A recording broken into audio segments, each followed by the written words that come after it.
Yeah, I'm sorry, Marcel. I tried watching one of the videos and it was too much. And Brennan, um, I have watched some of your videos, but you're just giving a synopsis. So obviously it's not the same as actually going through this.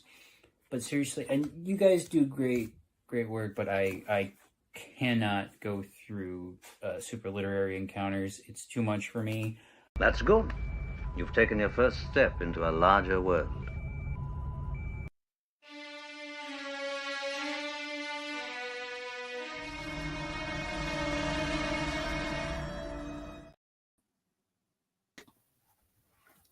Hello, and welcome Whoa. to Chapter 18 of Superliterary Encounters. I hope you liked our new intro. That was my friend Jax Voss. I came across his Supernatural Encounters unboxing video. You should go watch it for yourself. Subscribe to his channel, like his content. But apparently this is not the stream for him, which is totally cool, because it is quite an undertaking. We are covering chapters 79 to 81 on this episode of Super Literary Encounters. And it seems crazy to say that because I don't know that I've ever read many books with chapters 79 to 81, other than like books where like Greg Bear writes them and the chapters are like 2 pages long. But for today's purposes, this is the second last episode of Supernatural that we're going to be covering. Supernatural Encounters, the book. Next episode, we're covering chapters 82 to 84 and the epilogue. And then the episode after that, we're covering the appendices. So the end is in sight, as sad as that is to say. But we still have plenty of content to talk about. We're covering about 50 pages today. It ain't over yet. Nope. Yeah. Hopefully we have some people joining us later. Ken, Alex, Brennan. But for now... Return of the Rock Wizard, indeed. Revenge of the Scandits. You just can't keep a good Scandit down. Nope. Scott Johnson, hello. Good to see you. Can't wait. Yeah. Hello. I cannot cope either. Hello. Good to see you, Darth Sidious. Welcome. And Good seeing you. long have we waited. This is we're back now after 2-week hiatus. Yeah, I know. It's 24 years. It feels longer, actually. It does feel longer to me. So thoughts, chapters 79 to 81. Max, let's start with you. All right, no, Al? Okay. Oh, whoever goes first, someone go Al, first. you go first. Max, you go first. All right. You All go right. first. So these are the first chapters I've read on this beautiful, convenient travel copy of Supernatural Encounters. That may prove a problem later because the page numbers are all going to be wrong, but I will deal with that when that comes. So it sort of went in order of interest. 79. It turned out I really liked the stuff in 79, but only after I read it and watched a few tie-in materials. Hey, what's up, Ken? And then 80 was good, had some good stuff as well, but 81, that's what I'm here for. That's what I'm here for. Although 80, I'm pretty sure was the one with the Scandid reference. So anyway, great stuff all around. Yeah. How about you, Max? So I agree absolutely with Al there. For the most part, I think I enjoyed 79 more than I did 80, but I don't know yet. We got to talk about it first, and then I can kind of come to a conclusion there. But chapter 81, so good. Especially the last like few paragraphs were just so cool, and lots of good stuff. Lots of Endor, and we love that. Endor is a fascinating world, but lots of cool stuff in here, and it's kind of a little bit like chapter 79 is a little unfamiliar because it's not like Sith, it's not like Jedi kind of stuff, so it's kind of something new and a different viewpoint of the universe, so it's good stuff. And how about you, Ken? What did you think? 80 and 81 were kind of forgettable. Ewok lore, I didn't get it. Like it didn't really click for me. But like the stuff with Lord Nyax I thought was interesting. I like that. Yeah, I was sorry, Ken. We can't hear you. You're not coming through anymore. Wow. Just Booted kidding. from the Ewok camp. For No, shame. it's all good. That's cool. That's cool. We all like we like to have differing opinions here. We can talk about that. Indeed. Scott Johnson says, "Love the intro. Thank you." Yes, I do too. That's why I made it. It's it made me laugh. So with the I guess I can talk about my own feelings. I enjoyed chapter 79, the story of Lord Nyax. It was a little hard to get into in the first section, but then the second section was good. Chapter 80, actually, I kind of agree with Ken. We get the return of a character, and it didn't really hit the mark with me. And then 81, I remember, I think I told you, it was great. I told you all before you read it, because I love all Ewok stuff. And familiar characters, and I always felt like Latara just didn't really get enough credit or screen time, and I think she really shines in this book. Oh, yeah. So with that said, I think we can get right into it.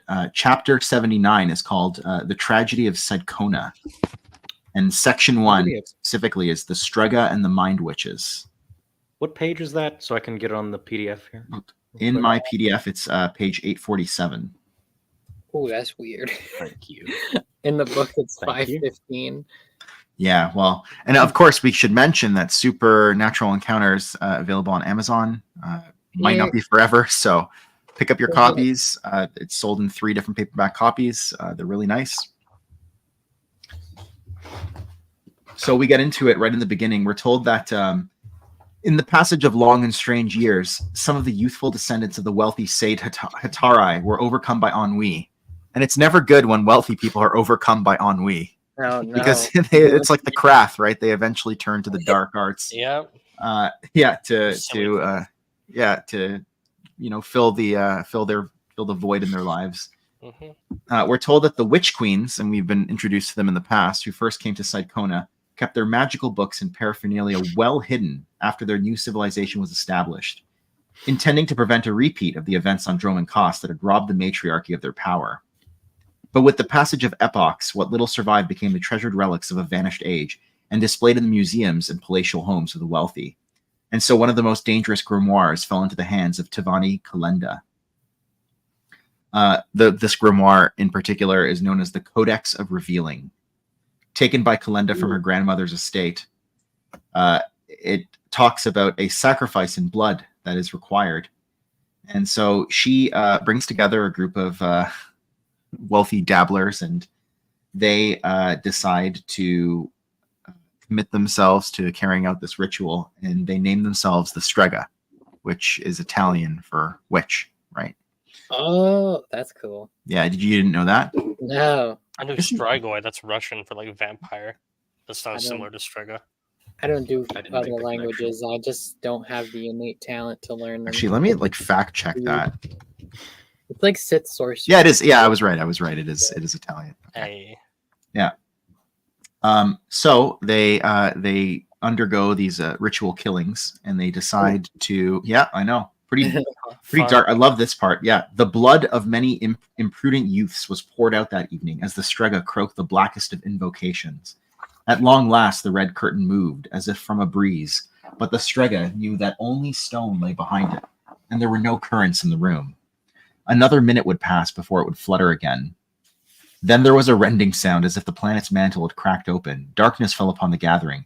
Minutes passed. The candles blazed with a vermilion effluence, and they could now see an unlit aperture where none had been. So they open a portal. I feel like this is such a common occurrence in Supernatural Encounters. There's like some dark, some bored rich person, a dark ritual. It's like a trope in and of itself in this book. A portal gets opened. Some crazy shit comes through, excuse my language, and just destroys everything in sight.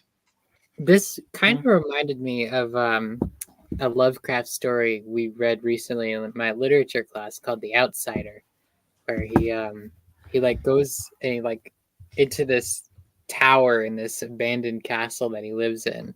Yeah. This main character, whoever he is, and like it looks as though the mirror is like to him like something of like another realm where he sees these nameless creatures, and then at the end, it comes back to show that it was a mirror.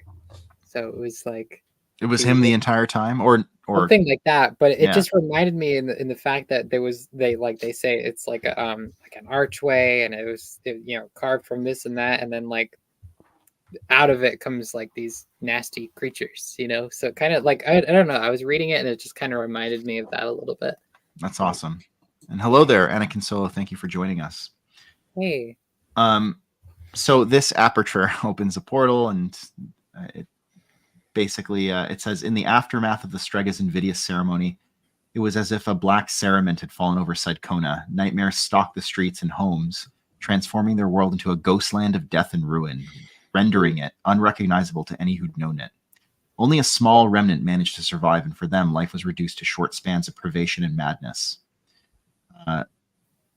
It says magic was no longer an aid to them, and the barest trickle of a spell called forth the Rosum that dwelt in the carcass of houses and buildings.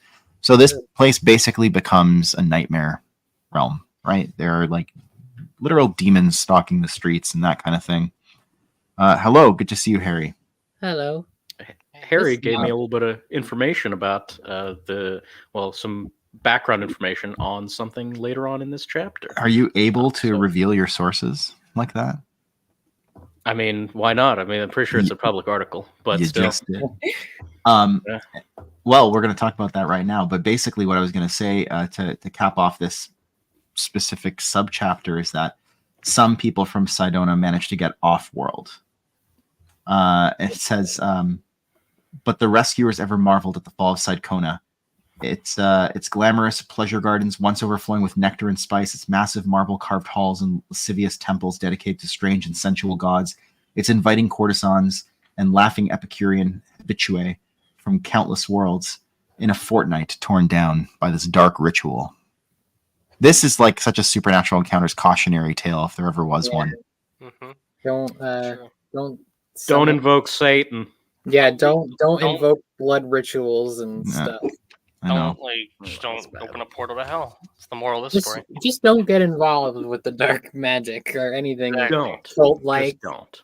You see this thing behind me? You think this is a backdrop? I haven't been able to get this thing out of my basement for days. Also, Fortnite was mentioned. The next subparagraph or subchapter heading is called Captain. Is it Ao? Captain Ao in the Life Witch? Captain EO. You got all right. I think it's EO because in the short film, in the short film they call him Captain EO. Okay. You guys were like losing your minds over this in the group chat. I was like, "What are you talking about?" Oh my god, it's amazing. This is the best. To me, it was just like something in Supernatural Encounters. I didn't know there was something else behind it. Why don't you tell us a little bit about it, Al? Yes. Sure. You know what? Let's do it. So I got again, thanks so much. So I was intrigued. I decided to make the very dangerous decision to look up a name in Supernatural Encounters. This is like playing Russian roulette. You could either find something of just practicing the dark arts. You don't know what you're going to exactly. You don't. It could be Captain Carrot. It could be some unspeakable demon from 16th century literature. But in this case, it was something far worse and far more dangerous. It was a Michael Jackson short film written by George Lucas and directed by Francis Ford Coppola, at least partially. Wow. Michael Jackson? Michael Jackson. The king of pop. It was an extended Michael Jackson video that was played at Disney theme parks with like Muppeteer puppets. Like they have like a cat puppet.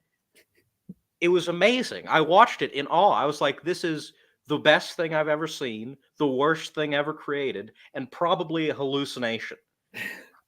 So wait, was Captain EO Michael Jackson? Yes. Wow. So Michael Jackson is in Supernatural Encounters. No way! Michael Jackson is canon! Yeah. Let's go! Let's go! Yeah. I have to say, Al, what was it? The best thing you've ever seen, the worst thing ever created, and probably hallucination. That's how I would describe the Star Wars Holiday Special. Unironically, the closest thing I have to describe it is the holiday special. So Harry says that he's actually seen it in full in the theme park. They revived it as Captain EO tribute a decade ago. That's cool. Wow.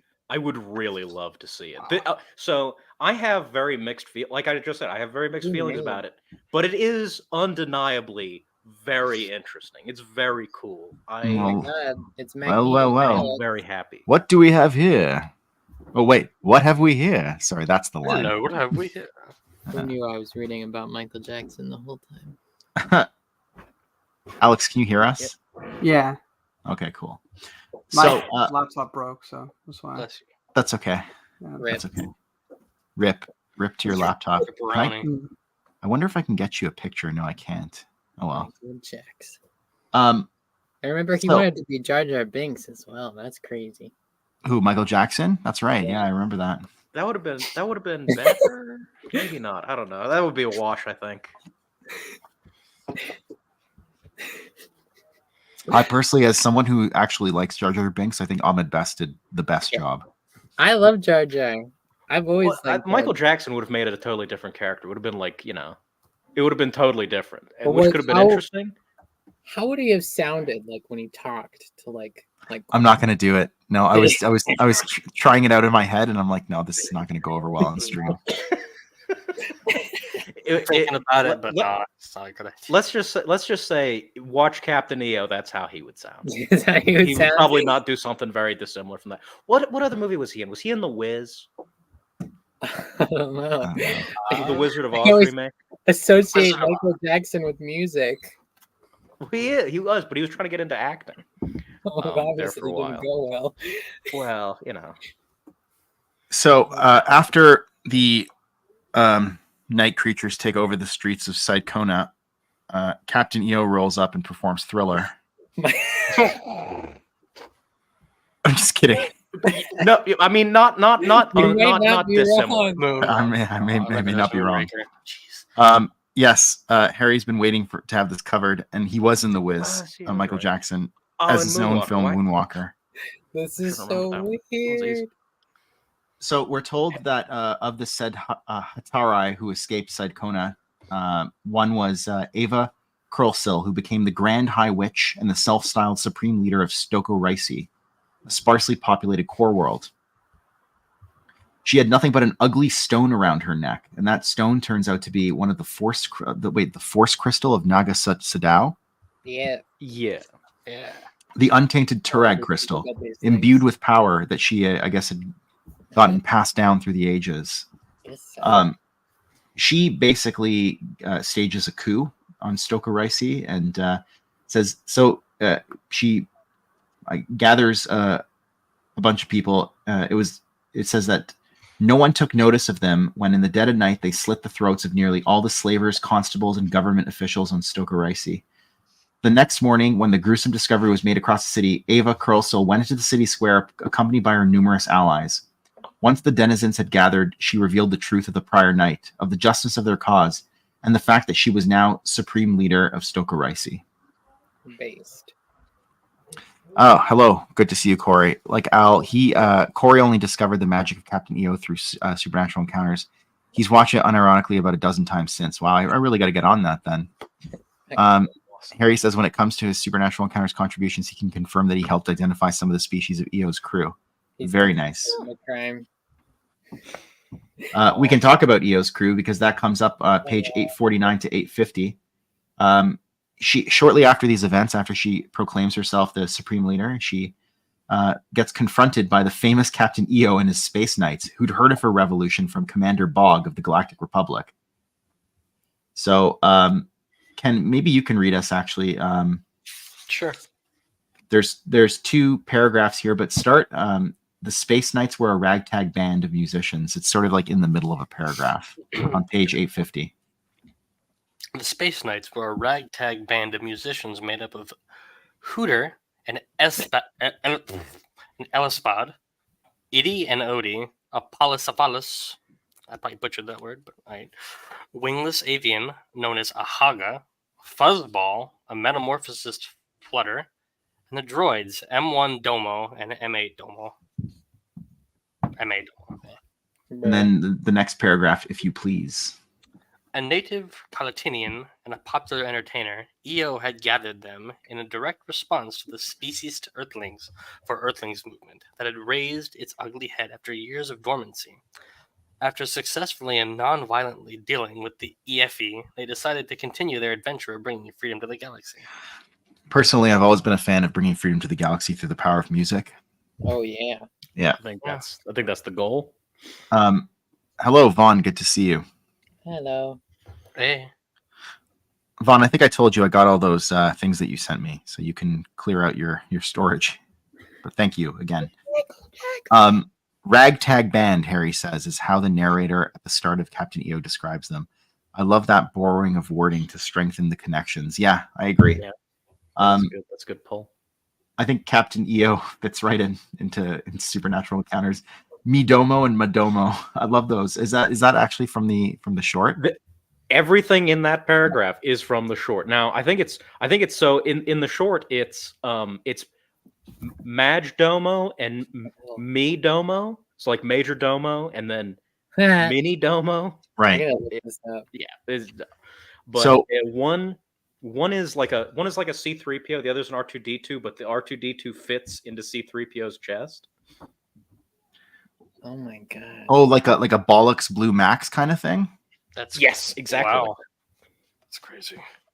Harry says, I came up with the technical terms for major and minor domo, and it worked beautiful. Yeah, I mean, like that, it really awesome. When I looked at that, I was like, oh, these look like Star Wars droids, these names. That's why I asked if they were in Captain EO. That's really good. I'm looking at pictures of it right now. Are you? Here, let's see if we can. You gotta watch the I'll watch after the stream. It's awesome. I don't know if I've never heard of this. I sent a message to you guys after I finished reading it, and I was like, this is what a Star Wars show in 1987 would look like. It would look exactly like this, and it would be awesome. It would also be a little bit terrible, but mostly awesome. And there's pictures of him with George Lucas and everything, too. Oh, man. Here, wait a second. Here. No, yeah, let's take a look. Oh, yeah. Oh, now that's wow. a poster. I want that poster now. They're here to change the world. The official 3D comic book adaptation of the George Lucas and Francis Ford Coppola hit. Oh, it was a whole multimedia project. Yeah, it was a whole multimedia. Wait, here, I got another picture for you. This is Captain EO's ragtag band. Oh no, it came out too small. Never mind. Boy, foiled by the dark powers. Okay, no, I got a bigger one. All right. Now we're cooking. This is going to be awesome. This is going to be great. Marcel's cooking. I got to get right up to the screen. Look at him. Oh my god. Oh, yeah. Wow. You can't tell, but in that picture, the tall robot, that little space on his Wait, don't tell me. Can I guess who each of these are? I have no concept. Oh, yeah. Okay, that's Iddy and Odie. Iddy and Odie. Yes, correct. Indeed. Yeah, okay. Those two in the middle. Yeah, the hairy ones. Is this Hooter, the guy with the nose? That would be Hooter. The elephant? Okay. Yeah, he keeps screwing everything up and almost causes a genocide. And this one looks like Midomo. That is I actually, now that I think about it, I don't know which one's which, but I would assume Madomo is that one because he's the taller one. And the smaller one fits in his chest within that compartment, if you can see. Good to hear. Thanks, Vaughn. Harry says he made Hooter an Ellispad since, while plenty have compared him to Max Rebo's species, they look too different to make him an Ortolan. Yeah, I think that's right. I originally thought Ortolan, but like with these little holes in the trunk, I just don't think that it works. Yeah. But then on the Wookiee, found the Ellispad from the Famicom game, and he's like, yes, that's what I was looking for. It's funny how everything kind of converges, right? And the bigger one is the Major Domo. Okay, yeah, I guess that makes sense. You gotta find a picture of the cat butterfly. The butterfly who is a cat. Okay, that's my favorite character. That's my best Captain character. EO butterfly. Oh, okay, I found it. Oh yeah, see, yeah. This thing is adorable. It's great. I would like send Baby Yoda into the sun to get one plushie. Of Wait, I want to see it. Okay, here. Hold on. This thing is adorable. I'm gonna pull it up right now. He's so cute. Oh, Get him. look at him. Yeah. Baby Yoda who? Exactly. How cute. What's his name? Fuzzball. Yeah. I'd like to see the baby. I would like to see the baby. I think he says child, but yeah. He does say baby in Does in, he say baby? Okay. Yeah. So it's what's his name? What's that guy's name? That actor? Werner Werner Herzog. Herzog. I would like to see the baby. The butterfly cat species, Harry says, was so hard to figure out. For a while, he had a tuckerization of Bubbles, MJ's famous pet chimp, but that didn't work. That's right. He had Then he found out the original name of him was Flutter, and he was like, yes, there you go. It worked. Let's go. I forgot he had a chimp at one time. Yeah. Michael Jackson really just did the most, didn't he? My God. He did a lot. And that is why Ava Curlsell, the Great Witch Queen, marries Captain EO. I wonder if they lived on Neverland Ranch. They had 3 daughters and 1 son. Laria, her firstborn, they renamed the world after. That would be Stoker Ricey. Also, there was Melilla, Carrie, and Remmel, for whom they renamed one of the planet's seas. Their daughters were born with unusual gifts that allowed them to extend the lives of their husbands by 5 years. A spell that was sealed during their wedding ceremonies in what came to be called the Blood Kiss. They were initially referred to as life witches by the people, but they disliked that name and opted instead for life bearers. I love this. So do I. Of all the things to tie into the Corellian trilogy, of all the ways to explain that little weirdness in Corellian trilogy, we're going with Captain EO. Let's go. That's awesome. Yeah, I was reading this and I was like, oh, hey, that was in the parts of the Corellian trilogy that I read before I put it away because I couldn't do it.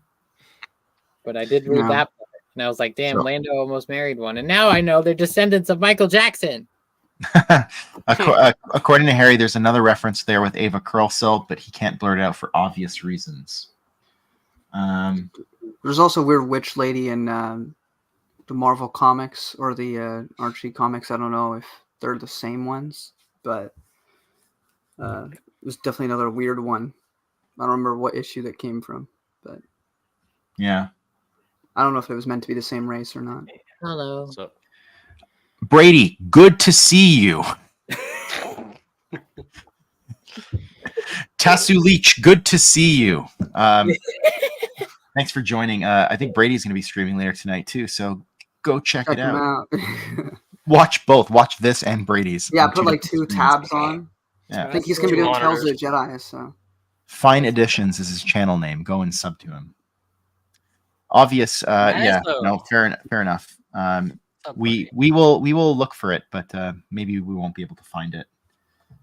The supernatural encounters continue. Yes, Nazo, we're almost done. We have Very two close. more 2 more streams left on the book itself, and then 1 stream left on the appendices. And then we're doing like a retrospective after that, right? Or something. Indeed. All right, bet. Oh, I'm sorry to hear that, Brady. You're not feeling well. Well, I hope you feel better.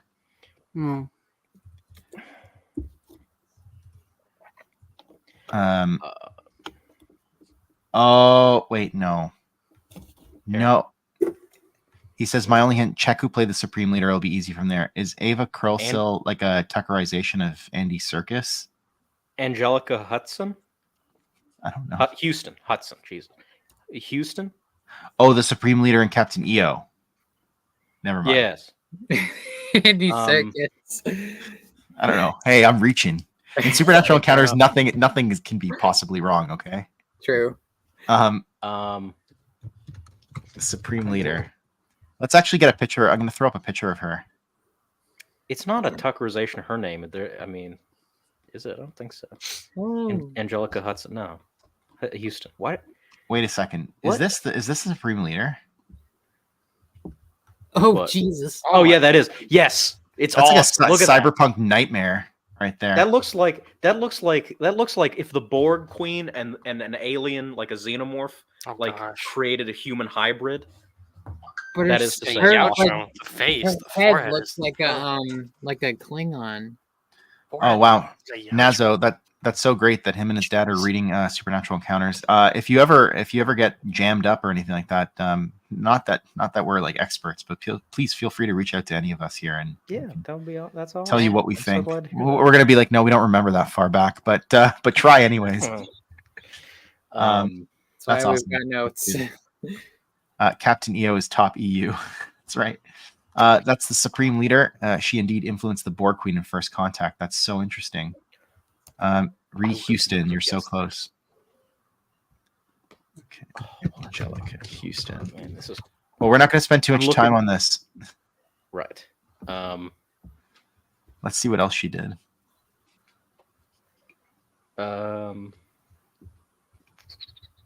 I'm trying to. Oh, Fine Editions came up with a good idea. Oh, she's from a movie called The Witches, The Grand High Witch. So that might be it. That could be. That's here. Let me see. Yeah, Where is that? from 1990. Fine Edition says Um, we should do a live reaction of the Captain EO movie. We might. Eva Ernst. It's like Is 17. The problem is copyright. We could talk about the movie after we watch it together privately, but I will make it legal. I will make it legal. So after these, yes, well, definitely. After these life bearers come into play, we're told that their world forged into a thriving, peaceful civilization. Yay. The Oh, EO no. Supreme Leader reminds me of Nina Galfridian. don't Yeah, remind me. from the Invasion comics. Yeah, there you go. From Invasion.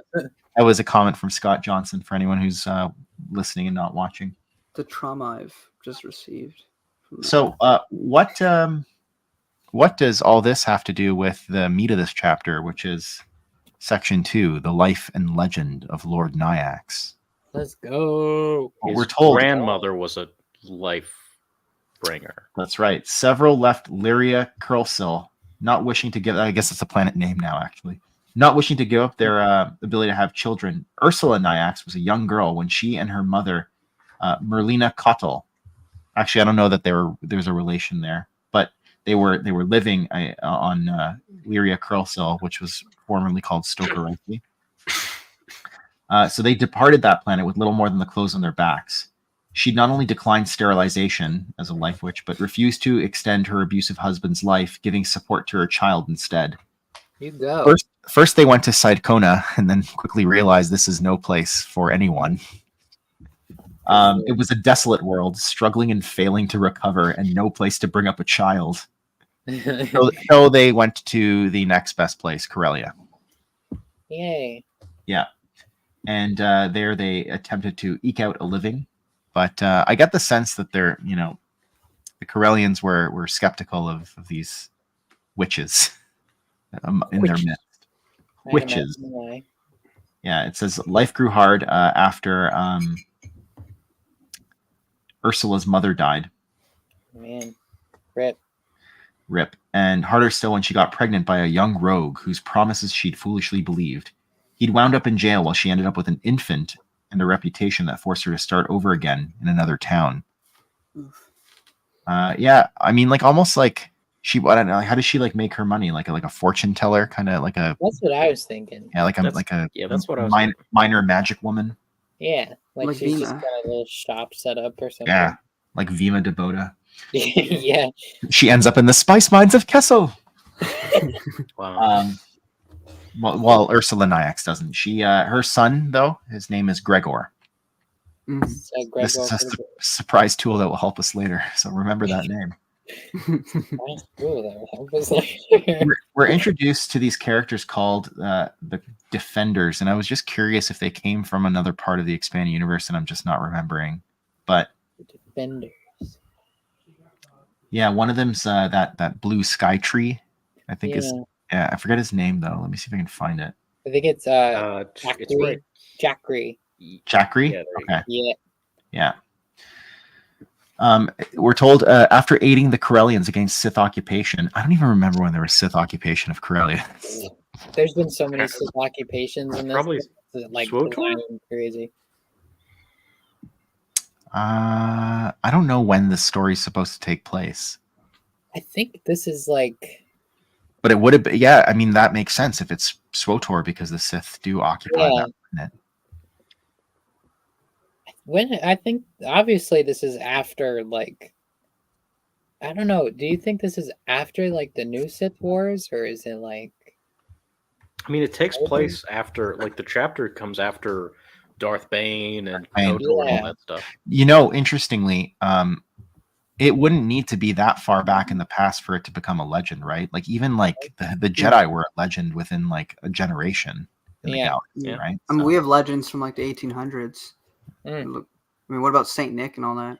I mean, when Saint Nick existed, but like the whole legend of Santa Claus happened not too long ago Yeah. in the grand scheme. It's true. So, Luke Skywalker, I thought he was a myth.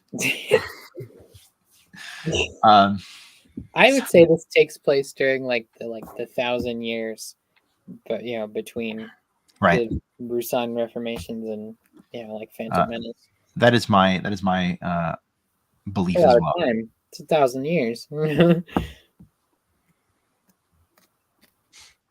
So after the aiding the Corellians against the Sith occupation, these defenders, as I named them, had been granted permission to establish a post on the third moon of Corellia, a prairie world called Shadow. It had in the ancient past been terraformed and inhabited by humans, only to be devastated by war.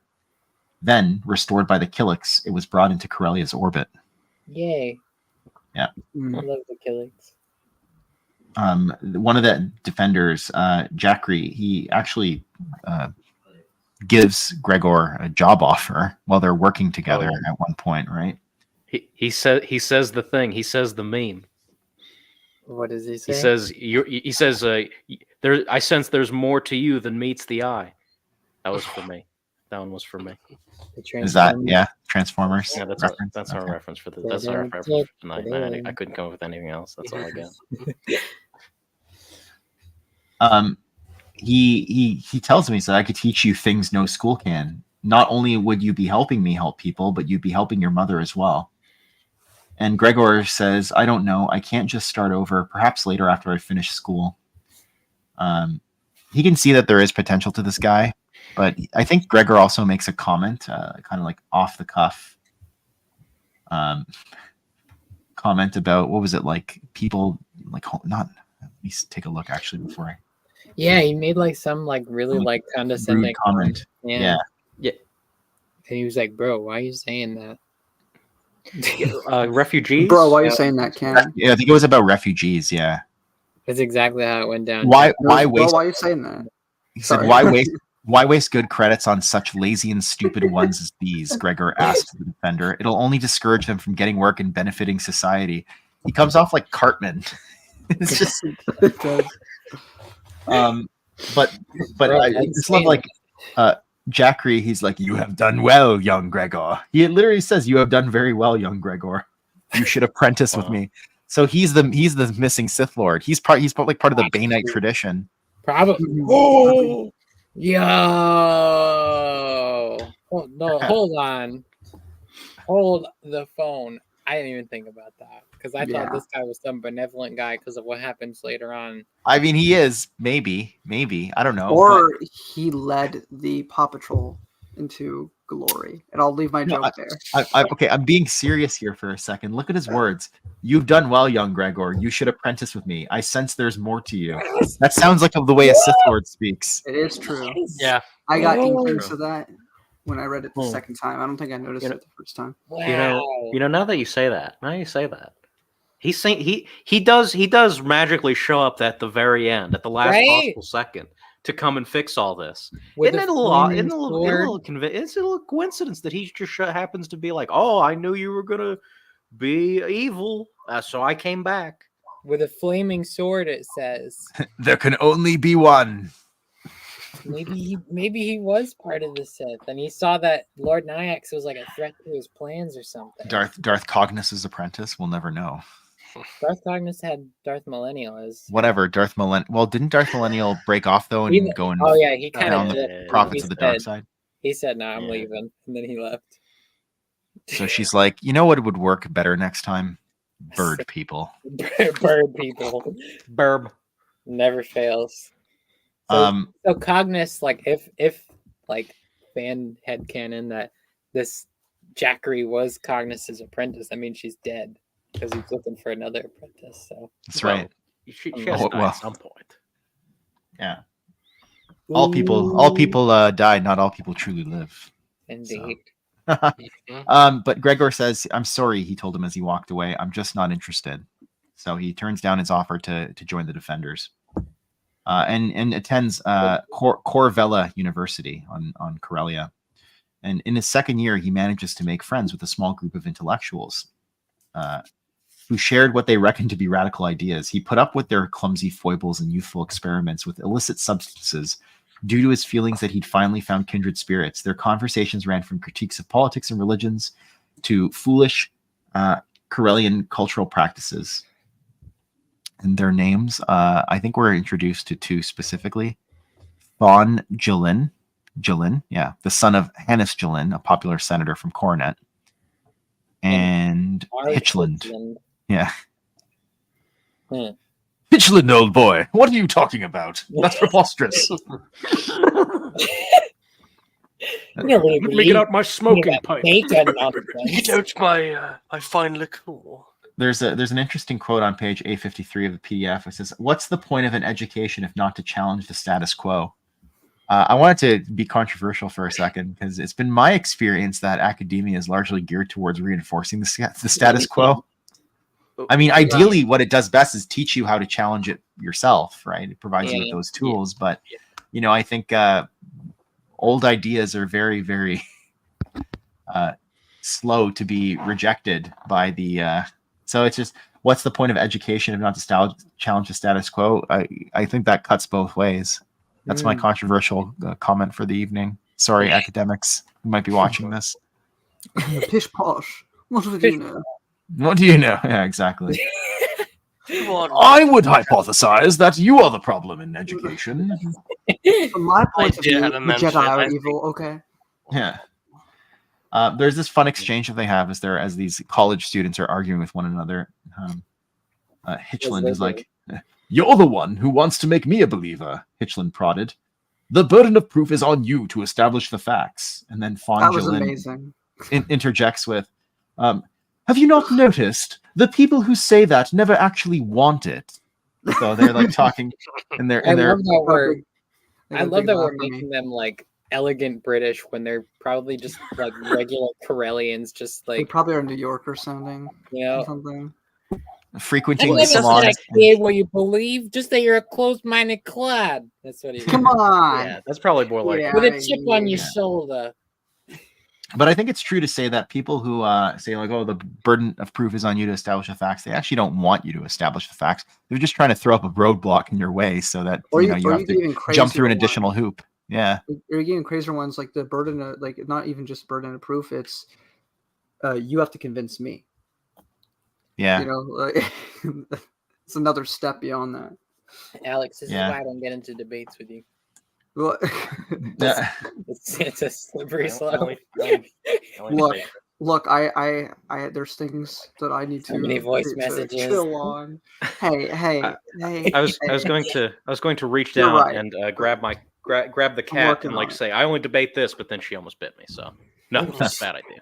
So Gregor, they basically find out, I think, that Gregor's mother is this magician.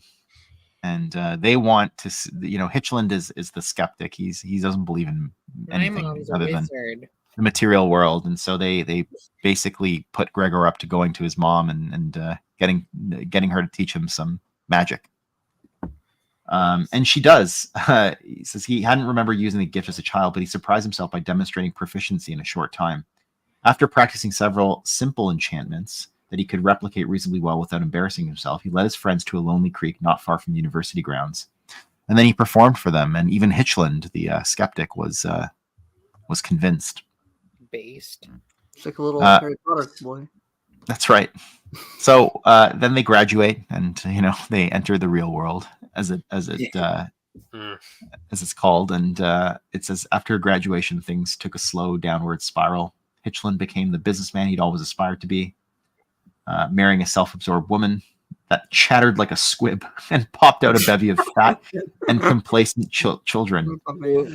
Fon Jolin turned out to be the biggest disappointment, squandering his intellect and betraying his ideals to follow the path laid out by his father, an arranged marriage to an attractive and accomplished daughter of a wealthy industrialist, a political career, and a new set of friends that were deemed more suitable for his image, which was itself altered to fit into the circles he now walked in. And, you know, spoiler, Fon Jolin ends up becoming what, like the leader of Coronet? I think Yeah, so. he's like the governor. Something. The governor, yeah. Gregor was unable to make that kind of transition into the upper crust of society, and he was again out in the cold, little more than the disagreeable bourgeois son of a witch from some maker-forsaken world. And so he joins it sounds like an accounting firm, like Corvella Financing, some kind of business. And it's described as soul-sucking. So you can just imagine this guy probably sitting in an office doing the same job day in, day out, slowly dying inside. Birds in a cubicle. Then he has his Fight Club moment. Yeah, he has his Fight Club moment. And so then one day, though, he ambles into a musty bookshop in the neighboring city of Morabel. It was owned by an exceedingly rude and demanding man named Tischler Amnon, whom Gregor often fantasized about throttling. This guy, he has like a mean streak to him, right? He never really comes off as like a nice guy, Gregor. He kind of reminds me of Bane a bit. Yeah, that's an apt comparison. He reminds me. Bane had some redeeming qualities, but he always came across as like a little bit off when you read him in the first book. He reminds me of Palpatine in his youth days because his father would try and control who he would hang out with and where he would go, and then he would dream about like killing people all the time, like he's doing this bookshop owner, and he was just kind of a spy for Plagueis for a little while in finance and just doing his youth politics thing. So Kenny reminds you of him. Ken, how about you? What did you any impressions you made of Gregor, like off the bat? I think he's a little bit relatable, like just everyday man. About killing people, but not that part. Not that. But, you did say throttling, so. I mean, you're working in a desk job, assuming it's 9 to 5 or whatever the time would be, and on Coronet, like it's a very, everybody can understand that. He's sitting in that call center. Yeah, Gregor, how may I help you? Greg, thank you for calling Corvella Financing. How may I help you? I think we revealed it earlier on when we could say it. Like his mother's name is Ursula Nyax, so his name would be Gregor Nyax, right? Yeah. Yep. The interesting thing is, like when you said, Ken, that he was relatable, I tend to agree in the sense that like this is a guy who is a self-made man, right? Mm-hmm. But never was able to penetrate into the upper echelons of high society. Yeah. And I think harbors some resentment as a result of that, right? So like you very much Alex, I think you said Fight Club moment, like very much Fight Club moment. I think I just imagine, if I may, I imagine him as a scrawny like office worker. See like suit and tie. Yeah, like Fight Club. Like Ed Norton. Yeah. Yeah. Anyone watch Office Space? Yeah. Yes. No. My mom used to watch all that good stuff. I love Office Space. The main character that what's his name? He's like a famous actor now. He's like a big name. Well, relatively big name. The main guy. Main character. Black hair. Office Space? Space. Yes.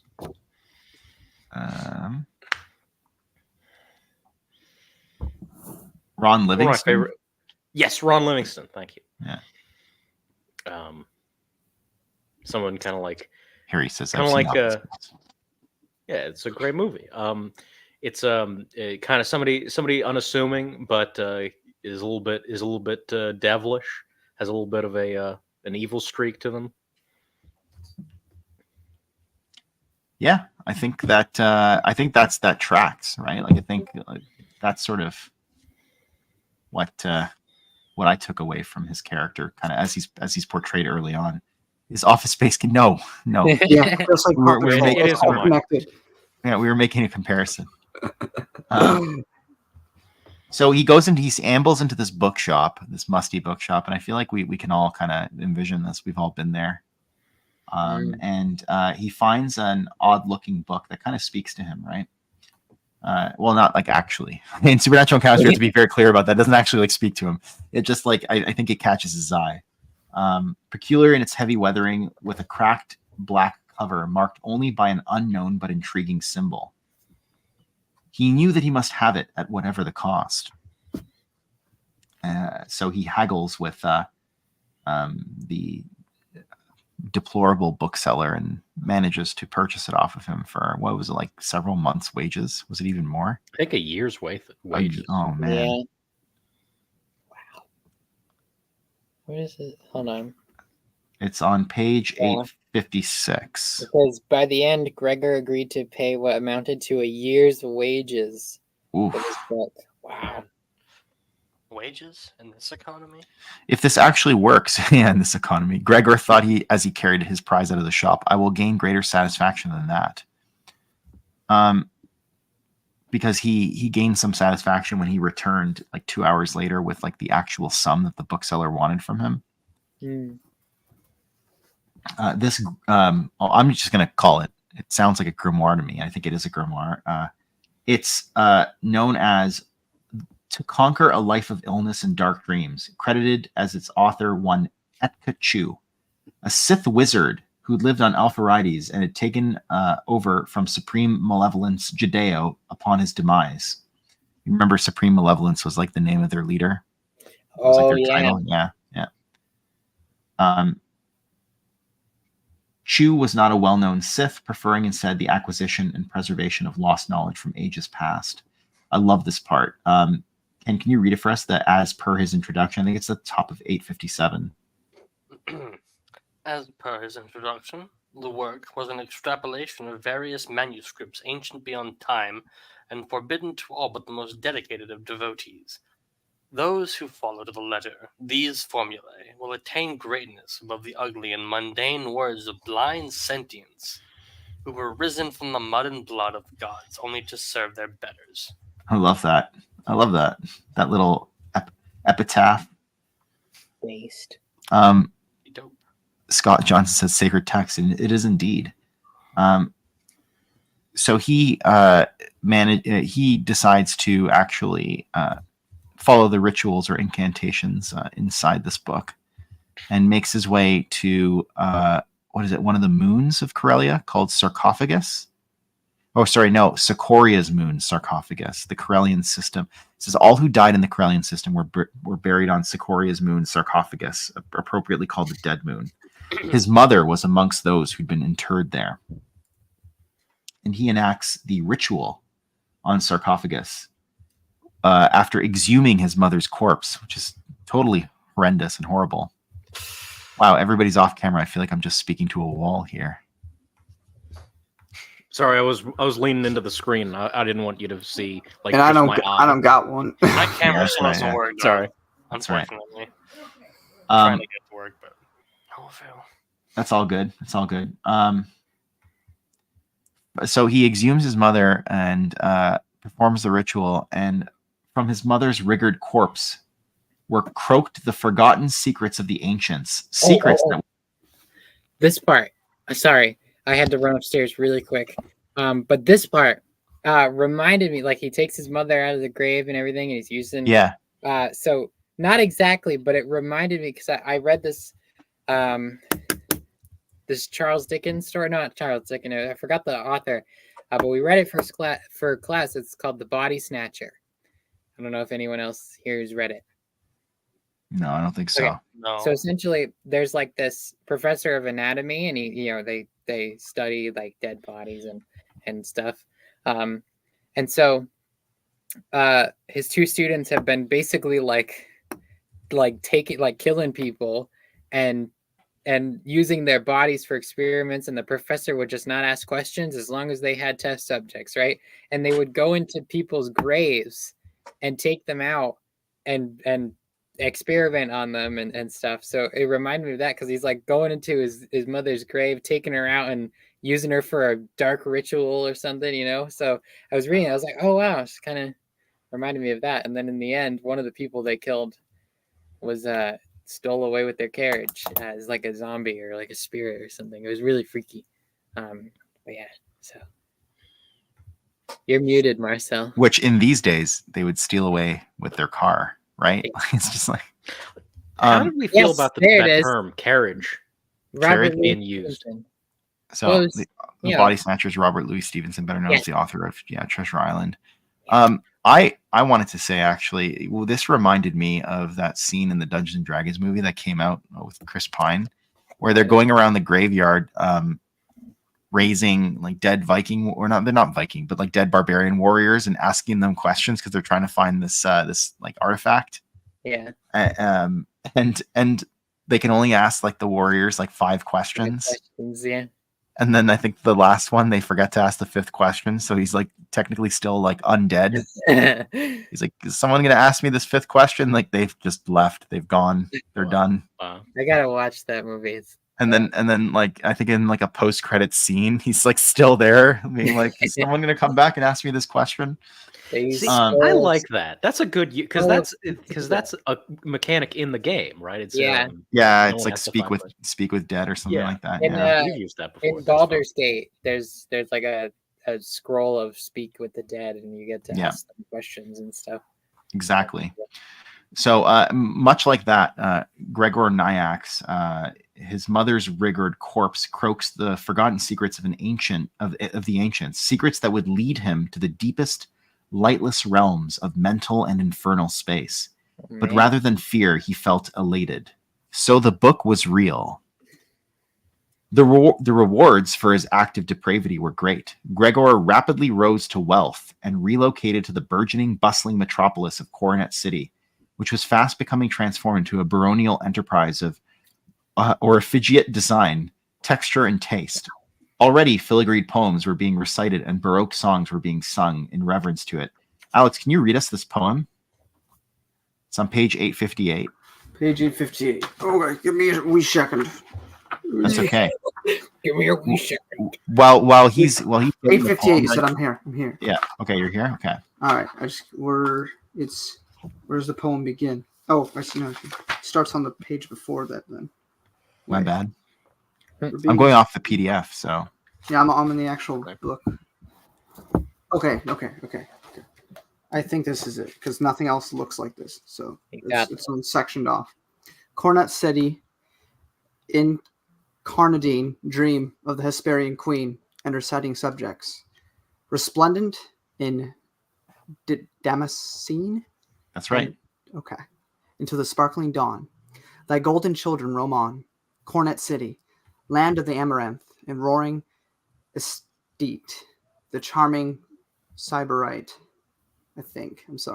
Fixed in perpetuity, thy autumnal myth in never-ending solstice of everlasting bliss. Coronet City astride the Beryl Sea, the shining capital atop the hill carefree. Eternally is blessed, thy ne'er to be forgotten flame of the west. Coronet City, beloved providence of all love's deities. Repelled by the rivals of gaiety, protected from afar, thy glorious creatures, the roving winged stars. Yeah, I mean that's a pretty nice poem. There's some words in there though that are definitely difficult to comprehend. So, but yes, but like something that you almost might read like from one of like those early 1900s authors, right? So, I really enjoyed that poem. And it's like an ode. Yeah. They say the flame of the West in there, isn't that like Aragorn's sword as well? Anduril. Is it okay? Let's see if we can find a picture of Coronet City. That's what Elrond says to Aragorn when he gives him the sword. He says, I only remember the movie from the early 2000s. Yeah, it's a fever dream. He says Anduril, flame of the West. That's what he says. Yep. Yeah. Please forgive me if this is a canon picture, but I don't think it is. Wow. No, that is definitely not. I can feel it. No, it's definitely. Yeah, because I feel like Coronet City in the canon is ugly, really dirty. Yeah, it's ugly. That's cool. Hello, Masquerade. Thanks for joining us. Yeah, I mean, this I could write a poem about a city that looks like this. Oh yeah, Who wouldn't? This looks like it came out of one of the guidebooks. Like this could be like Yeah. I don't know, Guide to Warfare, something like that. Yeah. Imagine it's just For fan art. Atlas. That spire on like the Or it could be just be very back. Oh yeah, the spire in the Marker. back. It's a marker. Mm. It's a marker. Oh, from Dead Space. Yeah. Does make it that's look very great. similar to Coruscant while also That'd being be- distinctly. While also not. being distinct. Yeah. Yeah. Also, that kind of looks like it would like that artwork would fit in like Supernatural Encounters. Oh yeah, I know. Definitely. Indeed. The So, entire planet is one big city. Sorry. Entire planet is Here, one hold big on, I city. think We're told in a year's time. Probably. Gregor reestablished himself as Lord Nyax, apothecary and wizard to the people. So now he's sporting his last name. Mhm. His abilities brought him the respect and wealth he'd always craved, but these no longer mattered to him, save for how it afforded him the pretense of eccentric gentry. Lord Nyax was now one of the many charms of the Jewel of Corellia, charms that in their prime, with their translunary splendor and mystic eminence, promising nothing short of undying rhapsody, were lost on him. Or so he thought. Yeah, sorry, I was that dramatic pause was too long. Corey says that's from Fantasy Flight Games Sons of Fortune. He's used a lot of their artists as wallpaper, including that breathtaking image of Coronet. Yeah, that's great. It's a great picture. So he invites a vagrant into his home, and it sounds like he's like living in like a pretty like a mansion at this point. Yeah. The vagrant attacks him, and so he says, "So this is the way of the world. At last, I have learned my lesson." And he kills the vagrant. With haste bordering on panic, he dragged the twitching body to the basement and returned to clean up. So the die was cast. To be fair, the vagrant tried to kill him first. So I mean, Yeah, that's fair, but he Yeah. derived from that, like the lesson he learned from that is like everybody's horrible. Yeah. And you know, I feel like that was Yeah. yeah. Sorry, go ahead, Alex. No, I was just gonna say, like, my mom a few years back, when she was still working at Starbucks. I'm not going too much on a tangent, just kind of related, but she was robbed at. Oh, I'm sorry to hear that. No, well, yeah, she's fine. Or she wasn't robbed, but her place of business, like, she had a gun at her head, and she was like, "Give me the money." Of course, you can give money. You got a gun at your head, whatever. But you know, it happened to be a person of color, and so you know, if my mom was Lord Nyax, she'd go, "Well, they're all like this, every single one of them," you know. But it would just, your mom isn't Lord Nyax. yeah. So my mom isn't Lord Nyax, but that's what Lord Nyax decided he should take from that, is that everybody's like that. Whereas my mom was just like, no, there's just one guy that just happened to do that. She was a little on edge for like a month, a little bit around people, and I thought that was a little messed up. But like, she had some trauma, so it's okay. But yeah, for sure. Yeah. I mean, that's But- a traumatizing experience. Yeah. I thought that story was going to go a different direction, so I'm glad to hear that you're No. My mom's fine. I'm always like scared that's gonna happen at the theater, but we have like No. silent alarm switches like right under the thing, so. Good. But yeah, basically be like my mom, not like Lord Nyax. I'll just give them the money. You can have it. There's not much in there anyway. Can have it. I don't care. $400, big whoop. For what it's worth, we're told that murder did not come naturally to Lord Nyax. Well,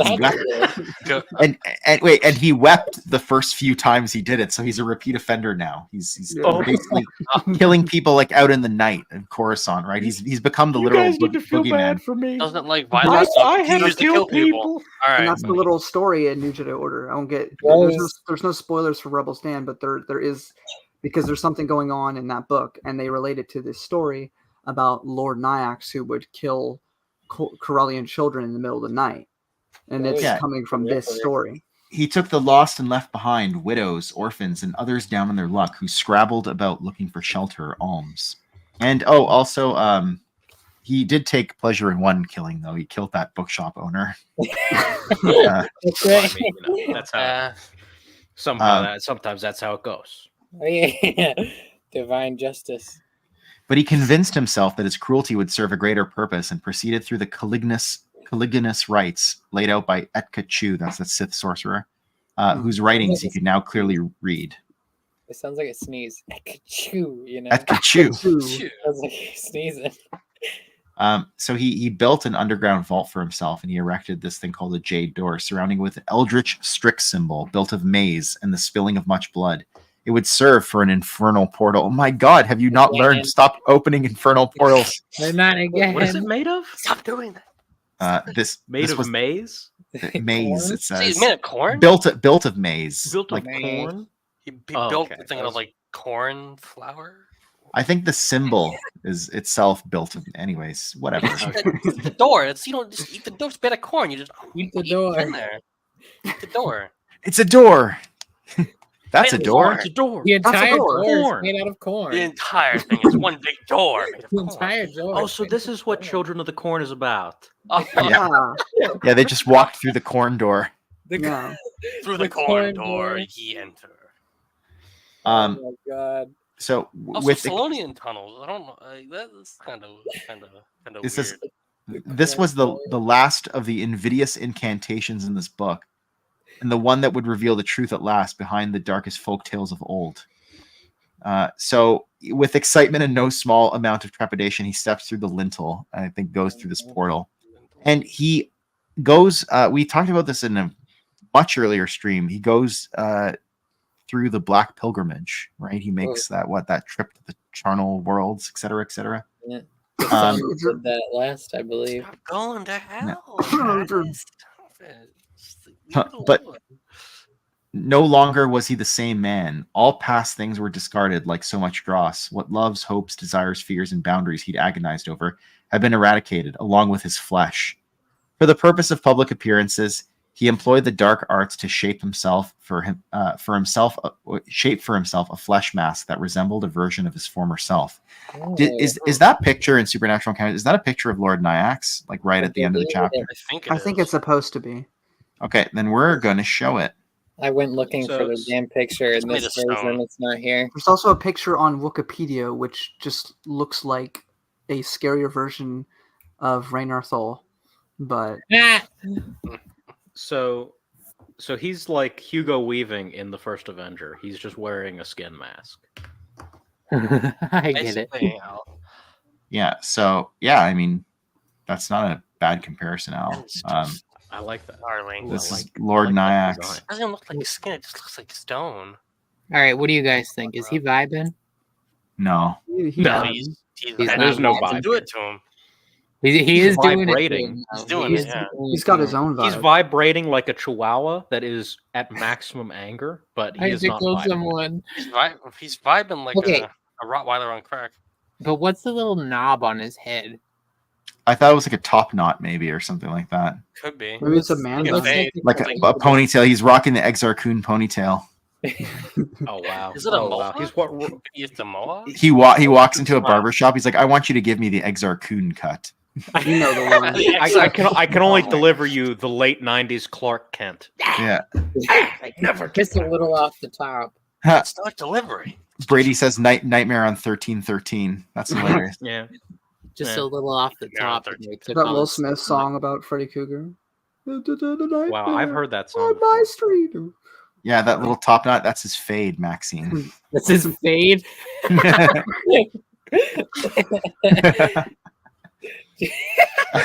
Probably vibing Keep with my the fade. Tome's name. Lord Out Nyax your with the fade. How do you Oh, do, my fellow kids? How do you do, fellow kids?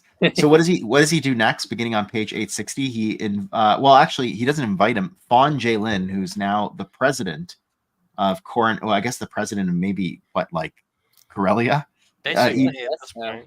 He's living in the presidential palace of Coronet City, headed by President Fawn J. Lin. Surprised to hear the name of an old friend from his youth, because Lord Nyax has cultivated a certain notoriety, but also like a positive one, right? It says he's provided aids to help in the investigations of, or he's provided funds to help in the investigation of missing people, providing aid to them, and Even though he's causing some of it. even though he's the one behind it, right? It's demented, but you hear that story like over and over. Like it's like, oh, this person is like helping out with like the relief effort, or the missing persons effort. It's like they're the ones behind it.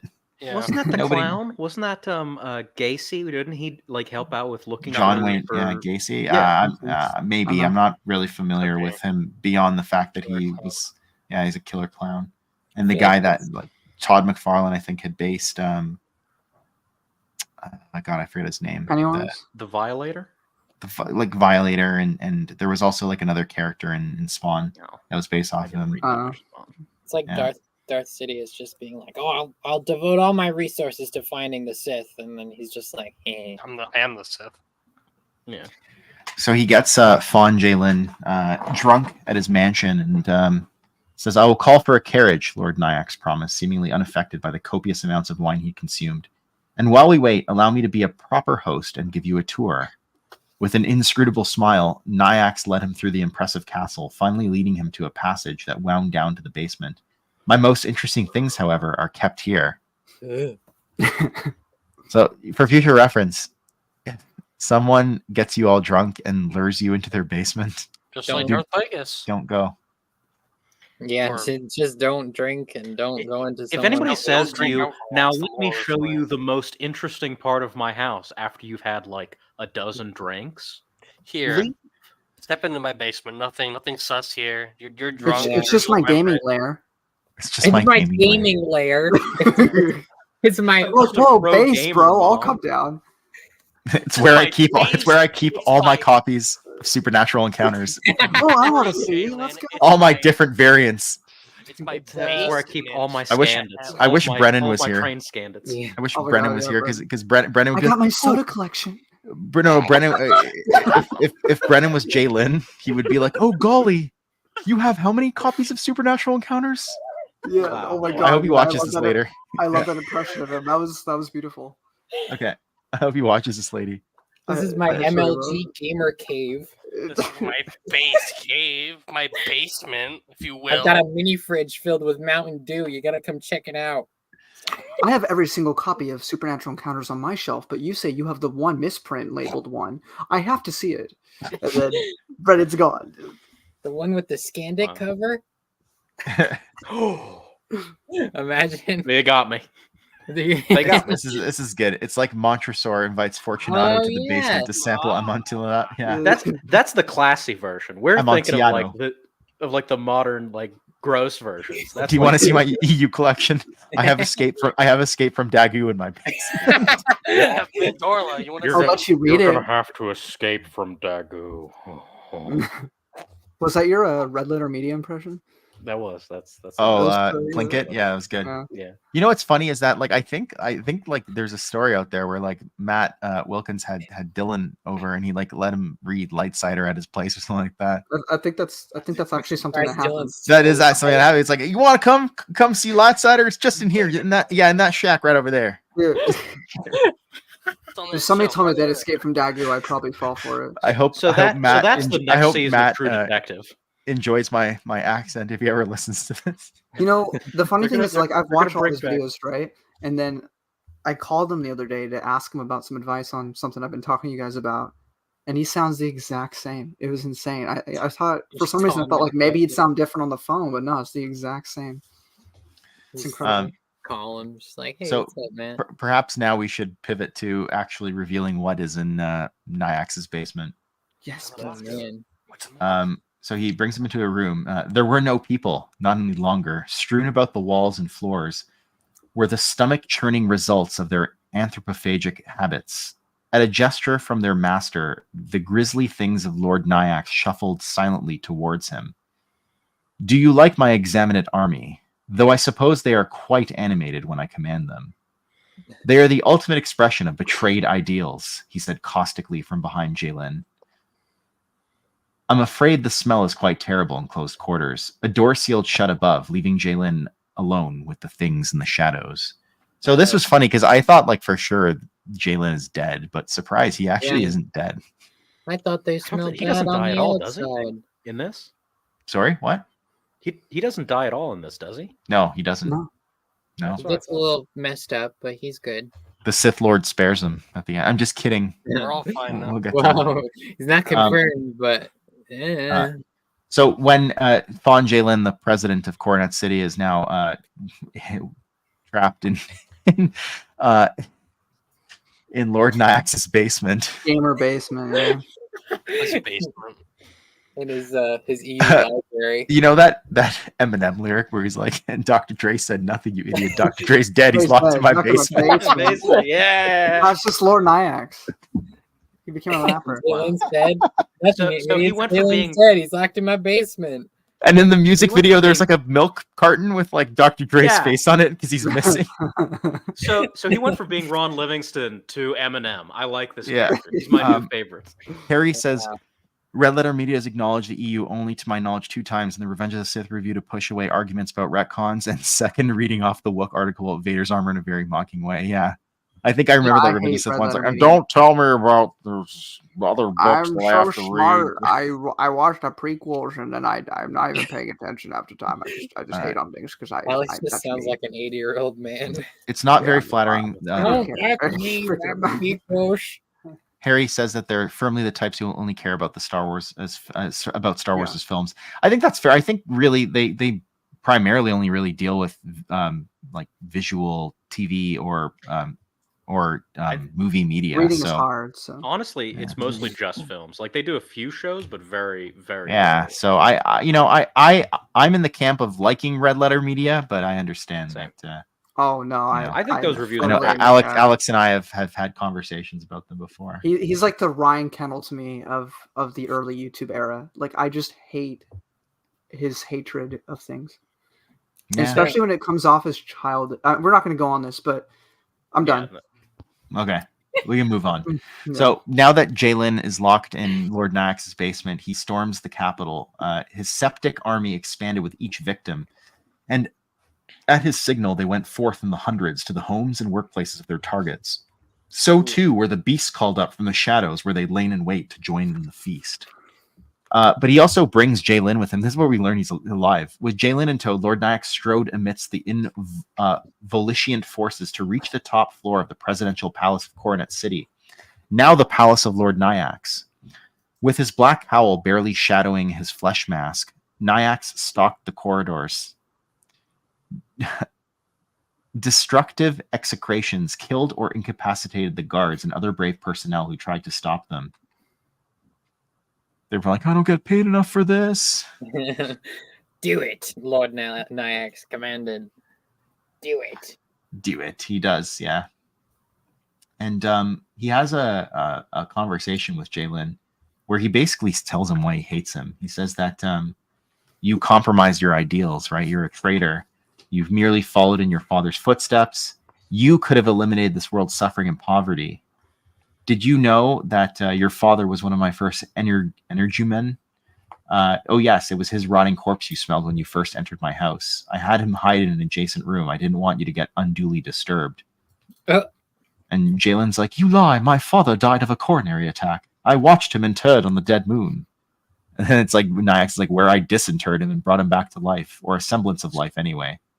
So just for a moment, picture in your mind, you meet up with your old friend from college or high school, whatever, in this case, college, and you're having a nice conversation, nice dinner, and you're laughing it up. And then eventually he takes you to his torture dungeon and he reveals that he reanimated your father into a zombie. Now, this is a really bad day, folks. Let me tell you something. No one has had a worse day in all of Supernatural Encounters than this guy. Poor Jalen, man. Probably. Bro's having a For bad Lord Comes Nyax. close to the top 10 This bad Tuesday. days. Bro is not vibing.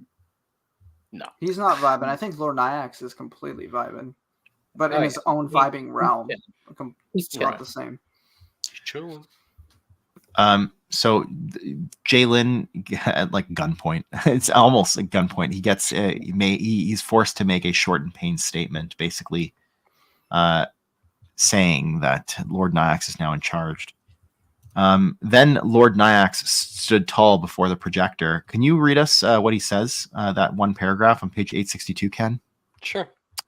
Citizens of Corellia, I am Lord Nyax, your new sovereign. Though he could not hear it, he well imagined the gasp of the citizenry. Years. For years, you have lived half-lives built upon a fabricated society propped up by the wealthy ruling elite. While your poor huddle in frozen antechambers, half starved and forced to work to the bone, their fat landlords and overseers profit from their misery. No more. I have set loose my loyal soldiers in peace to rid you of such oppressors. An army of perversions for the perverse. I will strip bare all the falsehoods of this world so that there is no class distinction any longer. Rise up with my forces. Do not let their countenances make you afraid, for that is but a demonstration of the power I wield, a power that will be used to bring forth the society you deserve. After a pause, he continued, to those who would fight against us, who seek to perpetrate this deceitful and cruel society, know that death and horror await you here in the worlds beyond. He sounds pretty base to me, actually. I don't know. I'd vote Lord Nyax. Honestly, he got that torture dungeon, but he's sounding a little base to me. Maybe people can get tortured. Hey, he's spitting a lot of facts right now. He killed, resurrected my dad, but he's pretty cool. Spitting facts. He's kind of cool. He's cooking. He's cooking. He's cooking a lot. Lord maybe Base look over Facts. that one thing. Lord Base Fact. Maybe we can look over the one thing. I mean, he's making so many good points. But really, of course, they're already dead. Well, and kind of so is he, right? Because it says in that moment, but for a few seconds, Lord Nyax removed the false mask he created, displaying a face that looked more like a decayed cabbage, left too long in the field, with craters for eyes burning with unnatural fires within, and a sick top knot. It doesn't say that last part. The former president could only shudder in terror at the thought of what Gregor said might be true. But then, see, this is why he's like spitting facts here, and he's gonna like do something nice for the Corellian citizens. Maybe introduce a little communism, and then then the Sith Lord's like, no, I got to take him out before he ushers in an era of peace for Coronet City. I'm just kidding. Coronet City? No, it's our Coronet City. It's our Coronet City, comrade. My feelings on Red Letter Media are complicated, says Harry. Yeah, that's fair. Fair enough. Yeah. Look like a cabbage. I don't agree with even half their takes, but I find them to be very entertaining. Same. So that at that point is, as we said earlier, he just kind of shows up out of nowhere. Is what's his name again? Jackree, something like that. Jackree. Yep. Jackree shows up. The Skytree defender. And a flicker of doubt crossed Nax's mind as he thought what his life might have been had he taken up Jackree on his offer all those years ago. Recognition caused the Skytree's face to drop in regret, and just as quickly harden in resolve. Assured that the horrors he'd seen could only have come from one suffused in the deepest darkness. Are you responsible for all this? Indeed, I have done what needed doing. Your kind cannot understand. Putting salves on minor wounds while the world itself gushes rivers of blood.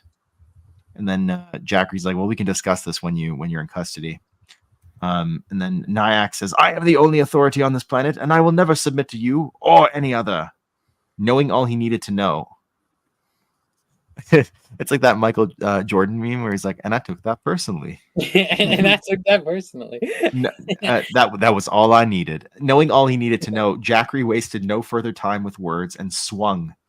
Nyax's severed head flew off his body, which crumpled to the ground like a rotted tree. Rip. The Skytree then put his sword to the hideous remains, because it's a flaming sword, which instantly lit up in flames. Without their master, Nyax's army then engaged in rending apart those who formerly held power on Corellia or fighting the defenders, fell at the moment, while the beasts retreated back to the shadows. And that's the end of Lord Nyax. Actually, this might be like, for me personally, a top 10 or 15 stories in here. Like this, to me, felt like something. Yeah, to me, this felt like something that could have come like straight out of like one of the Insiders. Like I really enjoy this, just like as a story on its own. Like, you take it away from Supernatural Encounters, and I'd still be enthralled with this by itself. Yeah, I enjoyed this one as well. Yeah, it was good. It's this part though. To be honest, sorry, you go out. No. To be honest, I enjoyed it, but to me this part was sort of just whatever. I just kind of got through it. The interesting stuff to me was all that Captain EO stuff, although it was sort of Yeah. retroactive. Yeah. But I mean, I said I wouldn't go into it because I had my video, but I mean, part of it is also my strange obsession.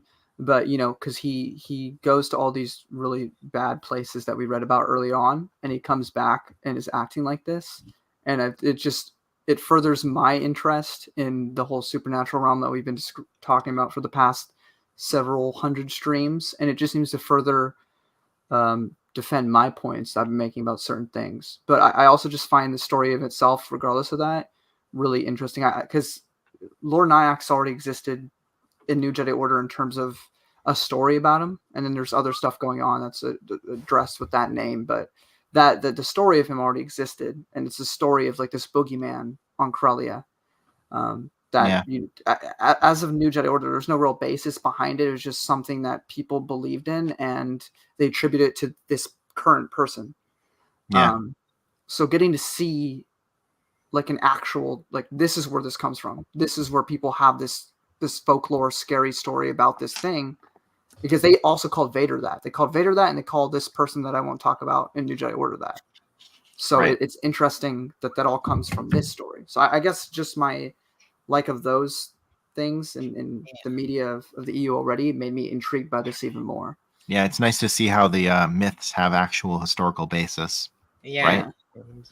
There's Very neat. like in my literature class, we always we talk about myths and storytelling and folklore and fairy tales, and we talk about the historical, like, impact on and like influence like on like myths and folk tales of certain cultures and stuff. And we see that in this as well with like the Lord Nyack's folklore and how he's like a boogeyman to like Corellia. And then we saw it earlier with the swamp demon of Sama of Rit, and how Yeah. they said like if you say your name, like, out there, like, he'll come and get you or something, or he'll prey on your children and eat them in the night. And that we saw that as well with that really weird like Womp Rat in Tatooine, the nasty, Right. freaky one. So I We love also had the seeing- cult on Manon. Yeah, so That's I was gonna say the cult of Manon. Yeah.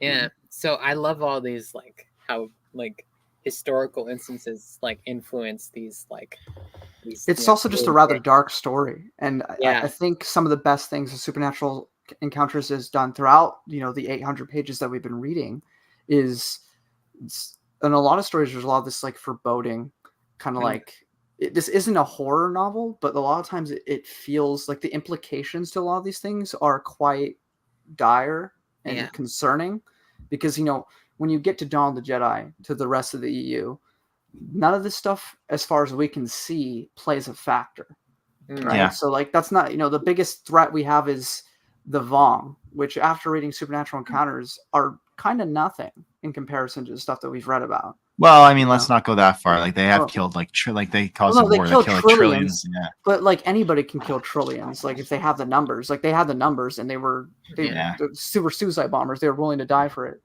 Right. So so like anybody can be that dangerous. But like there are things darker and more dangerous in terms of just sheer power than the Vong out there.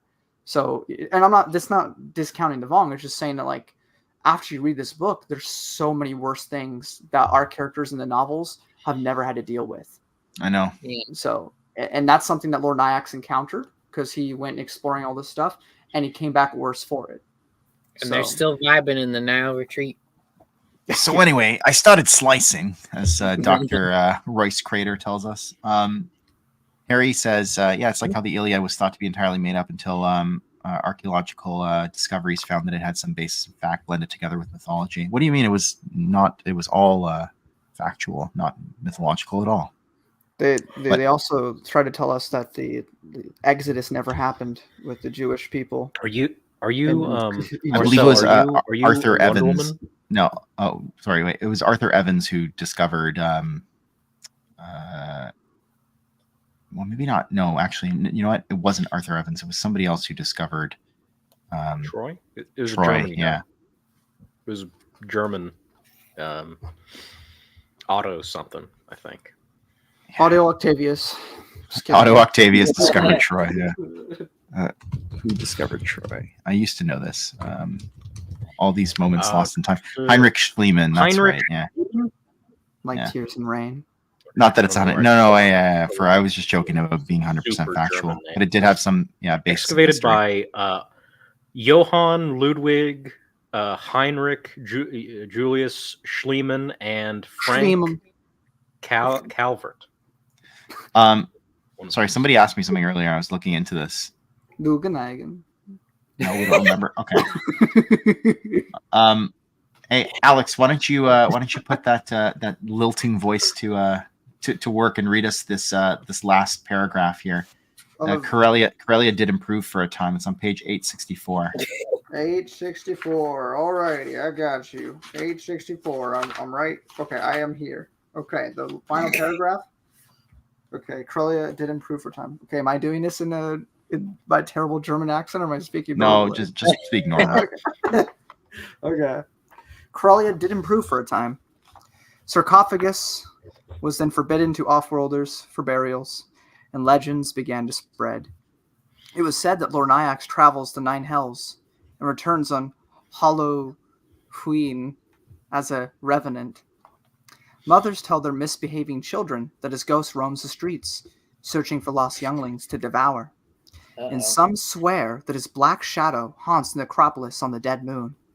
Others swear that he is the one who escorts the evil dead to the gates of hell. But most say these are only stories. Cue the Supernatural Encounters theme. Dun, dun, dun. You know what's funny is it's like wandering the streets searching for lost younglings to devour. It's like, after a night of drinking, I'm wandering the streets searching for a pizza place. He's just like me. Marcel, you like like me, Stephen Surya. King, right? I do like Stephen King. Yeah. I just watched the miniseries based on one of his books, The Outsider. Yeah, I haven't seen that yet, or read The It was pretty Outsider. good. It's sort of that similar idea. There's a boogeyman. Can I ask I you? read The Is Talisman. That was a a trick. character named Holly Gibney in it? Yes. Yeah, I thought so. Alex, what did you think of The Talisman? I'm gonna say I think it's objectively a really good book. Yeah. However, I struggled through a lot of it. It was just kind of Didn't- weird. Didn't There's hit a the lot mark? there's a lot of weird stuff with the kid and like a bunch of pedos everywhere. That he kind of Ew. brings up like pretty. It's not like on that, but like there's a lot of times where like is like thinking about people that he's interacting with and thinking like they're kind of weird. And I'm like, yeah, they are kind of weird. Why are we doing this so much? My favorite parts involved Wolf. I think Wolf is really funny. Yeah, I told you he'd grow on you. You're like, he's kind of weird. I'm like, no, you're Yeah. gonna love Wolf. Yeah, no, I was really sad when stuff happened, but like I said, it's a good story. It's just I don't know the writing style. I guess it was just kind of weird, and I don't know how to feel about. I mean, it. I think it suffers from having two different authors too, right? I think it's really hard to pull that off.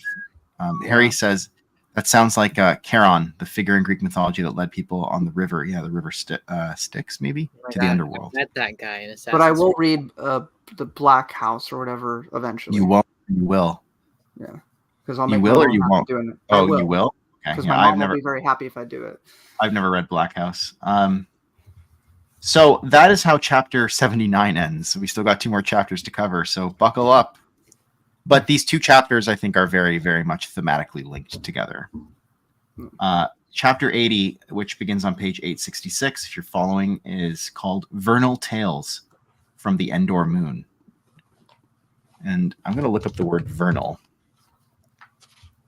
Of, in, or appropriate to spring. Oh, Yay. right. There you go. Because what was the previous chapter called in regards to Endor? Let me see if I can find. It was Was it hibernal or something? hibernal. Yeah. So that's like, I think that was like winter, maybe hibernal. Yeah. Yeah. And Sure. autumnal that we did. Yes. Okay. So now we're vernal, Vernal and then which is cool because you have the 4 monitors. They're like the different seasons and stuff like that. So this kind of mirrors that. Did you notice that? yeah. Yeah. You got Surfer Guy, you got Tom Selleck, then you got the Leaf people. Yeah, Tom you got him. Selleck. Yeah. GLaDOS. GLaDOS. 343 Guilty Spark. You know, the worst. So, with the beginning of chapter 80, we also get something. We are the friendly spirits from the forest glow. We're friendly spirits from the forest glow. Yeah, Let's go. It's the the best Ewoks are Muppet back. show. Yeah, hey, whoa! I'm I've been- gonna forcibly remove you from the stream if you slander the Ewoks. I've been waiting for that. You know what? I'll say that this book makes me more interested to watch it again. That's fair. We are Can I be reintroduced. Morag? Sure, you can be Yes. Morag. 'Cause, like, when I was you- reading her lines, I was reading it in like a Morag voice. We are reintroduced to Lindronigan from the previous Endor stream that we did, who is the daughter of Gorog, the Night Queen. Okay. Right. She was imprisoned in ice last time we met her. Right. Yeah, It was like ages ago. Yeah, here I can pull up a picture of Lindronigan. It's going to be Visuals that. help, Yeah, well, yeah, it's going to be that. It's just so amazing, this piece of art, and I just have to showcase it every opportunity I get. And so, I got it. He's got it. Okay. So, this is a piece of art by Guillaume Ducos, who I had the Love pleasure it. of interviewing on Brennan's channel last week. Right. Lindronigan is the blue arachnid lady with the Sunstar Shadowstone scepter, Mhm. right in the Awesome. middle of the Isn't that Matt picture. Wilkins trying to grab it? Yeah, that's Yes. Squint. Tamil Squint. That's right. All of these would make awesome action figures for the record. I'm just saying. It's such a shame that Best this to is you, not that I will never get them. I will be permanently denied awesome action. Somebody figures will of all make of it these make us a characters. fan. Look at Windagon. Yeah. Windagon's dope. So Lindronigan is Morag, as we learned, and we knew that because her other name is Morag Goragom, and Morag is Yeah. short for that, right? Maragaron. Yeah, she is freed by this guy. She is freed by none other than Where is he? Hey! the Rock Wizard. The Our vibing rock favorite wizard. character. Yeah. Harry says it's so cool seeing silly ideas reframed in new ways. I agree. It's like That's the what the E is Ewok all show about. grew up. Yeah. 3D printing could do the trick. That is correct. But yeah, the Rock Wizard frees Lindronigan from her. One of our favorite characters ever, who I was mentioned in the last Endor episode, offhandedly, has returned. We love to see it. Somehow the Rock Wizard returned. He's covered entirely in rocks. Vibing. Covered entirely in rocks. He tells her that she's been frozen for millennia. Wait. Also, we now have a time period where this is 200 years before the Battle of Yavin. Oh, we're getting close. Yeah, we're getting close. So, We're getting close. Yoda's alive during this time. you see? Yoda. Ew. You seek Yoda. Okay. Alive I am. Big Yoda. Let's see here. I think Yoda would be vibing with this rock man. Oh, we totally would. It'd be like Neverending Story. I wonder Be how many great. Scandits Yoda could fight. Before we get into that thought experiment, let's read this. I think you want it to be Morag, right, Max? Yes. She So wants maybe to be every cool female character. and Al, can you be the Rock Wizard? Let's go. Sure. We're on Page 866. 866. Yeah, I think Max, I wanted you to start with millennia. Yeah. Millennia. She felt dizzy and dislocated from reality. Why, after all this time, did you revive me? Once, long ago, you did me a great favor. When your hidden location was revealed, I set about to repay the debt. I am grateful, she returned, though I cannot fathom what I am supposed to do with myself now. You have not asked for my counsel, but I will give it nonetheless. Do as I have done. Forget the past. You are a queen. Rule what lesser races will have you. I feel as if I was intended for more, she replied. What was I once called? I would not advise you to use your former name, nor even the shape of Lindronigan, for these might be recalled by the monitors who still visit these parts. Thinking a moment, he added, Call yourself Morag, for that is a shortened form of your true name, as you once told it to me long ago. Here. He rummaged through a chest, pulling out a staff and handing it to her. I procured it from your Tamand traders, who sometimes visit these parts. They did not know its value. Do you recognize it? This belonged to me. Your ancestral staff may help your memory return. It cannot be destroyed by mere age or accident. It will aid you with your spellcraft. We can practice now. And so with the Rock Wizard's aid, she regains enough of her magical ability to start anew. We got some more comments here. Fine Edition says he just watched Battle for the Sunstar tonight with his daughter. That is awesome, because that episode is covered in this book, which is great. And Scott Johnson says that's his favorite episode. You know, I think maybe mine too. He loves the droid PD-28. Yeah. Millennia. She's been locked up for that long. Okay. Yeah. So millennia. Exactly. Millennia. We're told that she takes on the form of a harmless Amaran enchantress. I was like, what's an Amaran? So I'm gonna look it up. Star Wars. Here we go. Oh, wow. Okay. I was not expecting that. What is she? What is it? Uh, No, I'm scared. Oh, I gotta see it. okay. Here, wait.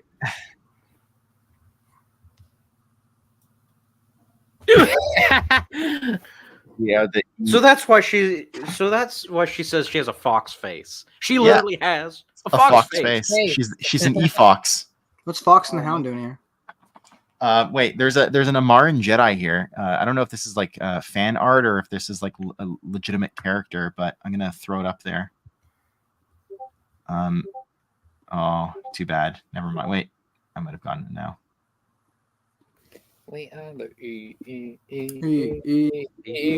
Fox. When the spirit and the forest move. Whoa! I think that's bad. Oh, Yeah. that looks a little bit like Zootopia. Oh, Just like that. yeah, Maybe more like wait a that. second. Wait a second, Al. Find Is edition. Zootopia a Orange planet wedding. in Star Wars? Oh, no. It's all connected. Oh my Paw God, I Patrol, just- wait. Zootopia. Wait. It's all wait. connected. You figured it out. You cracked the code. Brady says it is great. I like how the whole show is like, yay, Ewoks being Ewoks, and then pow, the Empire is here. Yeah, I know. Was PD in anything else? Okay, this is the best comment right here. Corn is sweating right Of now. course he is. Oh my god. Oh no. Oh god. He's got to Corn. find that Oh my nice God. center. No, just that episode. Yeah. Yucky, Corin. How do you think So- Corn would have felt about the? Sorry, no, I'll drop it. I was going to say that TCW episode with the lemurs, but I'll drop it. So Morag raised. Oh, God help us. Morag raises a fortress in Mount Thunderstone and decides that she wants to bring her family back together. Right? She wants to get Odra, her daughter, and she also wants to get She wants to free her husband Stagor, who's the ice demon. But her main plan, basically, like her what she wants to do is, with artifice and cunning, she'd convert the protectors of Tana. Remember, that's what Endor is called at this time, to the service of the Night Spirit. Yeah. And she goes about it by basically looking into 3 different races on Endor that she has learned have given themselves over to the Shadow. The Quark, the Bobogs, and the Jotnar. And but first, I think she visits the Quark, but like the Mantigru are those flying creatures, and she allies with one named Chrysophilia. I am known as Chrysophilia, though none have used my name in long years, for few of the Quarks can understand us. So she she allies with Chrysophilia, and who's like totally on board with her plan. She's like, we shall soar the heights together, and over the ripe fields, formidable forests, and verdure hills, you shall have dominion like it was in the days of old. Because they recognize her as the rightful queen of Endor, because they know that her mother was the great night spirit. Let me see if I can find a picture of a Mantigru. I have one up here. Do you? Do you want to throw it up? Yeah. Give me just a second. Tharguru Grat. And that would be his favorite episode, Alex. Yeah. Does Corin tell? Oh no! Good. Does Corin tell Mirax she can't shave her legs? We'll never know. Probably. I don't want to put it past them. Jesus. For people who are like watching this, are like, what's that? Like, Corin is notorious in the expanded universe because I think he had a fling with a Salonian. Yeah. Which is like an otter creature. And Gavin Darklighter asked him for advice because he wanted to go out with a Bothan lady. Yeah, Acer Seller. Yeah. He went in detail about his experiences. Yeah. Okay, let me throw up this picture that Al is. That's a Mantigru. I love the pterodactyl. This is from an episode where I think this is the one where they had to hide the berries by using a magic soap that turned them invisible. That's right. I love that episode.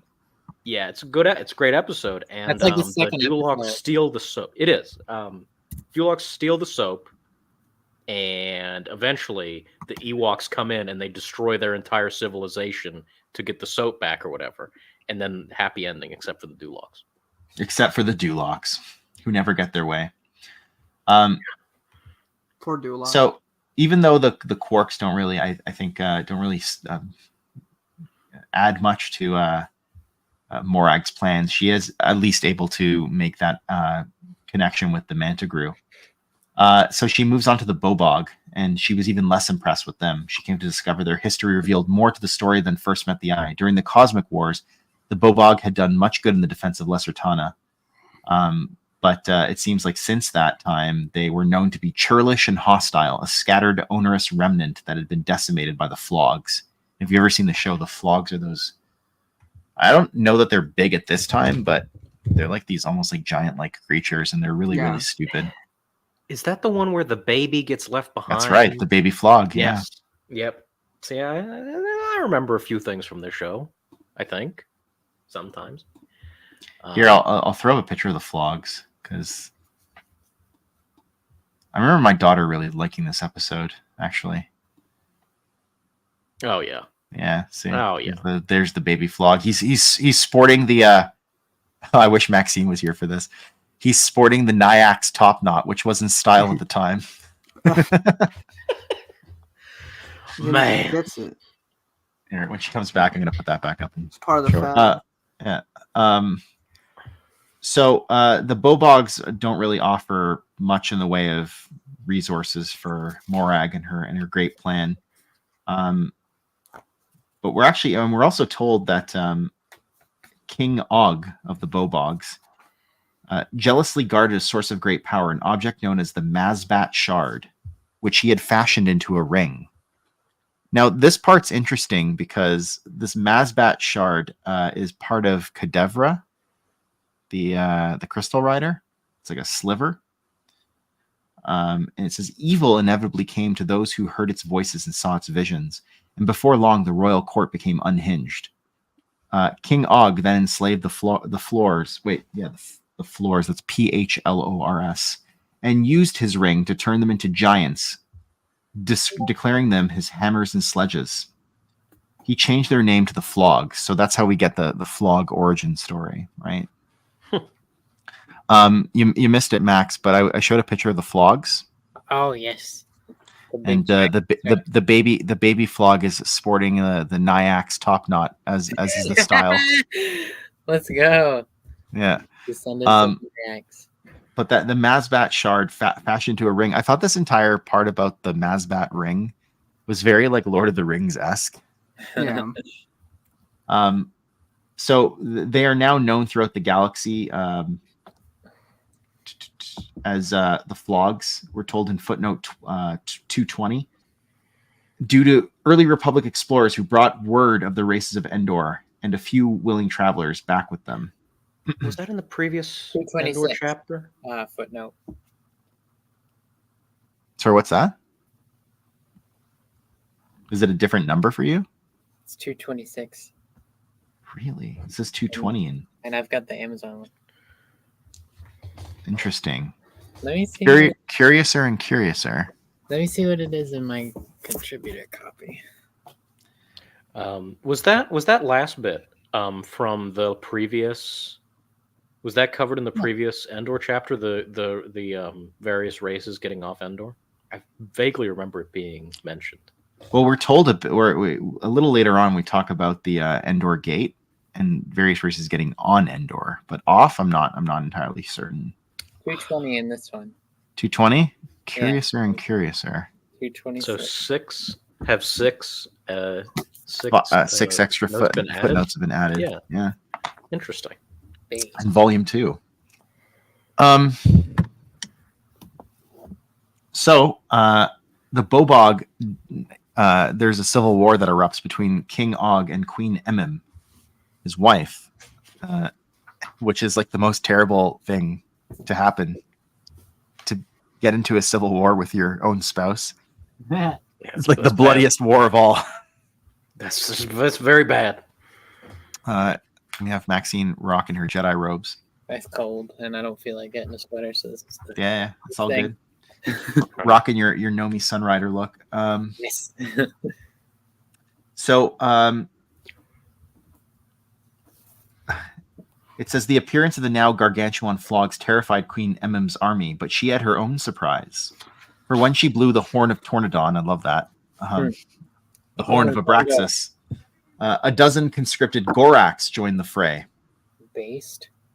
And I'm sure you all remember who the Goraks are, right? One of them Indeed. appears in the first Ewoks movies, but I am going to. So I first learned about the Goraks through the Essential Guide to Planets and Moons. I think I learned about them from the that really cool like Ralph McQuarrie art with the Goraks. Like, Is this the way? I think I have it. he's like peeking up on the Ewok village. Yeah. It's Yeah. in the illustrated guide to the Star Wars Yeah, it universe. is. Yeah. That's where I learned it from, because I was like, wow, what is that thing? And then I like looked up like big creatures on Endor, and then the Goraks came up. Is there a picture of it from the movie? I have not seen Yeah. the movie. I think Oh, I yeah, might sure. I'll force pick my it friends up. to watch it this Yeah. weekend. This Gorax is like, I heard y'all have some extra copies of Supernatural Encounters in those huts. Y'all get any more of them Supernatural Encounters copies? Yeah. And they're like, go away. These are our copies of Supernatural Encounters. Here, I'll pull them up from the movie. It's been probably whenever the movie came out on DVD, so that's like 2006. So like 18 years since I've seen this masterpiece. And I've been waiting to force my friends to watch it. So we may do it this weekend. So that's exciting. Okay, here's the Gorax from the Ewoks movie. Oh yeah. Oh, let's take a look here. Oh He's yeah. Marvin. Yep. Yeah, That's- sorry, that's it's a small all right. picture, but No, think that's he's that's what I like. That's the best thing ever. Man, why didn't they make 100 Ewoks movies? the Gorax is just like, it's me, Gorax. I don't know why he has that accent, but It's a me, Gorak. He's Roman Bellic. It's a Mia Gorax. I love how I typed in Gorax into Google Images, and a picture of like Ahsoka fighting Ezra appears. What? I don't know. Here's a funny picture. There's like Luke and Leia and some They did Ewoks music over. Sorry. They're doing with the what? Gorax. Oh, Awesome. I remember that. Yeah, Is that from that little cartoon? Yeah, Forces of Destiny or something like that. that's maybe. that's probably why Ahsoka and Ezra showed up. It was probably just like a stock image for that show. Yeah. Okay. Well, in any event, the Gorax joined the fray. With corpses smeared across the fields, and the king and queen having killed each another, with the king and queen having killed each other, the war of the giants concluded. Both sides had lost, and about them lay their kingdoms in ruins. The surviving Gorax took whatever valuables they felt owed to them and stalked off, leaving the few dispirited Bobog who remained to disperse across the Endor moon. The Flogs now ruled Simoon, which I think is like that part of Endor. A wiser race, they appointed Omeron as their king. His first order of business was to have the Ring of Emim, right, that she stole the ring from her husband, destroyed. Shrink the Flogs back to their normal size, but when that failed, he ordered it destroyed, knowing that it only brought evil. But they were all of them deceived, for the ring had other plans. What? No. But they were all of them deceived. So his youngest son, Prince Korib, was not as prudent as he. Substituting the Mazbat shard for another that looked like it, he hid the real one. Good to see you, man. Hope you feel better, Brady. Take care. So they were all of them deceived, and Prince Korib, like Isildur, took the ring, and Isildur, he decided to secret it away. Says, and then Omeron dies, and says, after yet another period of mourning, the appointment of king went to Omeron's youngest, Prince Korib, who wore the ring of Emim on a chain around his neck. This part's interesting. So the felling of the great trees of the forest of Simoon was the catalyst that propelled the guardian tribes of Ewoks back to their ancestral lands of Happy Grove, whereupon they reconstruct Bright Tree Village, which is the Ewok village, right? Yay. And built a new Panshi village in Red Bush Grove, from which many would spread out to various additional locations, such as the Southern Lake Village. Neat. Based. And then we find out how the Mazbat shard was formed. As the incursion of the spirits of the Inder elders into the Shadowstone, which created the Sunstar Shadowstone when the elders entered it, had been no gentle process, and the resistance that Kadevra, the Crystal Rider, put up, a splinter broke off. Though but a small piece, it contained all the malevolence of its mistress.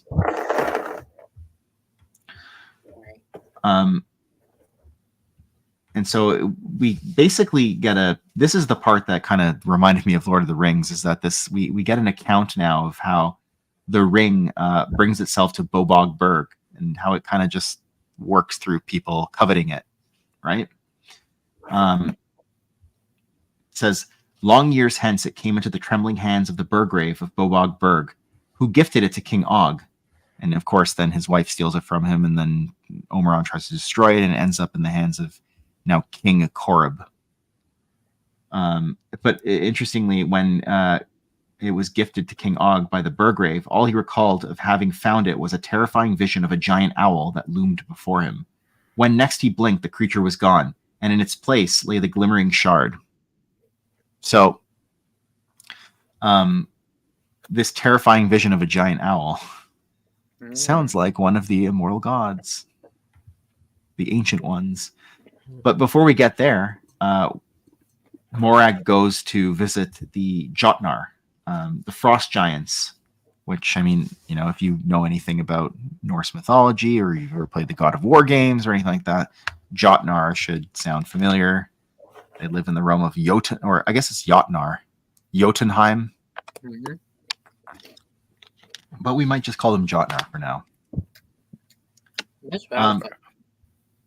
Yeah, we find that they had been attacked by Zothians, and that kind of caused because they used to be a larger race of warrior poets dedicated to the defense of their crystalline mountains, but then they were attacked by Zothians, those brain creatures, and ended up like it's kind of like the downfall of their civilization. So Morag goes and visits these idols, these goddesses. And she casts a spell on them to compel them to speak. Right? They're basically like statues. Mm. And they look on her and they say, "We are the sisters of the seasons and the maidens of Lil, the satyr and the Lamia, the maiden and the hag, the forgotten of the gods and the keepers of the lore. Tell us, what is it that you seek?" And she says, "Queen to queens, I request the history of the Jotnar." Mm. And so they tell her the history of the Jotnar, and that's on page 871 to 872. Basically, they talk about the season deities and Borea Kubra. That's I believe the winter one that we talked about in the previous Endor stream. But they call them the cruel season deities, and they struck down the great king of the frost giants and altered the Jotnar so that they could no longer eat or drink. The saga ended when with their turn to the Windigon, who provided them their deadly frost breath. So they basically made a deal with the devil, essentially, the Jotnar. Another thing that Supernatural Encounters warns you not to do. I know. Yeah. Although frost breath is pretty cool, I'm not going to lie. That is pretty dope. Oh yeah, that's one Is of it- Superman's powers. Is it Where's worth the- your immortal soul? I don't know. To be Perhaps more like Superman, sure. you get to freeze your enemies. Like someone's just talking down to you, you just freeze them. Chill out. Everybody. What killed the Ewoks? The Ice Age. Oh man. Okay. What a great movie. And then there's a story here that's interesting, and I didn't know if it was maybe a reference to something, but it says the frost giants were defeated at the hands of the Keat Prince, Titterbug Princess, Fleabolg King, and Trome Shaman, aided by Queen Maeve and a roving Scandit who'd accompanied them. The tiny party was transported to the Mountain of Doom. I'm like, this story sounds like something. I don't know what it is. The roving Scandit? That one's got me. Now, for of course, should be very obvious reasons, but what could that possibly be referring to? He's vibing. He is. So many people be vibing. He's roaming. He's vibing. Scandits be roving. Rock giants be vibing. Yeah. And Or the they be Scandits- rolling. And the Scandits are ever plentiful in numbers. So as a result of this singular brave Scandit, I'm just kidding. As a result of them, this adventuring party, the Jotnar were trapped in their mountain. And then we're told that by the time they were free again to roam the lands, they were a relic of a bygone time, a conquered race, and still Borea Kubra reigned, keeping an eye on them lest they fall into old habits. Thus they remained near their ancestral home and were less of a threat than their forebears had been. And I think for good measure, we should throw up a picture of Borea Kubra to remind us. Yes. Oh yes, of course. Yes, Our of favorite course, of course. weather wizard. What is his Weather name? wizard. Weather monitor. There we go. Yeah. Now that's Somehow a flash Marcel film if I ever returned. seen it. Wow. What a dashing fellow. All right. Quick aside: who would you cast Tom Selleck as in Star Wars? Maybe a Jedi of some sort. Or an Imperial officer. Is there a particular Imperial officer you have in mind? I know I'd cast him as Milan? this. I would cast him as this guy. Lauren, maybe. Or Helion, just dye his hair white. Hellion. I mean, Oh, there we yeah. go. Easily. Oh, That's Borea Kubra. I want to give him a hug. He looks like Ho such a ho! guy. Odra, you know that I can't marry you. He would make such a good plushie. Right? Back- I want to snuggle him. He looks so nice. He then like You cuddle. naughty Jotnar outside of your mountain again. Get back in there. Get back in there. I shall smite thee into oblivion. So having learned of this, the history of the Jotnar, Morag decides to go and make a deal with the devil herself. She confronts, we're told, the god of cold white silence. Oh, it's such a cool name. Yeah. Who turns out to be Windigon, who Who's doing we've it spoken like- about in previous streams. He says to her, I'm going to try and read this. He says to her, Artur izan bursform dirb durb amash nis dirb ithakwa yun hastur. Which translates into wait, what does it translate into? Can someone read me that footnote? The vassal queen of the night spirit will do what she will. Windigon, son of Astor. Right. So I think she says that to him, not him to her. That would make more sense. Because she calls him son of Astor, which is interesting because Hastur is, I think, one of the names of the immortal. Well, it's a Lovecraftian character, but one of the names of the immortal gods of the Sith, right? Yeah. Here, I'll throw up that picture again. I'll tell you which one he is in a second. Yeah, and of the immortal gods. When I throw it up, you can tell us which one he is. Yeah. Okay. I got it. I got it.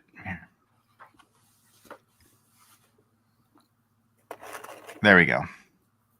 Here's the yellow one. Yeah. Yeah, that's right. With the book and the The staff. man in yellow. Mm-hmm. Even Yeah. looks like a True Lovecraft Detective. cultist. Yeah, the king in yellow. The king in Detective yellow Ranger. as well, right? Yeah. Yep. Lord of the My- Plains my- and Interstellar Spaces. Yeah, if you've ever played the that Lovecraft game they made a little bit ago, there was two of them that came out like the same exact time. But I'm thinking of the Sinking City. And they had a lot of references to the King in Yellow in that one. King in yellow, yeah. So Windigon is his son? Yep. Wow. Interesting. It's like Um never mind, it's not like that. I'll drop my statement. we don't even know what it's What is it? Oh, I was gonna say like I guess like Satan and Ghost Rider, but it's not. That's not the same thing. It's because it's not his son, that's why I dropped it. But it's still like he gives him like his Right. power, so it's kind of like a descendant. Can you read us this paragraph on page 873 that says that made his eyes gleam slightly brighter? What page? 873. 73. Okay.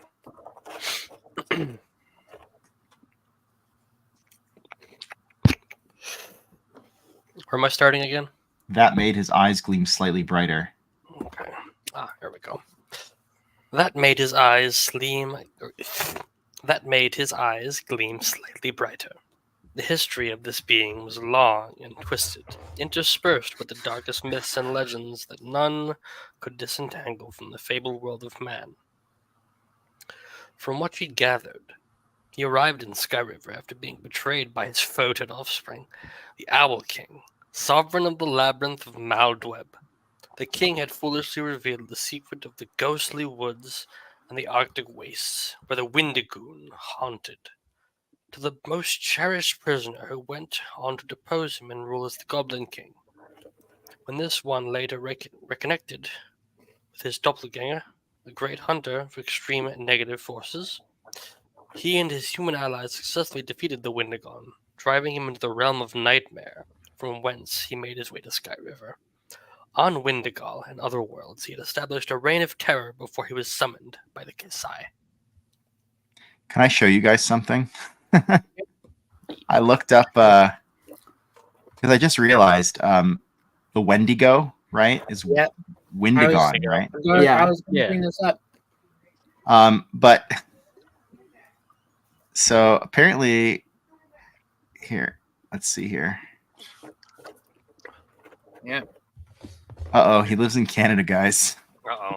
Oh, You guys are shoot. gonna die, Marcel. I'm gonna die tonight. No, To your house. I was just reading this the other day. I was going through my omnibus. I was reading old X-Men. I came across an old Hulk story about an old guy from Canada named Wolverine. You want to know who he was fighting? The Call Wendigo. him the Wendigo. The Wendigo. What? No, I what? played a video So- game back in the day. It was a horror game. It was called Kolot, and you were exploring these wintry mountains. Yeah. And the monster that you had to run away from was a Wendigo. Yes, another Very thing. cool. I So, really like. but it makes sense because he lives in like the Arctic Yeah. regions of Endor, right? And Lesser I think Tana. I think the backstory was based on something true, where like this group of people were out in the winter and they all just mysteriously disappeared, and it's like a mystery that still hasn't been explained today. So the game's like, oh, Wendigo did it. There's So it's- Well, they say on page 5. Well, this is in the travel edition, 558. Where is Well, it's been nice knowing you guys. wow. It's okay. Wolverine will protect you. What? Yeah, you got Wolverine. How do Isn't you he know Canadian? how do you know that I'm not Wolverine?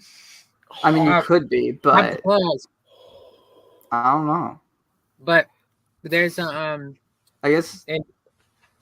Rise of the Tomb Raider, which Right. I love the Tomb Raider games. There's a DLC where you investigate the Wendigon, and it's like in like Siberia. It's like in the Russian like winter wilderness lands. Yeah. Interesting. It's so much fun.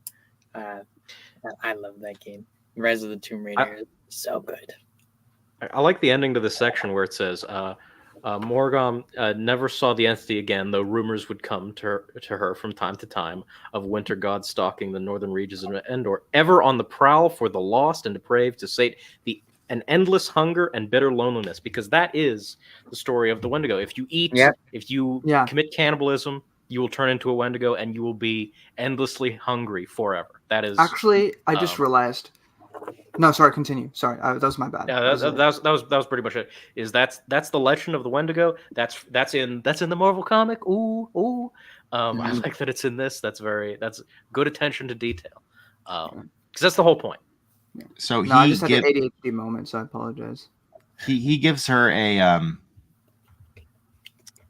rundown on basically what's been happening since she's been frozen, right? Previously on Supernatural Encounters. Previously on Lesser Tana. On Lesser Tana. Upon the demise of Thargorgrot, your sisters fought amongst themselves for rule of the Great Black Nest. That came as no surprise. Her sisters were a vicious, unsentimental, and competitive lot. Then he says, the survivors yet reign over fragmented and divided fiefdoms. As to the kindred, remember them? I miss them. They were broken by the death of Naigath. I was broken by the death of Naigath, okay? Yeah, I think we all were. Whom your mother slew mercilessly. I remember that. She ripped him apart.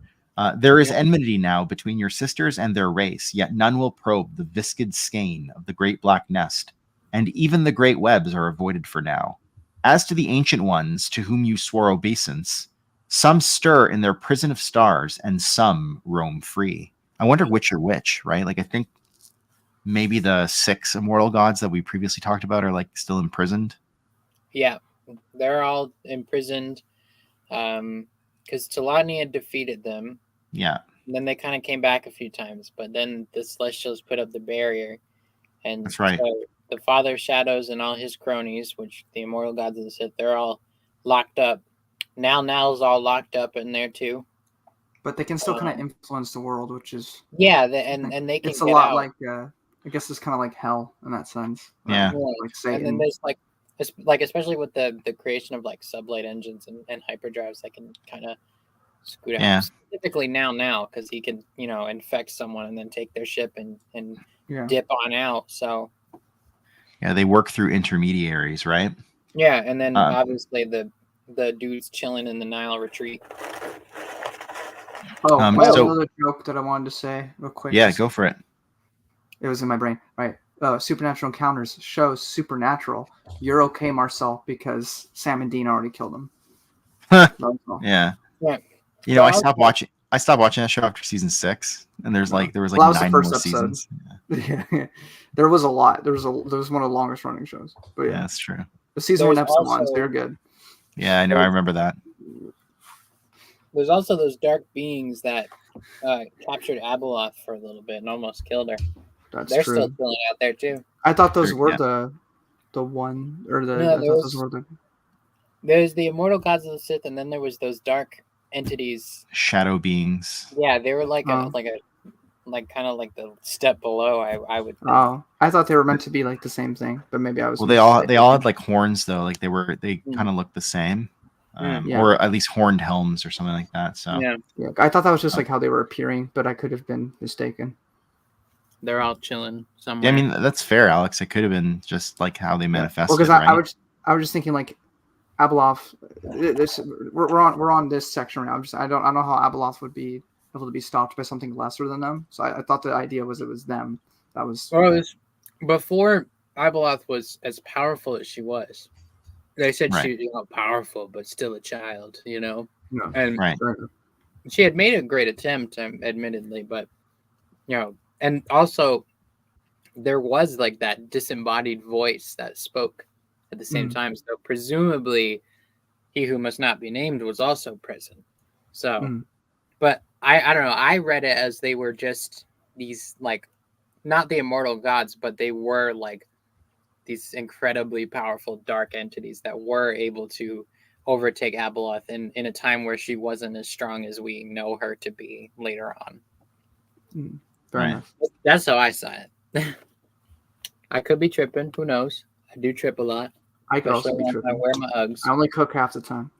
I mean, Back to it's open to interpretation, right? But That is true. yeah, it's interesting here because it reminded me that Windigon and Horla, the Witch Queen on Dathomir, like they had like that altercation, I think, on Droman Pass, like back in the day. Yeah. And so we're reminded it's like no friend of yours, right? This but Horla had a altercation with Now as well when he tried to go to Dathomir, but she was like, and she kicked him right off. Right, that's right. Yeah, that's right. So she's Horla's just been here for a while, right? Yeah, she's been biding her time. We hear about her, and she's just been minding her own business. Because I remember that was like the second or third Superlit I was on that she was introduced. I want to know more about her. Back in the all right, the Raptors won. Yeah, sorry. Back in the early days of supernatural encounters. But Morag basically says to Windigon, like, you still owe a debt to our queen, who's the Gorog, right? The Night Queen.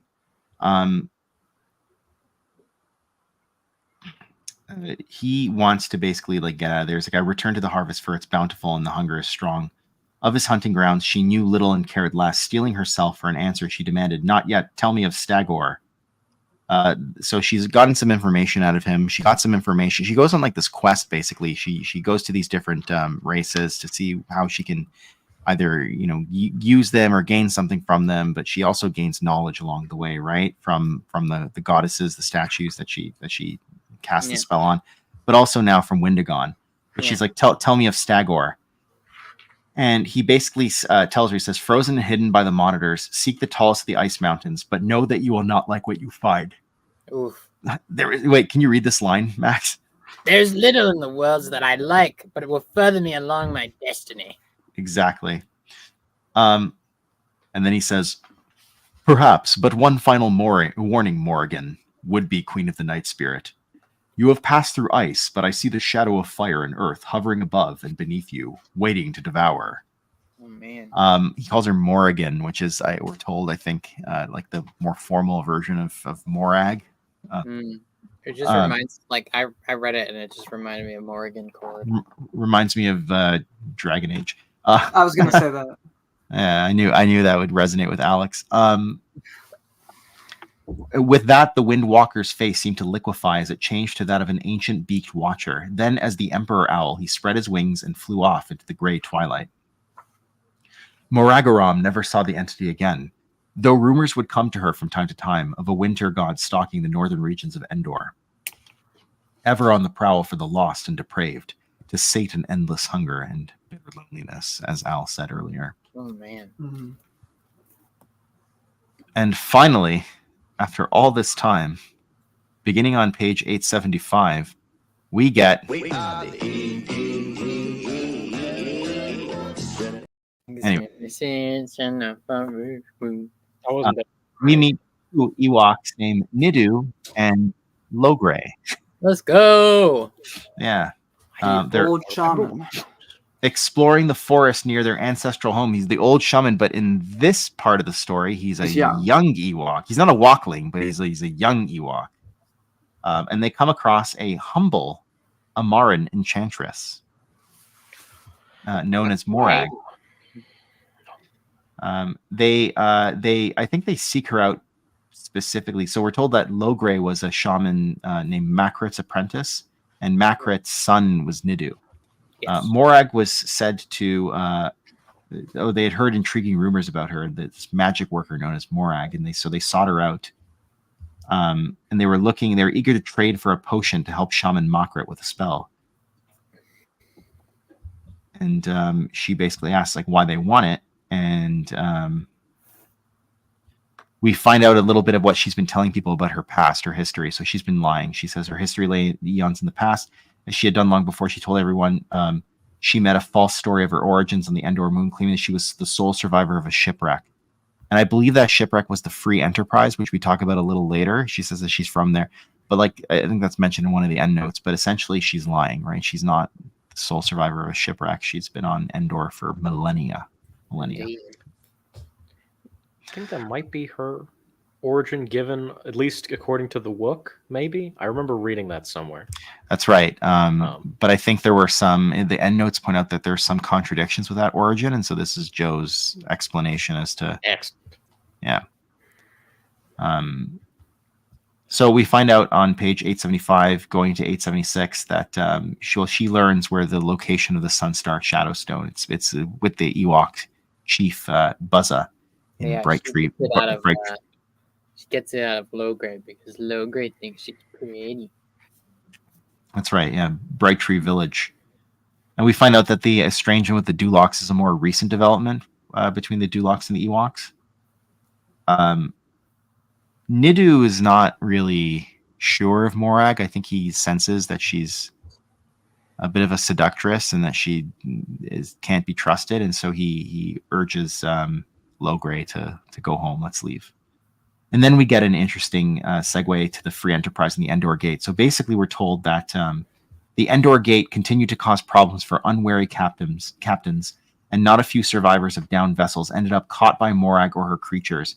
One group of slavers crashed, releasing on Endor the Hanadaks, carnivorous primates who bowed only to the Goraks. Over the violent and avaricious slavers, Morag practiced a newly relearned incantation. When it was complete, there stood before her loyal foot soldiers, who she sent to harry the Ewok tribes and bring her the Shadowstone. I'll get you next time, Ewoks. She's always just like going against the Ewok tribes, right? She don't like them. These efforts ultimately proved successful, but it says one day the Free Enterprise, carrying a large troop of Jinda entertainers, I love the traveling Jinda, and their pet mandrills, crashed on Lesser Tana. I'm going to look up a mandrill for you.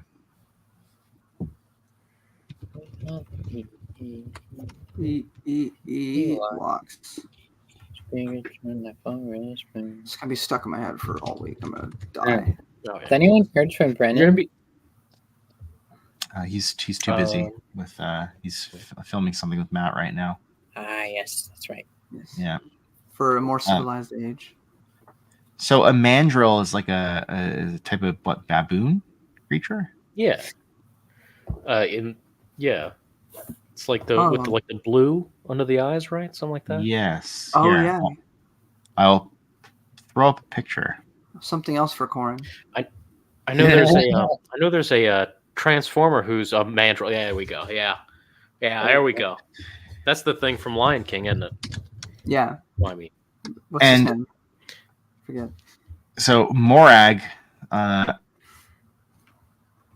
Oh wow! I think I found a picture of her as the Enchantress.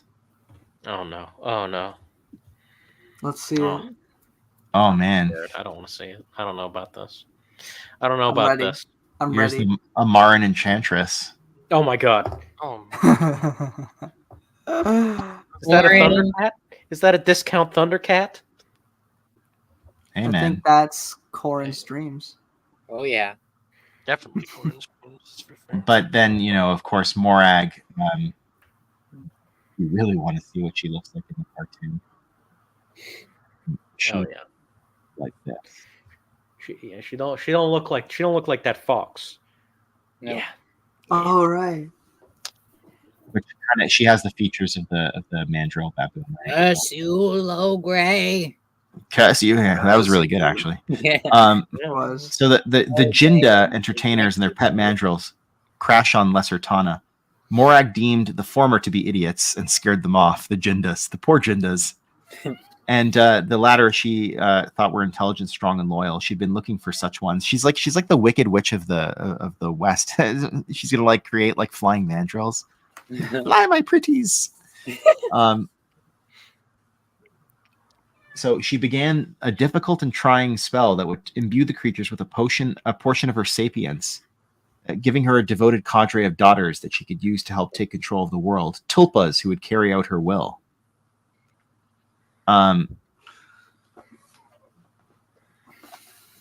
Logray goes to visit her again and interrupts the spell.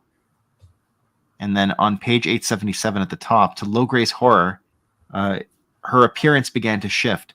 Looking upon a basin filled with murky cave water, Morag roared as her face and body were settling into that of a mandrill itself. What have you done, fools? She tried several different incantations, but nothing would change her back. Oh man. And Tulpa, I want to just talk about what that means, because That's a real thing, right? Oh great, you messed up my spell. Now I have an ugly face. That's good. That's so good. A tulpa is a concept originally from Tibetan Buddhism and found in later traditions of mysticism and the paranormal of a materialized being or thought form, typically in human form, that is created through a spiritual practice and intense concentration. I feel like that comes up in one of the Paranormal Activities. My friends and I just watched those movies. Oh my god, we suffered through all those a while ago, and I remember that. I love this coming up. Art of tulpas. It's so creepy that you have Slender Man and stuff like that here. Just gonna throw one up for posterity's sake. Always good for posterity. As the Carvalhan University will remind you, Carvalha University. Yeah, this is apparently a Slender Man type tulpa. Anyhow, stop screen. It's really just Slender Man. So the mandrills tell Chief Buzza, "We are the tulpas of the witch." Chief Buzza insisted on calling them the Tulga witches, and after the dense Tulgi oak woods he'd grown up near, but they didn't seem to mind. He grilled them as to everything they knew since crashing on Endor, but as they'd only gained part of Morag's sapience and powers, though not her personality, just before the spell was broken, it wasn't much. And eventually we're told that the Tulgas, the Tulgas, eventually departed off-world. So they managed to escape Lesser Tana. We shouldn't say escape, but they managed to leave Lesser Tana. So this is like a retcon of her species, right? Because it was speculated that she is a Tolga, but that's right. A Tolga. Here, I'll throw them up. Star Wars. Yeah, they're from a video game or something. Well, they're from Ewoks cartoon, but the ones that are on the Wook are from a video game or something like that. What's up? Yes. It's so funny. But yeah, what's so funny, Max? Sorry, you came out of nowhere with you just looked at the camera and the Goongas. The Goongas. This is a Tulga. I like it. That kind of does look a little bit. It does look like Morag. Yeah, I thought so. It's yeah. And then I like that. And then George says to him, "It's like two both sides coming at each other. It's literally one piece." Okay, wait a second. I'm cooking. Oh man! God. Let's see what's he cooking up. Okay, see this picture of this is fan art of Morag. Whoa! Awesome. Who does that remind you of, though? George? Ben Quadraneros. Yes, Ben. Thank you, Ken. No. Thank you, Ken. Reminds you of Ben Quadraneros. What's the connection? Let's think about this. Is The Ben ancestors. Quadraneros secretly a sorcerer?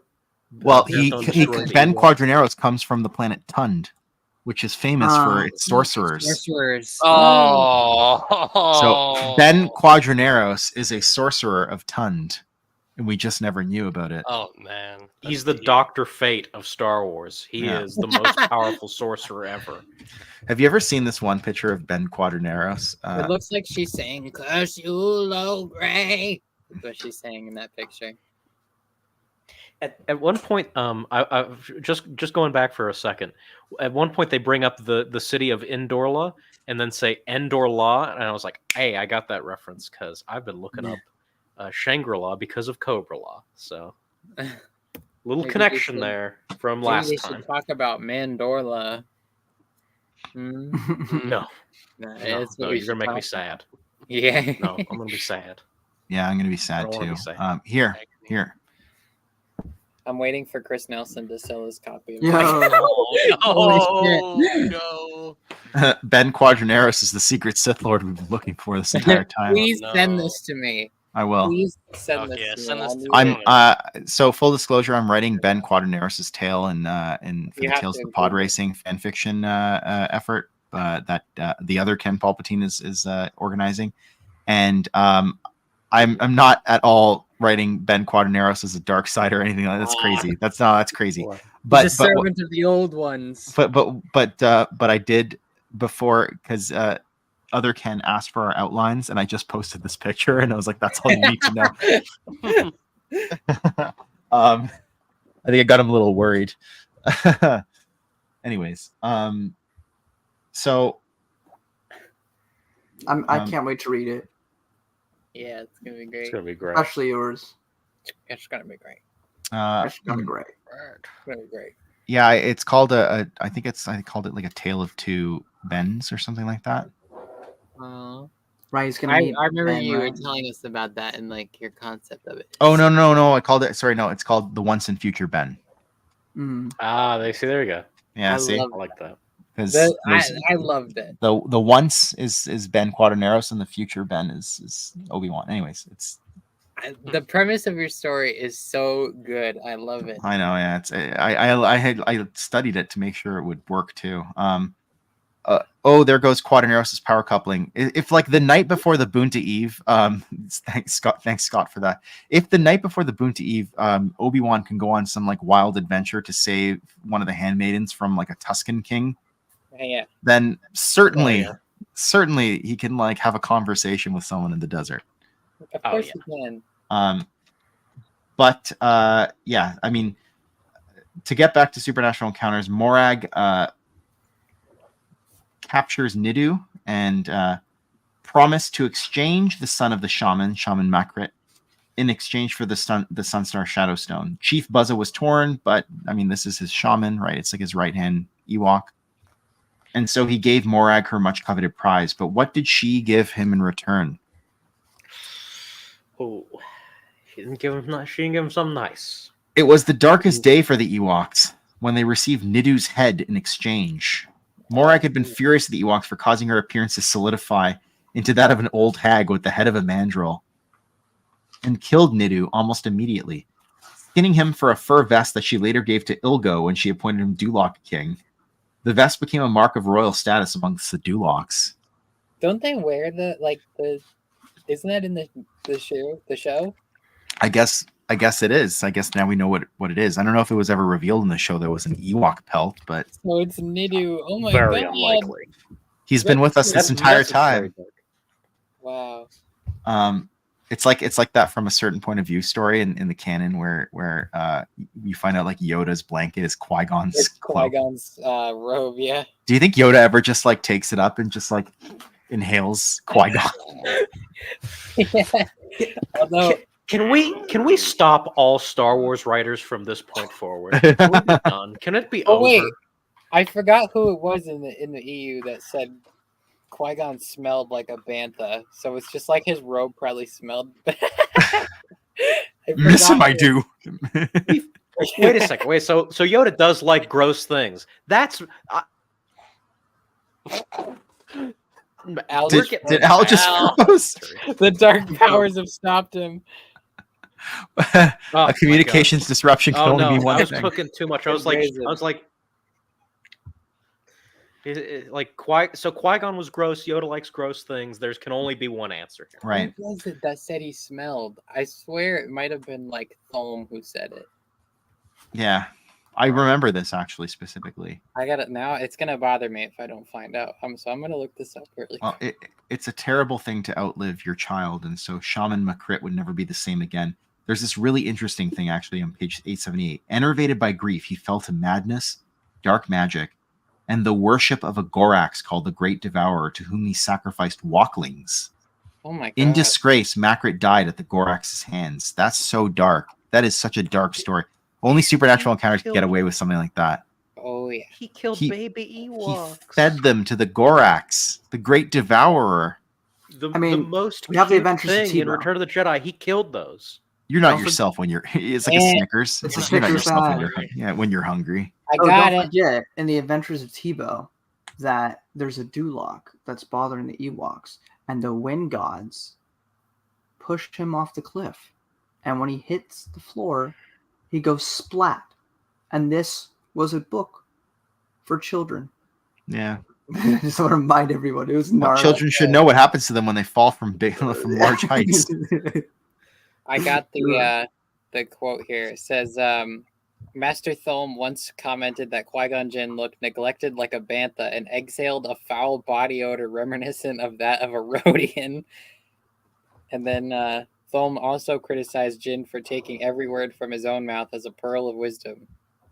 So Thom didn't seem to like Qui-Gon him. doesn't shower, and I bet Qui-Gon looks like he doesn't shower though. I bet Thom looks like he wears cologne. Okay? He does. Yeah. He totally does. he goes to Riz school, he cooks. He and- goes Yeah. to Riz school. Thom is like the only Jedi in that time period where he's just like Trasa is all over him. Okay, she's like, man, And you he's like, smell "I'm much for better than it." you smell much better than the other Jedi, especially that Qui-Gon character. Yeah. You like that What's force all this? fragrance in my car. I love it. Meanwhile, Yoda's raiding Qui-Gon's corpse for his jacket. He's like,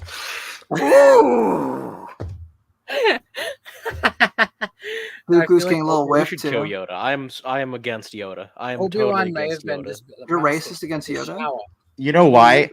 Why everybody likes Thom though? Because he's wearing this, which actually a friend got for me. It's from a celebration, and I wore it for like 2 years. It's a Lando Calrissian cologne, eau de Lando cologne bottle, but the bottle itself comes with like a little Lando Calrissian cape.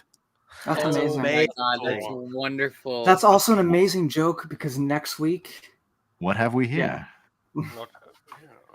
Yeah. So this that's what Thom was wearing, and Obi-Wan was probably, Master, you need to shower. Obi-Wan, that's not the way of the living force.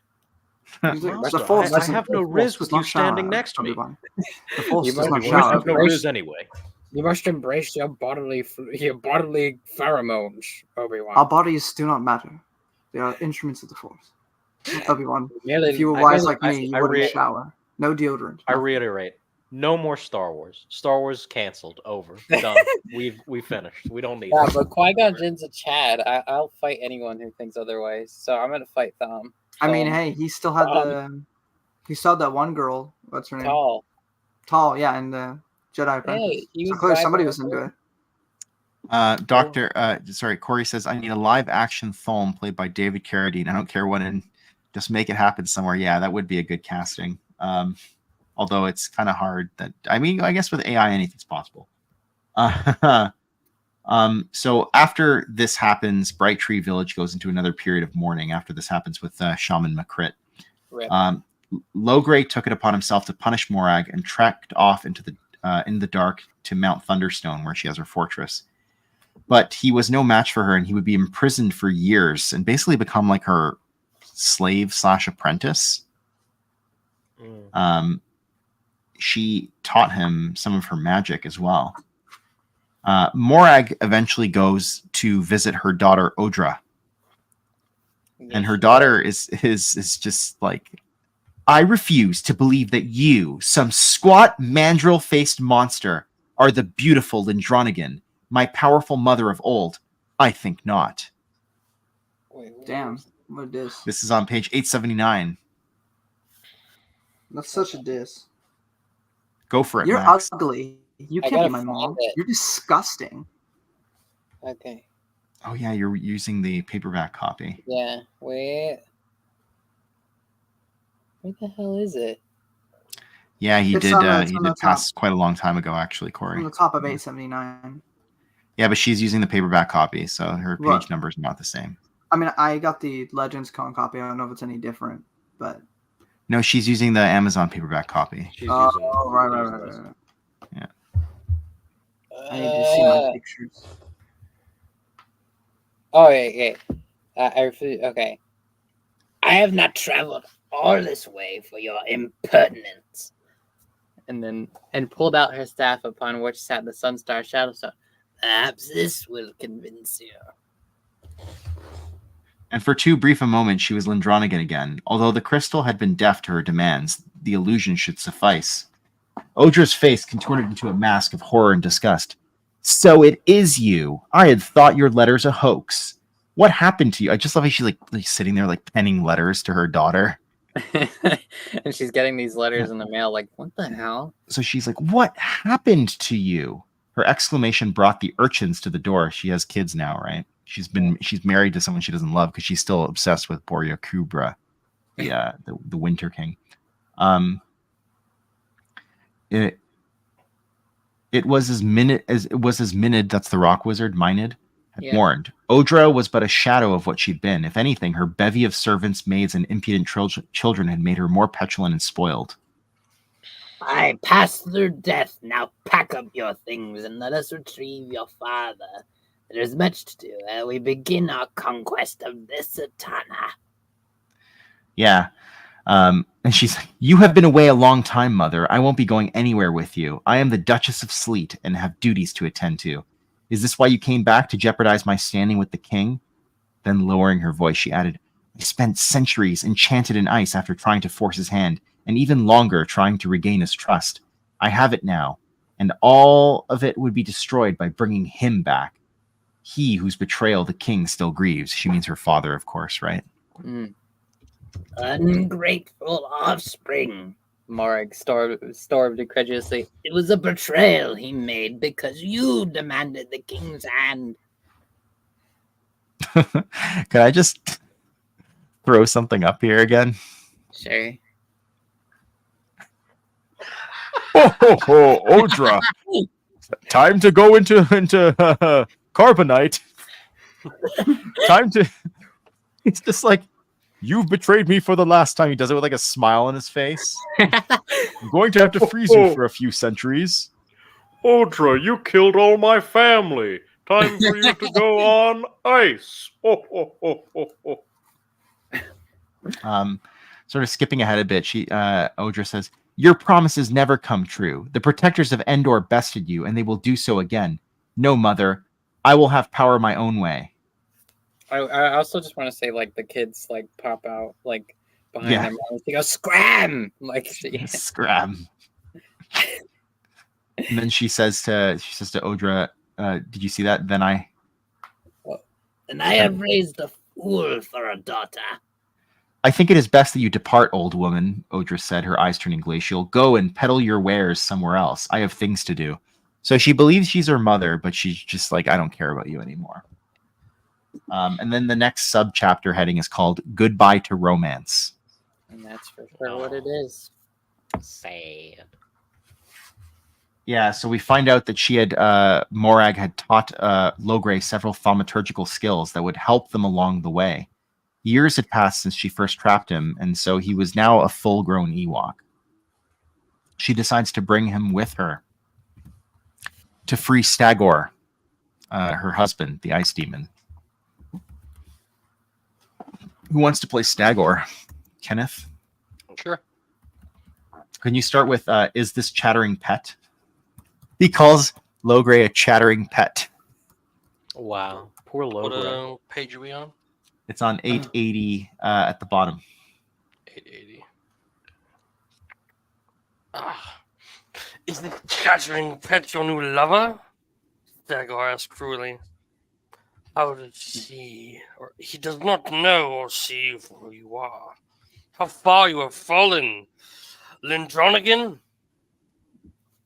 So I have heard, Morag replied, undaunted. Husband, disappointed though you may be, I have freed you, and wife and daughter you still have. There is much work to be done if we are to punish the monitors for what they did and bring this land to heel. Even now you think not. Stagor snarled. You and your daughter are the reason I betrayed my oath and was duly punished. This obsession is the reason you first deceived me.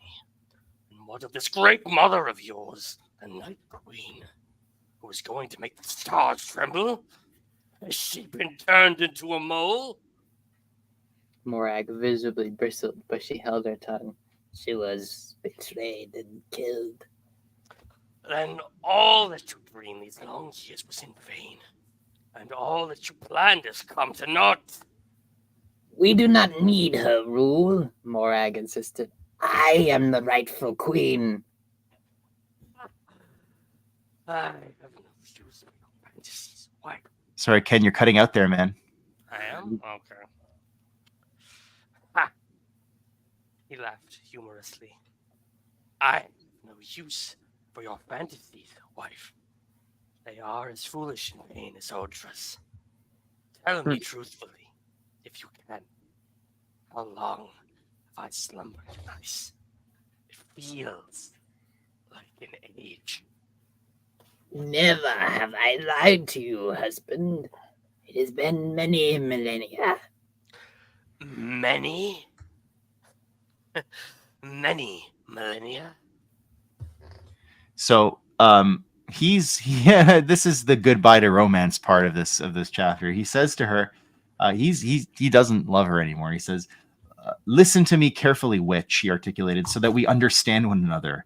Whatever love I had for you or your imp Odra is long gone.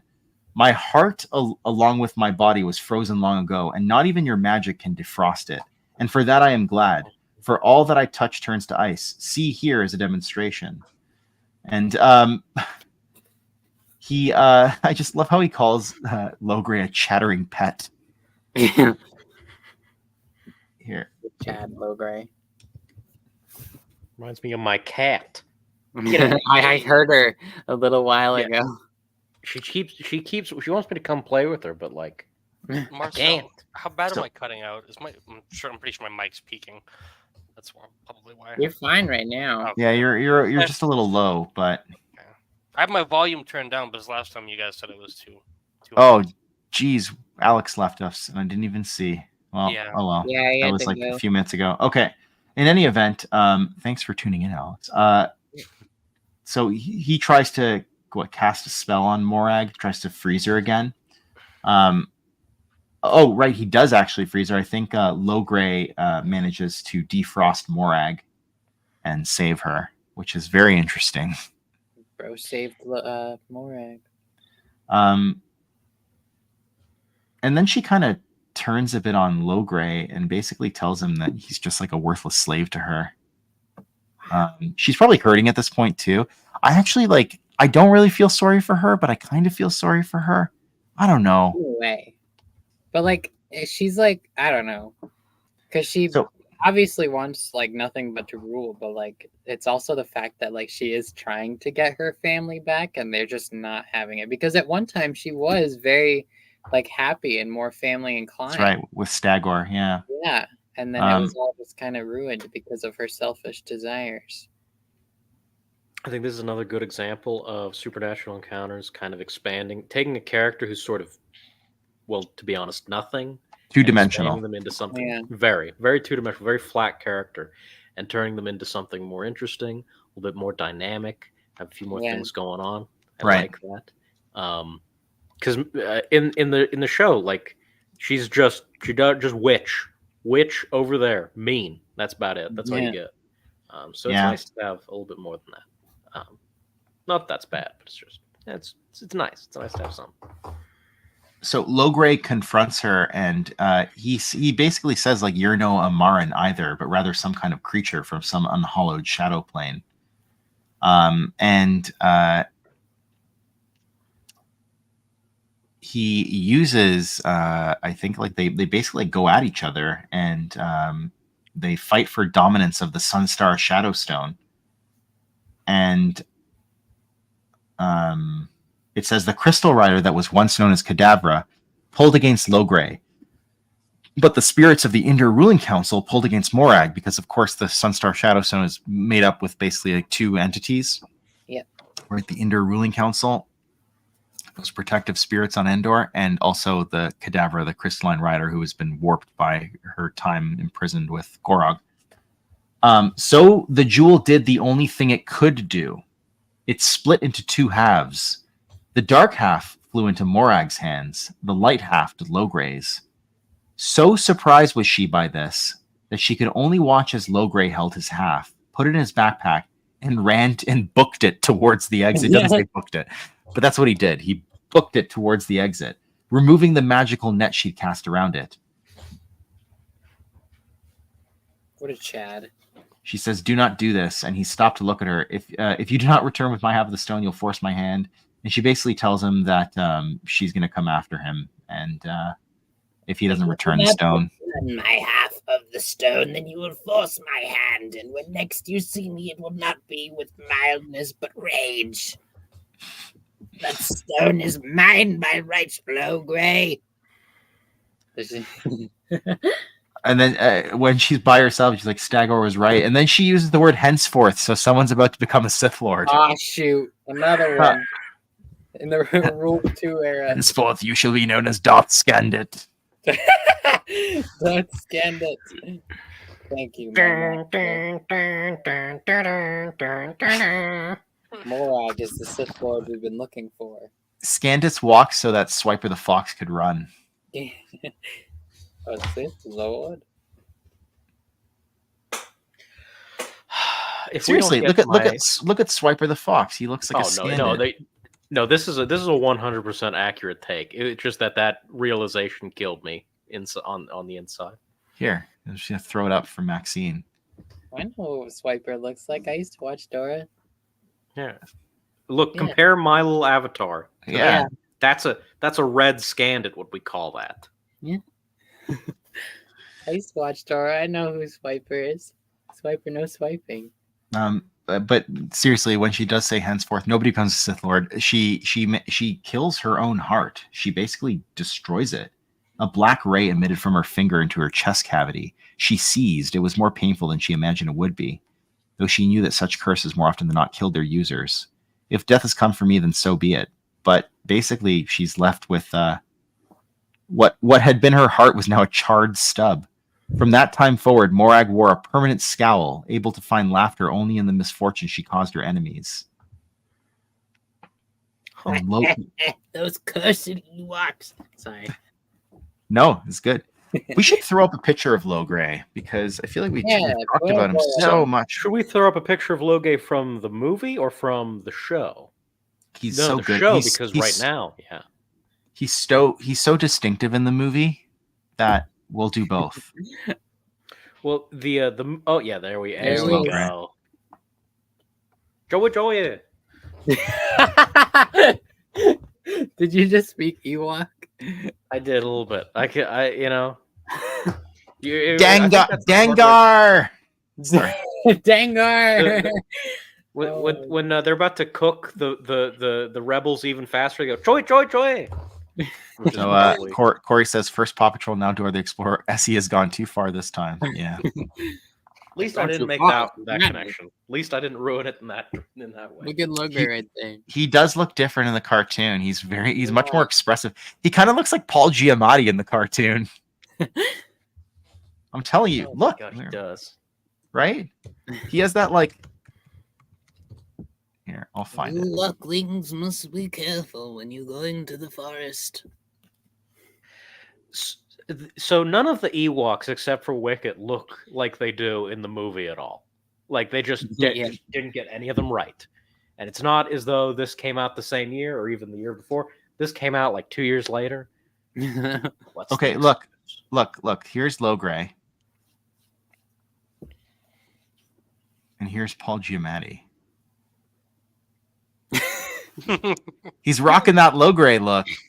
The problem is Live that you showed us action Ewoks movie where it's just like cats. They're all in like Ewok suits, but they're like large, like human sized, and it's like Logray played by Paul Giamatti.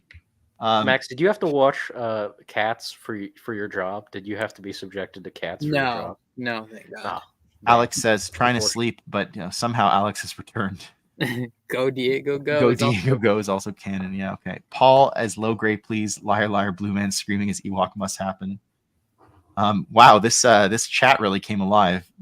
This is the piece of all Ewoks strive for. Boy, this is the piece of all truly Ewoks strive for. You summoned Alex back with your invultuations. That's my Supernatural Encounters term of the day. Brushing my teeth, so I'm listening before getting snug. Oh my god. Bro's gonna get snug as a bug in a rug.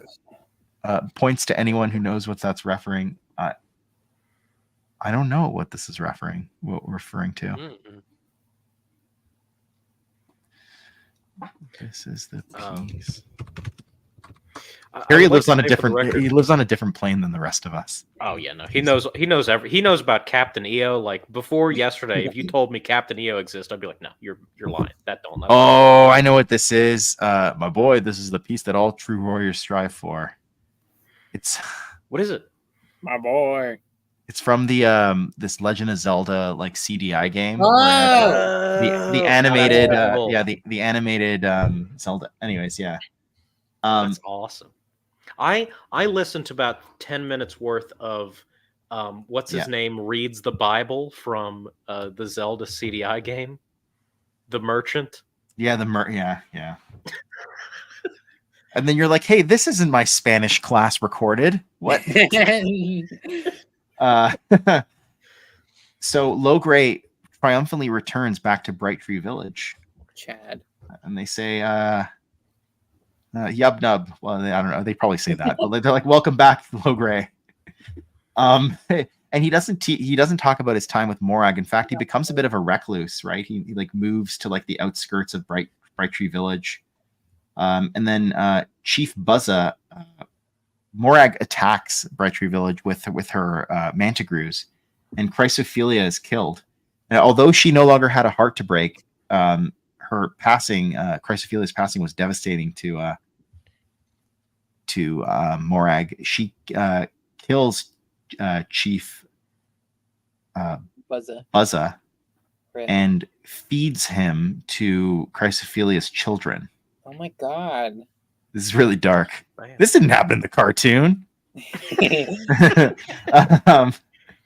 Meanwhile, after an appropriate period of mourning, Prince Chirpa was made chief of Bright Tree Village. He said like Logray would come into town every now and then for supplies and that kind of thing. Chirpa wanted him to become his shaman, but he said, no, I don't want to, right? But Chirpa wasn't content to wait. And we have a comment here. Morshu, the shopkeeper with 2 lines. Yeah. People stretch to its limits. Yeah. It's this I really liked. Logray's inscrutable demeanor eventually attracted these inquisitive walklings who grew brave enough to venture near his hut and beset him with questions. At first he was dismayed by this, but he soon found the walklings amusing. They seemed to kindle a bit of joy again in his heart, which had been murky and hushed as a long unused fire pit, and he began to look forward to their curiosity and visits. Perhaps it was time to put the past behind him and embrace what life there was left to live. I love it. These like small Ewok children give him a new lease on life. That's so wonderful. Do you think that's like Wicked and his friends? Probably, right? That's gotta be them. Truly wonderful, the mind of a child is. Are you yodeling up there? Are you yodeling? Oh. Not me. I think it was Max. Hello. Good to see you. Oh, good morning. We're deep in the Ewok lore. Excuse me, princess. Yeah. Hey, that's from the cartoon, Alex. Not the CDI game. Actually, So we're told that when 2 flogged scouts enter their forest searching for more wood to build their new palace for their new king, Sherpa asked Logray again to become his shaman, and Logray accepted the role at that time, having been redeemed. It is 3 p.m. Wow, okay. Not here. It's like 11:06. Indeed. And that is the end of chapter 80. That was a long chapter. It was a long chapter. It was a long chapter. We talked about a lot of Morag. When I read it, I said it kind of dragged a bit for me. But I did appreciate all the Morag lore. I quite enjoyed the first season of what I watched of the first season of Ewoks, and I feel like a lot of that came up here. I think a lot of it comes up here and then in the next chapter. At least I recognized a lot of stuff. Yes. I have yet to finish the first season yet. I gotta get back to that. Yes. So now we start on chapter 81, which Should we do the is intro again. I can. Yes. Yes.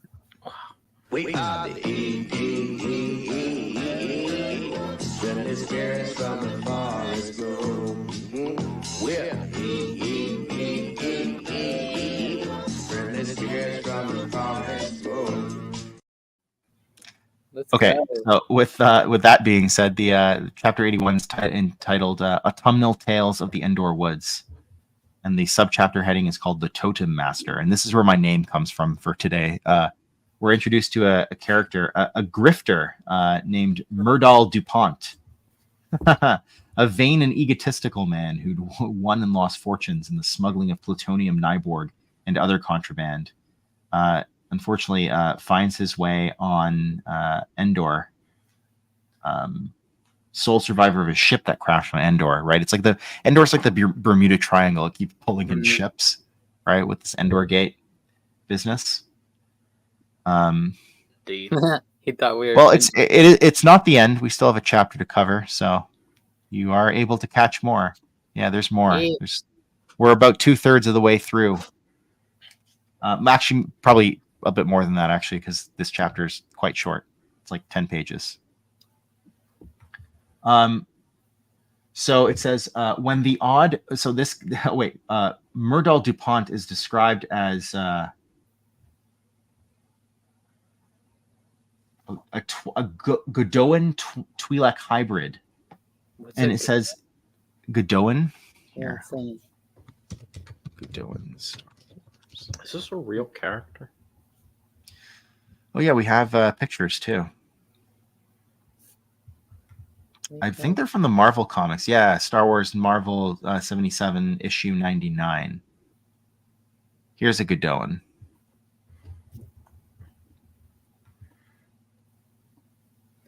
Oh, okay, so he is a mixture of that and a Twi'lek. Oh, very based. Frankie finished Path of Destruction, a great book. I reread it last year, actually. I really enjoyed it. Even though I think there are some minor differences from Jedi versus Sith, which really annoyed me, because it's clear that Drew Karpyshyn is aware of Jedi versus Sith. Like, he excises dialogue from it and puts it into his book. But, Githany, I think her demise is kind of a bit different in the comic than it is in the book. I like to see I don't know, the match, the two match up. You like the changes? Yeah, that's fair. I don't know. I love continuity. So fair enough. It really bugs me when stuff like that gets changed. But anyways, so DuPont is described as an odd, orange-maned and bearded stranger, but he was spotted and detained by the Paw Patrol. I'm just kidding. It says the Flogger Patrol. Much better. I couldn't help it. It's like literally okay. Anyways, it's staring me in the face. So he's detained by the Flogger Patrol and effortlessly taken them into escorting him to Karubia Castle. So that's we're back with the Bobogs, right? Prince Korab, who. Oh right. Oh no. Sorry, I skipped ahead. King Korab is still in charge, right? He was the one who took over. He's the one who wears the ring around his neck, right? This shard. the Ring of Emun. DuPont presents King Korab with a gift, the last remnants of spice that he salvaged from his downed ship. And it's also mentioned that he has a magic sack. I remember complaining to you guys about this in the group chat. I was like, what do you mean magic sack? Although, like, all this like Endor magic going around is like completely does not faze me. But then you mentioned a magic sack where you can fit more things in it, and I was like, that defies the laws of physics. Get out of here. That's but that makes him Santa Claus. That's my problem. Oh my god. Well, he does have a beard, right? So, Frankie says that Githany's death and Pernicar's death. Yeah. Well, it's okay. Certain point of view, etc., etc. Yeah. DuPont sees this ring on the neck of King Korab and decides to steal it for himself. But they were all of them deceived. I'm just kidding. That he does steal the ring for himself. And this actually relates to an Ewoks episode. I'm going to throw up a picture of the Totem Master. Oh, interesting.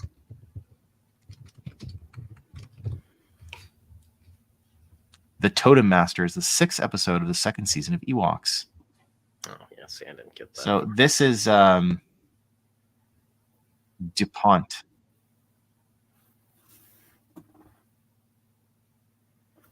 That's what he looks like? Yeah. I don't like him. He's And he- ugly. I do not like this character. Ewok into totems. Scott Johnson, his sack is like Waru. It's bigger on the inside. Yeah, exactly. Oh, Waru's the TARDIS. So look, he turns the Ewoks into totems. Oh, man. His sack is like Waru. My I jelly. don't like anything about this character. DuPont commanded the ring to provide him safe refuge from his pursuers because they pursued him after they found that he stole the ring and he was a grifter. In response, the ring transformed him into a tree, and in this form he remained for long years until King Korab died, and his son, Prince Korab, took the throne.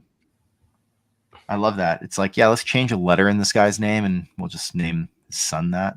You know, I feel like that's on brand for most royals. Yeah. And then on page 886, going into 887, Wischok returns. Oh, she was one of the other daughters of Gorog, the Night Queen. I've like forgotten her because it's been so long since we talked about the. Which the inhabitants of the galaxy have forgotten her too. I'm much like them. Although I'm just tired and old. It would take time to find her lairs in either the Bog Temple or Mount Thunderstone. And as she would need regular sustenance on the journey, she fashioned a new nest, Wischok, she comes back, in a cave that bordered the upper lands. Scouting the area, she located a nearby Ewok tribe in Hanging Moss Village and began her nightly predations. She looked forward to allying with Moragaram. Together they would devour all of the hateful protectors of the Endor moon. Months passed in this way, but just as Wischok concluded preparations to travel to her sister's fortress, fate intervened. Does anyone else want to read this next paragraph? Yeah, okay, go for it. The Ewok she preyed on referred to Wischok as the beast in the mouth of the mountain. When a Jedi Knight landed nearby, they demanded her aid and sent her to the beast's lair. Wischok had no time for such distraction, and after killing her droid and skull-headed companions, she moved to quickly poison and wrap up the Force Witch. All might have gone as planned, for Wischok moved exceedingly fast had she not suddenly been struck with a vision that she then felt oddly impelled to share, chittering, "Betrayal comes at the hands of the Skull Ones." And maybe that Jedi Aayla Secura did not pay attention or simply did not care for the prognostication of evil arachnid-like beings, but she took advantage of the momentary distraction to slay the great Spider Queen, unwittingly preventing a union of sisters that would have spelled doom for the Endor moon. Awesome. Yeah. Memory of Wischok remains in the Hanging Moss tribe and amongst her daughters, the web weavers, giant cave spiders, and mind spiders who yet hunt across the shadowy underworlds of many planets. So that's Ayla Secura, awesome. it's from a It is from, and I looked this up earlier. It's from Clone Wars Adventures, the digest comic based on the Tartakovsky series, Volume 5. I was gonna bring it. I forgot to get it when I was prepping for the show, so I have it upstairs. Cool? But here. Here's the beast in the mouth of the mountain. Yeah. let's take a look. I'll pull, I looked this up after I read it, and I was, it's so cool. There you go. There's Wish Chalk. Oh, Wish Chalk. Eating spaghetti right now. It's like that picture of like Dr. Afra that was like Salvatore La Rocca just like eating spaghetti. Anyways, but that's so cool. I love that. That Ayla Secura like kills Wish Chalk, and then like she foretells Order 66 because the skull ones are like the clones. The clone troopers. I love it. Yeah, it was great. It's such a great. I love how like it just to me some might like have the criticism that this makes like the universe like reductionist because like all these things are kind of tied together, but I actually think it enhances the experience. Like it enhances the universe. Agreed. I've always had the criticism of this story in particular. I love those digest comics. I did not know they existed until I started like diving into the EU, and I found out, oh my god, like lost episodes of the show. This is amazing. They're not quite that, but they're very good. But when I read that, I was like, this is kind of weird. Ayla Secura's on Endor. She meets the Ewoks. She fights a spider. But like having the context, like that's not just a spider. That's like a spider deity. Yeah, well, that's pretty cool. I guess that's pretty awesome. Did you say diving into the EU or diving into the Waru? It's Both. much the same. It's much bigger on the inside than it looks. Speaking of bigger on the inside than he looks. Hey, there he is. Wow. What's that supposed to mean? I don't know. I just wanted a segue to bring. Like Matt always does something like that. He like has like a segue to bring people in. How was your filming? It was good. Sorry, I'm so tardy. I wish I could have been here for longer, but I'm glad to be here now. How's it going? Good. We're talking about the Ewoks. Yes. Indeed. Frankie says he thinks the Star Wars universe being tied together is justifiable since the Force exists, and that's how it was introduced in Episode 4. I mean, the other thing is like I got into the expanded universe because of the continuity, because of the connections. Right? Like, it's literally like why I got into it. It's like, oh, these stories matter; they all tie in together. So I don't know. Frankie says, "Yo, Brennan," and then Nyax. Brennan with the epic Lord Nyax top knot, as was the style at the time. And Coronet in like thousands of years. A recurring theme for the stream. Yeah, maybe I'll try and pull off a top knot next time. We'll see. I'll have to do it. Do it. So after Wischok has been dealt with, we're on page 887, Brennan. A prophecy come to pass. Morag's obsession with the lost Sunstar blinded her, and so she essentially starts attacking the Ewok village at various times. He does. She used her mantigrews to attack the sunberries, crucial to the Ewok diet and medicine. She unleashed the rat-sized wood-eating Kermies, not seen in centuries.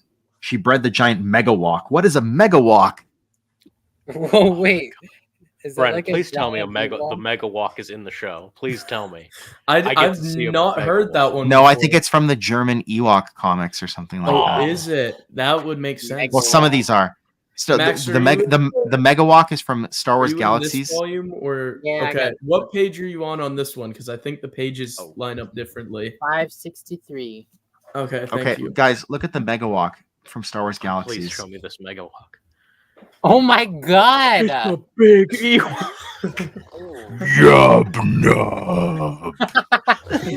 Wait, is that for real? Is that Galaxies? Yeah, it's for real. It's awesome. it's canon. Of course, that's Galaxies. They also have a Cupid Ewok who has wings as well. That just adds up. The megawalk Right, is the behind the right. scenes. One of the events added into Star Wars Galaxy as part of the activities at commemorating the end of the game on December 15th, 2011. Maybe the megawalk was responsible for the destruction of galaxies. It's like this is the apocalypse event, people. The megawalk. So Oh not my only God. did we have the big Yoda early on, we have the big Ewok now. Yeah. The big Ewok. I just love how Megawalk versus Godzilla coming to a theater near you. It's like GMK, all out monster attack or whatever. Yeah. Megawalk, Godzilla, scanned it, all out attack, and Big Yoda as well. There, Big Yoda. Big Yoda's there too. Well, Wow. the Ewoks. 21 megawalks. Wow. You know, Megawalk. the Ewoks just call on their patron warrior god. This giant Ewok. No, it's this guy. Dengar. I don't know. I might be in the minority in this, but I think Dengar is like the stupidest looking character in all of Star Wars.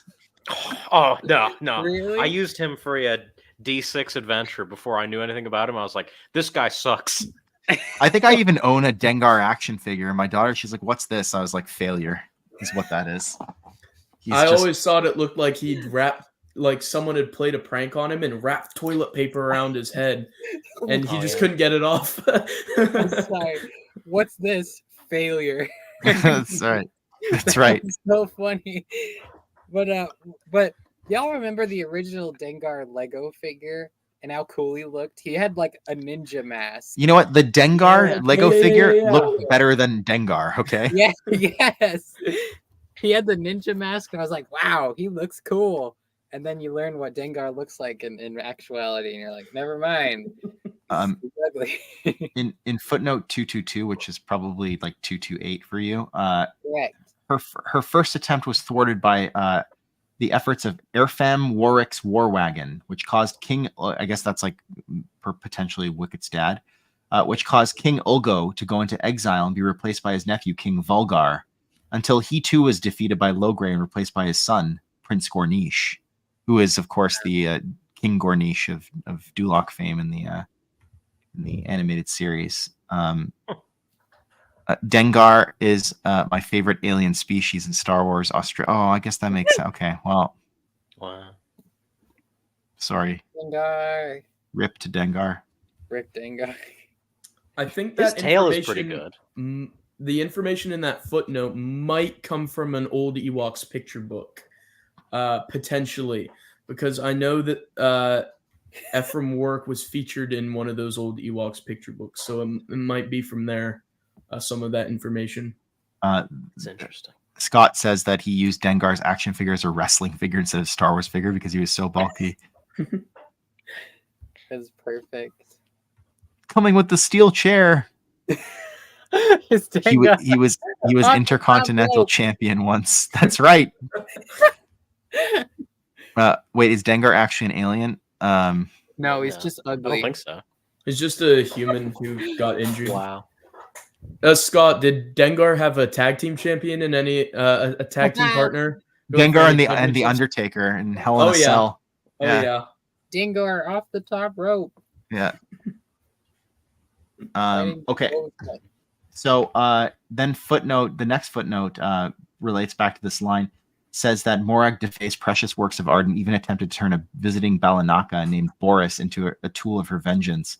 And it says she succeeded only in giving him dark fantasies, which he later turned into depraved literature.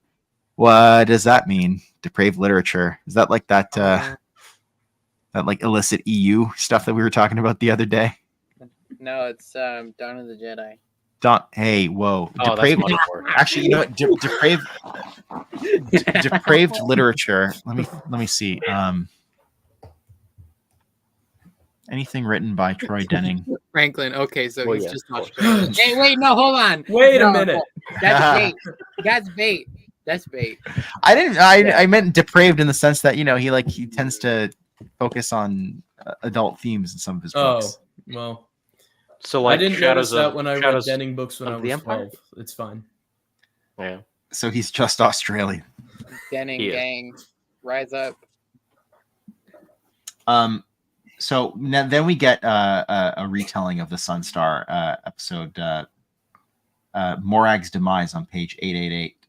Whether she'd intended to trigger the earthquake and volcano to punish Logray, or made a reckless mistake in her overconfidence, or if the powerful stone acted of its own accord, The results were the same, an eruption of chaos.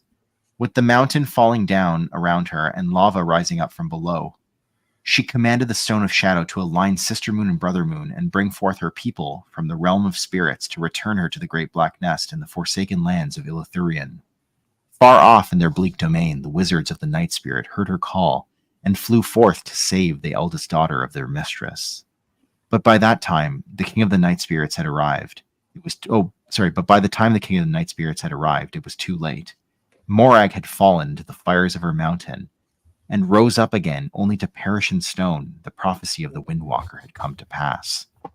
And if we scroll back to that prophecy, I can read it to you. I have to scroll back through. Rip. Oh, the prophecy of Windagon was, you have passed through ice, but I see the shadow of fire and earth hovering above and beneath you, waiting to devour. That was his prophecy. And so that's what came to pass. And then we're told that in as a result of her death, the Night Sister Chiral, who had heard of Morag and thought she might pick up where the Tulga witch had left off. Ooh. So that's, a reference to the second Ewoks movie, right? She sees there's this power vacuum. When do the Ewoks cartoons take place? It's said on the Wook 3ABY. No, that can't happen. No. Right. I think they take place before the original trilogy. Yeah. That makes more sense to me. Something like that. It's a very tough one. I would put them between the prequel trilogy and original trilogy. Yes. Thank you. Me too. The Wickets. The Ewoks are children, right? So they have to grow up a little bit. So there's a couple years there. They're diminutive species, so we don't know how long they live, etc. But I'd put them right after the Droids cartoon. Why not just watch Droids and Ewoks back to back? And Droids takes place in between Revenge of the Sith and A New Hope. So there are Ewoks there as well. I read the Ewoks comics right after the Droids. Yeah. Brennan, can you show us your shirt, man? Oh yeah. Hey. Oh, there we go. Dedich Imperia with Chewbacca on the cover. Of course. This is the shirt that I want. This little icon. If you print something with a Scandit on it, I want to buy a matching one, Al. Please. No, I got a comment on this shirt the other day. Did you? A little boy who's a Star Wars fan saw it, and he said, "That's not Star Wars." And I said, "Well, it is." And he was like, "Why is there a teddy bear on it?" And I said, "Teddy bear," and he pointed at Chewbacca. He's like, "That's not Star Wars," and he pulls out a copy of Supernatural Encounters. He's like, "This is Star Wars. This is pod racing." No, he pulls out a copy of High Republic, Into the Void or whatever, into the trash. And I'm just kidding. He pulls out whatever retconned that Yoda sleeps with Qui-Gon's death blanket.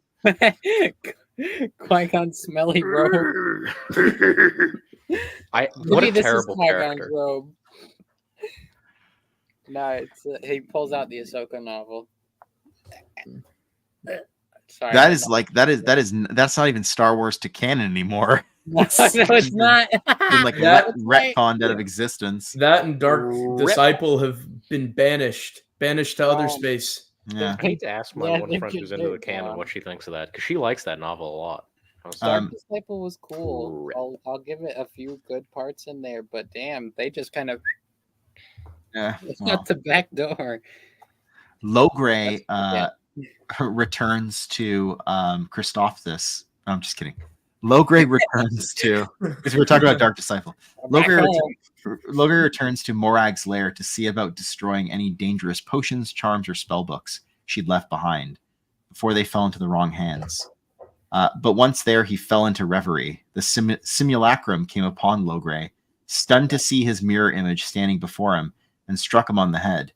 He then placed the unconscious shaman in his old stasis chamber. Pleased with himself, he packed up a few of Morag's items and trod to Happy Grove. You know that part of Attack of the Clones where Obi-Wan's just hovering in stasis and Dooku questions him? Oh, this is a mistake, a terrible mistake. God, this is madness. What have I told you? A Sith Lord. Logray's just hanging up there, and the Dark Lord.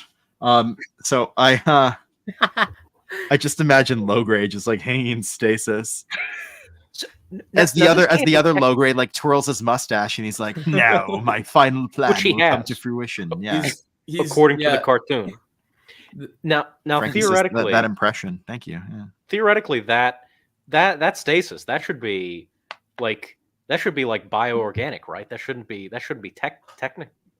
technology. How Or you like put them in some stasis. sort of magic or something. Yeah, some sort of magic. Get me the schematics pronto. The I wanna know. schematics of low grade. It's like I gotta create a stasis field. It's like the Tho Yor. I want to see the schematics of Morag's house. I want to know what's in there. Let's see like a cross section. Just where does Morag sleep? Where does she keep her belongings? Could I point out one connection that I love on the previous page? Yes, that I think please. is super cool. So in the paragraph where it talks about, it starts with the legend of Morag spread far and wide. So it's just backing up a single page. And it goes through a bunch of stuff there, and there's like a lore dump. It says the Mashi Haransi, known as Jadru the Enchantress. The Mashi Haransi come from West End Games. There's various cat people who are down on this planet. There's striped ones, there's lion ones, there's grayish tan ones, and there's one other, a leopard version as well. They're called the Haransi, and they're divided into 4 clans. The Mashi Haransi are like tan, just dark in their fur color. And Joe retroactively established Jadru the Enchantress from the Ewok show as being a member of that species from West End Games, which I love stuff like that. It's just neatly tying stuff together. Now, we don't know how this species came here, except did it mention that? Mentions exiled. But so an exiled Haransi ends up becoming an enchantress on Endor. I just love stuff like that so much. How do you know such things? Yeah, this is the real magic down here. Let me ask you, Brennan. So now we get introduced after Logray gets captured to his simulacrum, which is basically false Logray, but I've been calling him No Gray this entire time. No Gray? Yeah, so he's No Gray colloquially in our book club group. No Gray. Is this the first time this is being introduced, that this is not Logray? I think it is the first time that this concept's been introduced in Supernatural Encounters, I believe. Okay. There's no other Ewok source that says, "Oh, the Logray is not the real Logray." I don't think so. Now Logray got possessed a couple times. There was an Ewoks comic with that, or was that in the cartoon? See, the comic and cartoon started. I think the blend cartoon together. The cartoon had that. Yeah, he got possessed, but I don't think there was like a separate entity. Now, did I recall correctly that I saw Simon the Killer Ewok's name? Was that attributed as was Simon the Killer Ewok attributed as the false Logray? Or no, that's a Chief Chirpa clone. Yeah. That's so fascinating. There's just all these Ewoks clones running around, you know? Thrawn visited Endor and he got inspired to start cloning people. That cloning, Zinj got inspired to start cloning Ewoks. So Corey says this is why Brennan's breakdowns are must-watch viewing, and yes, definitely go to Brennan's channel, subscribe if you're not already, watch his breakdowns of Supernatural Encounters. He does them chapter by chapter, and hopefully we'll put out his next chapter breakdown soon. What chapter are you on, bud? Chapter 4. You know, I'm gonna make it to where you guys are in the breakdowns in 2035. We're on chapter 81. So anyway. Supernatural Encounters 2 will be out. Yeah. Before we keep going, so I've only seen this tangentially. I need someone to break this down. I've never looked into it myself. Logray being like a weird, like dark sider, we'll just say for the sake of expediency. Where did that come from? Where did this idea come from? I think that's parsing it into a separate entity, I think, is from here. But the idea that Logray was like steeped in dark magic, I think that's hinted at throughout the cartoon. Obviously, it doesn't say like he's a dark side force user. But that's because they call it like magic, and he has these mutterings throughout the show, and it zooms in on his face and things get all shadowy around him. So I think it's implied that he's using dark arts, but I think that like actual confirmation that he's tapping into the dark side of the Force is original to here, I believe. Okay. Getting ready for his rock froom. Wow. He's going to sacrifice Oh no! All the Scandits to become the Mega Walk. How do you think the Mega Walk was formed? Scott Johnson says Dr. Rhaegar made a bunch of clone Ewoks during his visit to Endor. Mega Walk. I want to see I want a Mega Walk as a pet. Can we get that? Oh my god! That would be really cool to have. So you guys have seen the Meg, right? Now forget that. We want the Meg Walk. the Meg Walk. Mega Walk 2, The Trench, starring Jason Statham. Exactly. Okay. I'm completely just like unmoored by your Mega Walk references. So basically this, like, maybe it's like an in-universe reason to explain why Logray shuns Tebow and why he's kind of a jerk in Return of the Jedi, because we're now told what like Nogray ends up doing when he goes back to the Ewok village, right? He basically tells Tebow that he can't be his apprentice anymore, and so that makes in turn Tebow focus on owning his warrior skills, and we're told that would serve him well in the Battle of Endor later on, right? But also we're also given on page 889 leading into 890 a recounting of the Ewoks' involvement in Return of the Jedi. So this is the first time in Supernatural Encounters we've seen something from the movies, if I'm remembering correctly. Yeah. Yeah. Oh. But before then, though, there's a reference to Shadows of Endor, the comic series. It says the noise, air, and water pollution generated by the Empire's construction of a shield generator bunker. Shield generator, which spanned 17 square kilometers, drove numerous creatures from their lairs. Triggered by Logray and Awisti, the Sunstar Shadowstone destroyed the insane Griog, and in the process was destroyed, releasing at last the long-inhabiting spirits of the Cadavra and the gentle Indur ruling council. So that's the end of the Sunstar Shadowstone. I'm sorry. Oh my god. Shield generator. These Ewok episodes, man. These Ewok episodes, they just destroy us. So never fails. Sorry. Also, we know that we learned that Tebow, because he was so upset about his dismissal that he put stripes on his fur when he usually did not. And I have a Tebow action figure right here. Does he have stripes on his fur?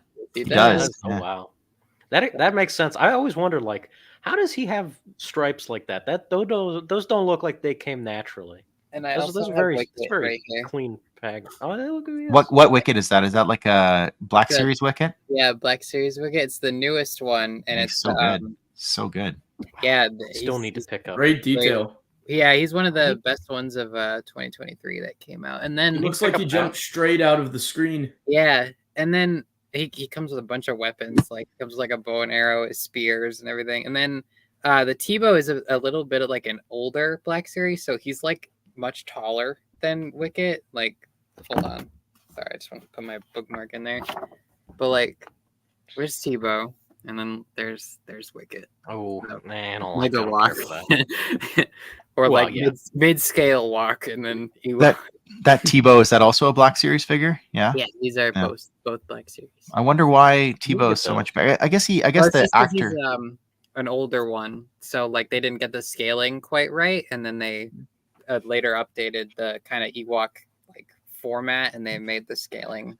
In the really old Kenner toy line, Wicket was always a lot smaller than the other Yeah. Ewok ones, That's true. wasn't he? So Shadows of Endor, I actually own in German as well as Shield English. Yeah. 'Cause Yeah. I bought it off of Amazon and it came in German. It's like Die Schatten von Endor or something like that. And I was like, this is not. Was Was I the word ordered. Dulok in there like unchanged? Was it just Dulok, or like out of curiosity? I just That's a feel like Dulok good would be really question. funny to see alongside a bunch of German words. Good question. Shield generator's been hit. Sorry. Shield generator. Tatooine. Um, No crap, Brady. It's right in front of us. And look, So- there's Senator Palpatine waiting for us on the landing platform. He's the Sith Lord. Imagine. So in Okay. on page 889, we get a retelling of Return of the Jedi, but sort of with some additional context about Nogray. So the Galactic Civil War on Endor gave the Logray Tulpa an idea. After delving into the impressive abilities of the crystal image spinner, he invited Chief Chirpa into his hut. Hey, come into my basement, Chief Chirpa. Oh, no. I got extra copies of Supernatural Encounters with covers you've never seen before. I got a Scandic cover. No, he pulled up in a white wagon, white battle wagon, and it said on the side, "Free sunberries." Yeah, free sunberry. He lured him in. He gave Dagu copies. Come he get escaped from Dagu. He gave him a chilling vision of the destruction of the Death Star as an example of what the humans were capable of. Chief Chirpa concluded that indeed the humans were an evil and murderous race, far worse than any Dulok or Yuzum. Chirpa's address to the tribe was not a comfortable one, but the Ewoks had seen firsthand the damage that the Empire is doing to their world. The ecological damage, I might add. When they say Yuzum, obviously they haven't met Zhao Yaza. Yeah. Ulawan chuki chuki cow. Because there's two Yuzum species that are separate, right? There's one with a U and one with an E. Yeah, there's the They're like Yuzum separate that species. show up in Splinter of the Mind's Eye, and I think they're more bestial than the Joe Yauza species. They're like buff hamsters, right? Yeah, they're like super muscular. Buff hamster. So it was that when the rebels were captured and brought to their village, Chief Chirpa remained silent when Logray ordered them to be cooked and eaten. Thanks to the prophesied Golden One, a feast of rebel stew did not come to pass, and Chief Chirpa and the Ewoks came to learn that not all humans were alike. They also were surprised to find that some could wield powerful magic like their shaman. 3PO, tell them if they don't do as you wish, you'll become angry and use your magic. But Master Luke, couldn't possibly just tell them. And I love when 3PO translates like, oh, like you guys are supposed to be the main course at a banquet in my honor, and Chewie starts screaming instantly. I've always just found that so funny that Chewie's just like, ah! Like as soon as he says that, it's just so funny. He's like, I don't want to die away from my family with you idiots. What's that like little Ewok thing that they start humming as they're like preparing the meal? Dookie dookie doo. Now I wonder if the Ewoks looked up at Chewie and they were like, Megawalk? Because big hair. And they're like, nah, he's not big enough to be the Megawalk. He's like, nah, it's not him. He's not the guy. He's the Chewok. The Chewok. Wow. The Chewbacca even. Oh, friend of mine. It says that the false Logray, after the Battle of Endor, the false Logray invited Tebow to once again study under him, but Tebow, still bitter, refused. He's like passive aggressive. And then this is where we get the reference to the Simon doppelganger. Wicket and Kanisa, however, began to suspect that something was off with Logray. None of his recent actions made any sense. Interesting here about Wicket that he'd grown more circumspect and less reckless. He'd come to see death in the recent war and did not rush to welcome it or bring it upon those he loved. And he very much loved Nisa. Aww. I know. I love them. I love Ewoks. I've always loved them, even as a They're kid. so cute. I've never. I gotta get that vintage collection 2-pack of him and Nisa. Yeah. I need that. I don't even know if I'm cartoon going to covers. open it because it would just look so cute. I couldn't. If you could get two of them and then open one of them. So Latara really shines in this part of the chapter. Yeah. Now we're getting to sort of like we still got a bit to go, but just because Latara, I want to pull up a picture of her so we have something to work Make off. sure she has her flute as well. What? Okay, fine. Here. I got 2 pictures just for you, Brennan. Thank you. Okay, so this first picture is Latara with Princess Nisa and Latara's flute. So she's the one on the left who has a hat that makes her look like a 1920s flapper. Yeah. Yeah. With like that little like feather boa. Did everyone always like her braid? That she just has a really long braid. You know, actually, I did. I always thought that was neat. I think she's my favorite Ewok design from the cartoon, like cartoon exclusive. I think she's like the most interesting. Her and Nisa, because they're original characters. Like I don't like how they redesigned Tebow because they don't look like the movie. Well, now we know why. Those two. Yeah. Latara. Is this from the second season? Maybe. That I think that's second season. Yeah. You lurdo.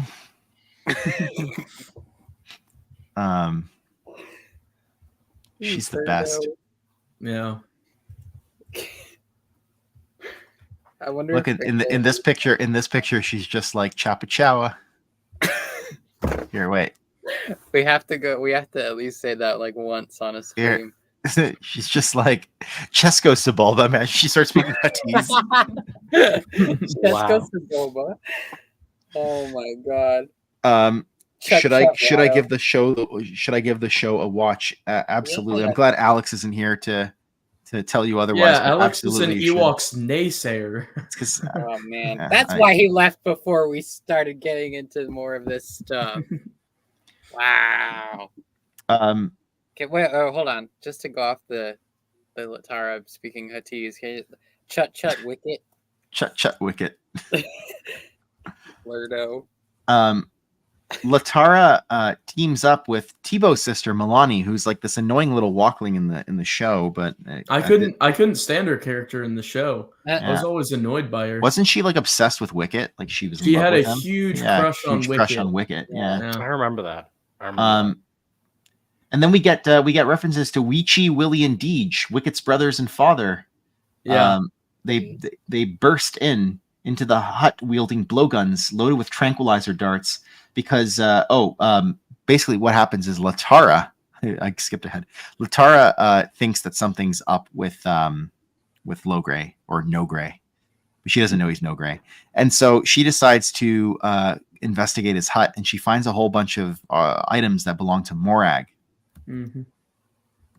Young Ewoks are called walklings, my friend. And No Gray confronts her, and he's about to like kill her, essentially. And that's when, because I think Wicket and Nisa had organized a distraction, so that everybody was kind of in on it, and they bust in. But they don't know that he's a tulpa. They don't know that he's like a fake Logray. So they put him on trial, and they end up exiling him. They just think he's like gone crazy or evil or broke bad or something like that, right? I love that a Willie reference. I love Willie, Wicket's brother. He's the pudgy one. He's super round in the whole show. There's a whole picture book about him called The Ewok Who Was Afraid that explores his psyche a little bit. Really? He's just really nervous about failing. I know that book, but I didn't realize let people down. Yeah, I knew that book, but I didn't realize it was about him. That's cool. Yeah, and over the course of the story, he learns to overcome his fear. And he saves his older brother, Weechi, who he sees as confident and capable, and he manages to get him out of a jam. It's a really fun little picture book. That's really awesome. Cool. So, starting on page 891 of the PDF, we get Milani meets the Duloc princess. That's the subchapter heading. And this was probably my favorite part of what we read today. Latara and Milani end up going to let me see, sorry. Latara remained unconvinced, and she now took up her part, one that she kept secret from others. So she basically wants to follow Logray and figure out what's up, right? And Latara and Milani begin their journey, and they come across a Duloc warrior woman named Anan. And Anon basically says that ever since the Ewoks defeated the Skull Ones, the Stormtroopers, they've come to be revered by the Duloks. So they've kind of love that. Yeah, they've kind of changed their attitude towards Ewoks, and it says Volgar has been a tree for long years.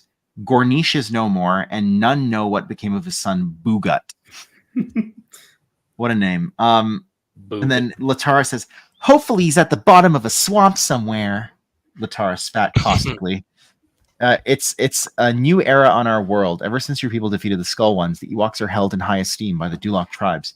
I'd prefer it if our people could set aside the past, but Latara is not willing to, right? She doesn't trust the Duloks at all.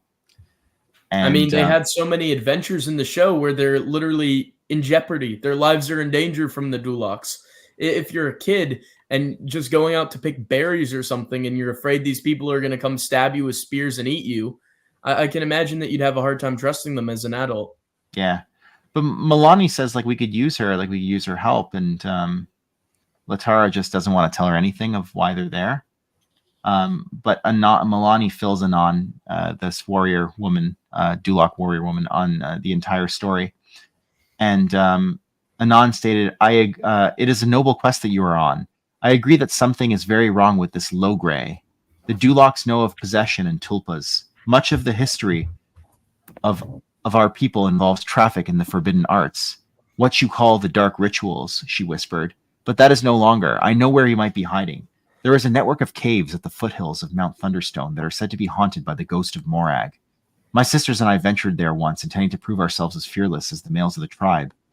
We have the same problem, Milani interjected. The Dulok nodded soberly and continued. Shut up, Walkling. No, I'm just kidding. She doesn't say that. The Dulok nodded soberly and she continues. What we uncovered was unsettling. It was clear that dark magic had been practiced there. Doc science cloning, secrets only the Sith knew. Oh my god. Okay. That's not in there. One can smell it in the air. We entered through a cave hidden by rocks and brush, and there split into teams. While Chila, Luisa, and Jean and Nati went one way, Ita, Delphi, and I went another. We found an interior alcove, which held a strange catafalque. Inside it, an old Ewok stood as if in a trance. There was no sign of decay, so we knew he wasn't dead. I don't know if this is your Logray, but it's worth investigating. And then she said she would join them on the quest, yeah. And that's him in stasis, like you said, like Obi-Wan in episode 2. It's just him just These Duloks are just poking him with a stick. The Duloks tell Logray that a powerful man is the Sith Lord. Yeah, that's right. High up in the Republic's government. And they're like, what the hell are you talking about? Jackry the Defender shows up and just like beheads. Oh no! I'm just kidding. No! He's come back, the Sith Lord. Somehow Jackry has returned.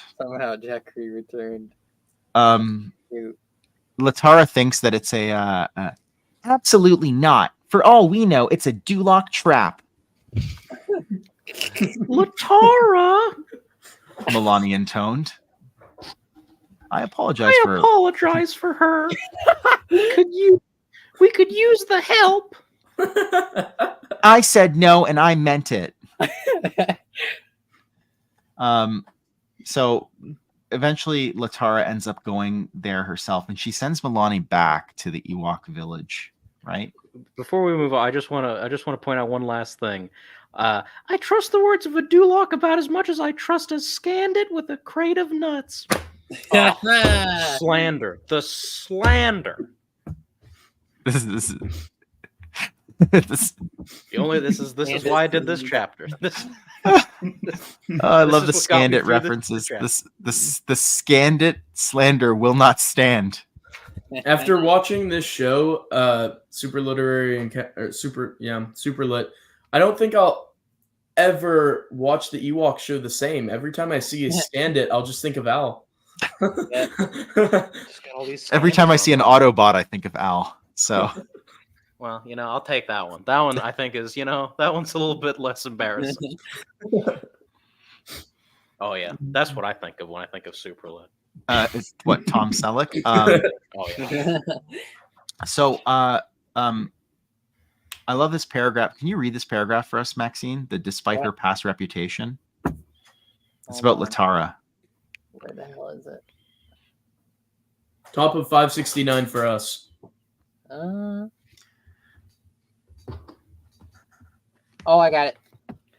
Despite her past reputation as a self-absorbed and vain Ewok, following the deaths of her parents in the Duloc reprisals, Latara had transformed into a formidable warrior, despairing at feeling so helpless and angry at the Dulocs, but angrier at herself for not being able to protect her family.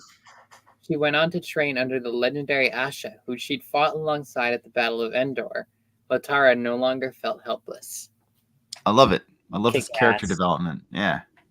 I always wanted to see more out of her, and I got it. So, you know. Out of Latara or Asha? Latara. Asha's also from the show. She's the really cool Ewok woman who the Walklings encounter as they're out there in the snow one time. Isn't she? Is she related to Wicket? She's related to one of the main Ewoks in the show, I believe. But yeah, she's really, really cool. She's like out there in the snow.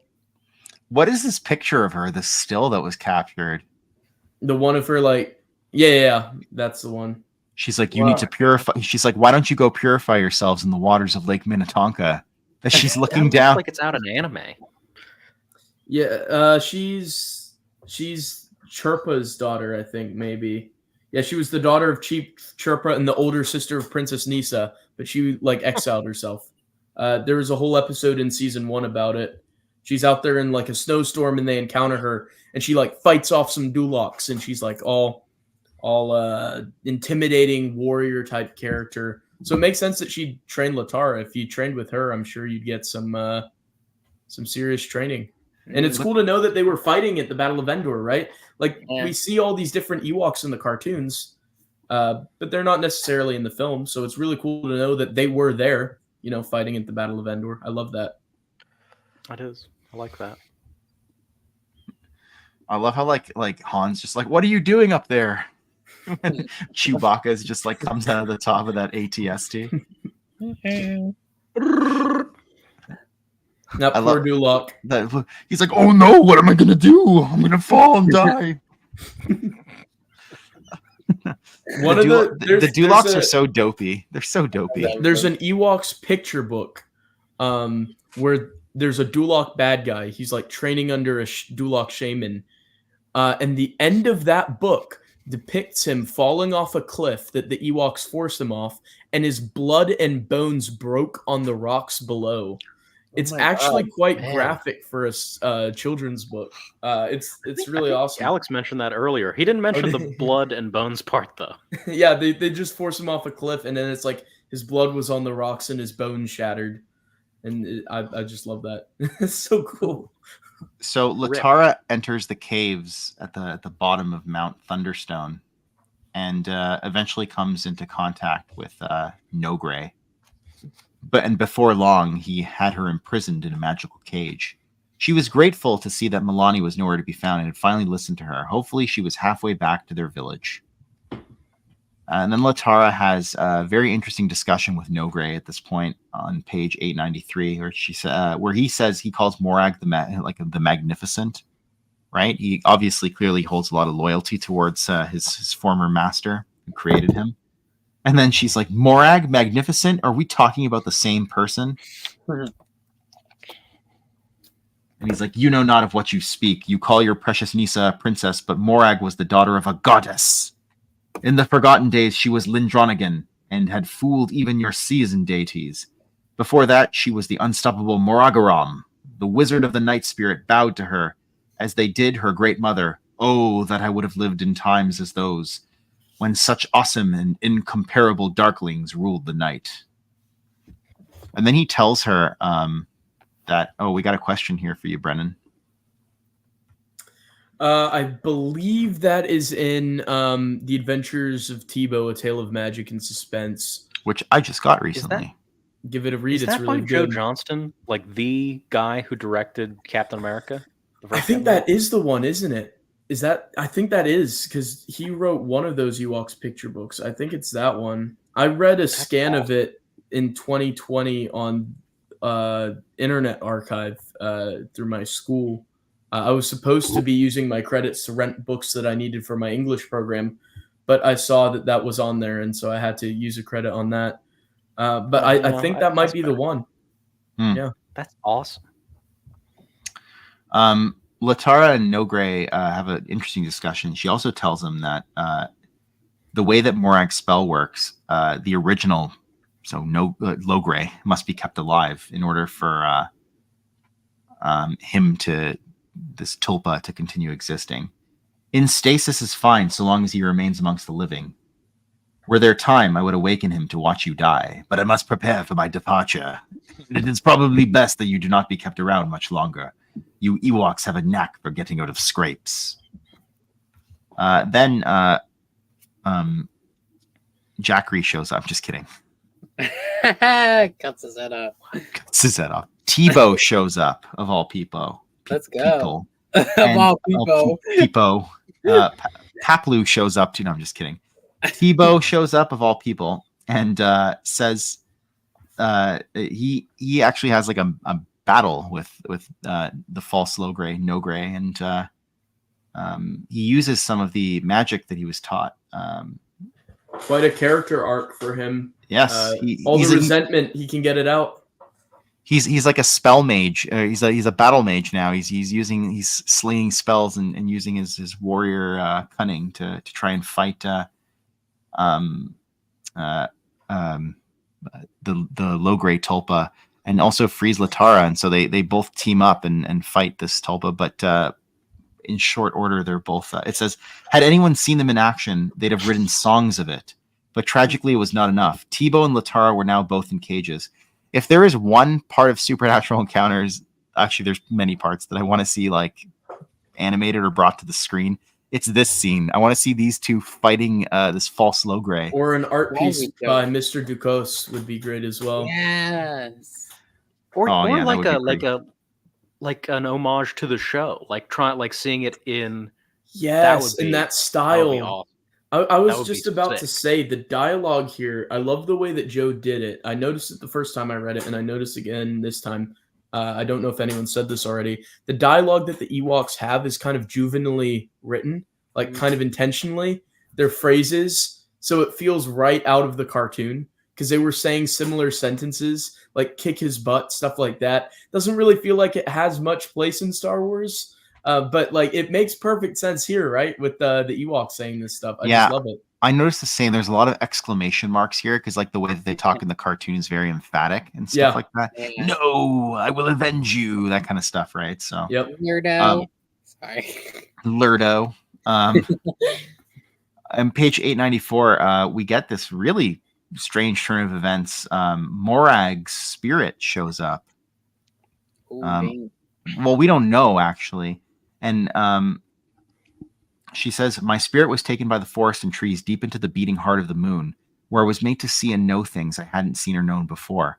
I was but a helpless figment of a thing, cold and weak and barely clinging to a semblance of what I had been.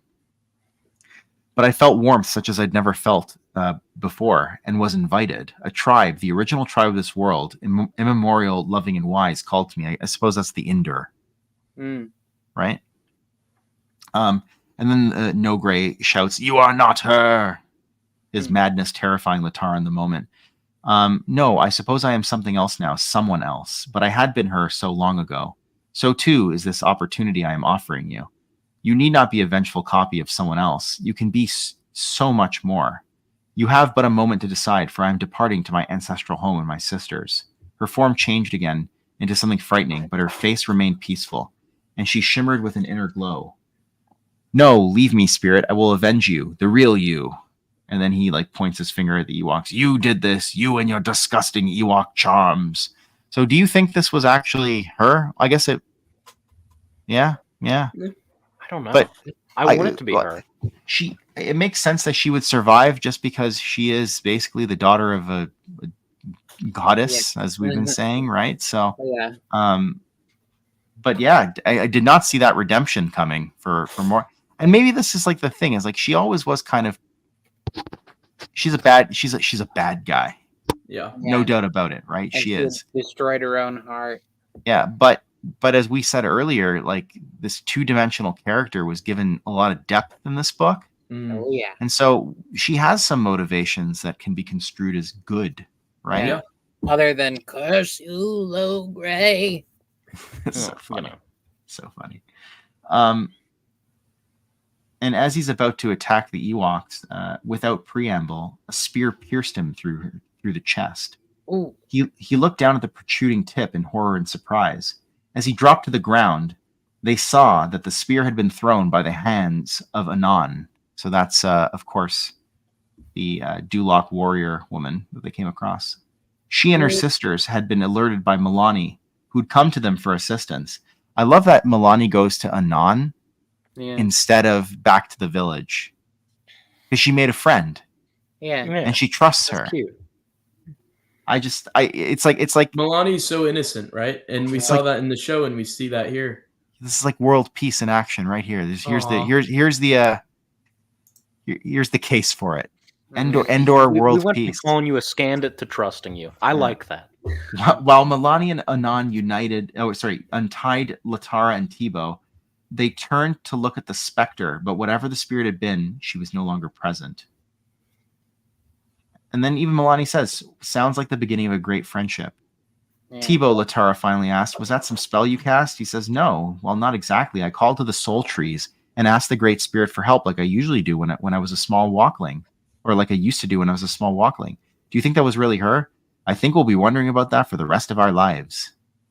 We both do. Sorry. Oh, wait. It's like we have, how about we get back home? I have a lot of time to make up for. We both do, she said, smiling back as she reached across and kissed him. Oh. Tebow's eyes grew wide, as they had the very first time she'd done that. And you really must wash out that dye, she added. I miss your old colors. Wow. That's so funny. Let me see if I can find Tebow and Latara. Fan fiction? No.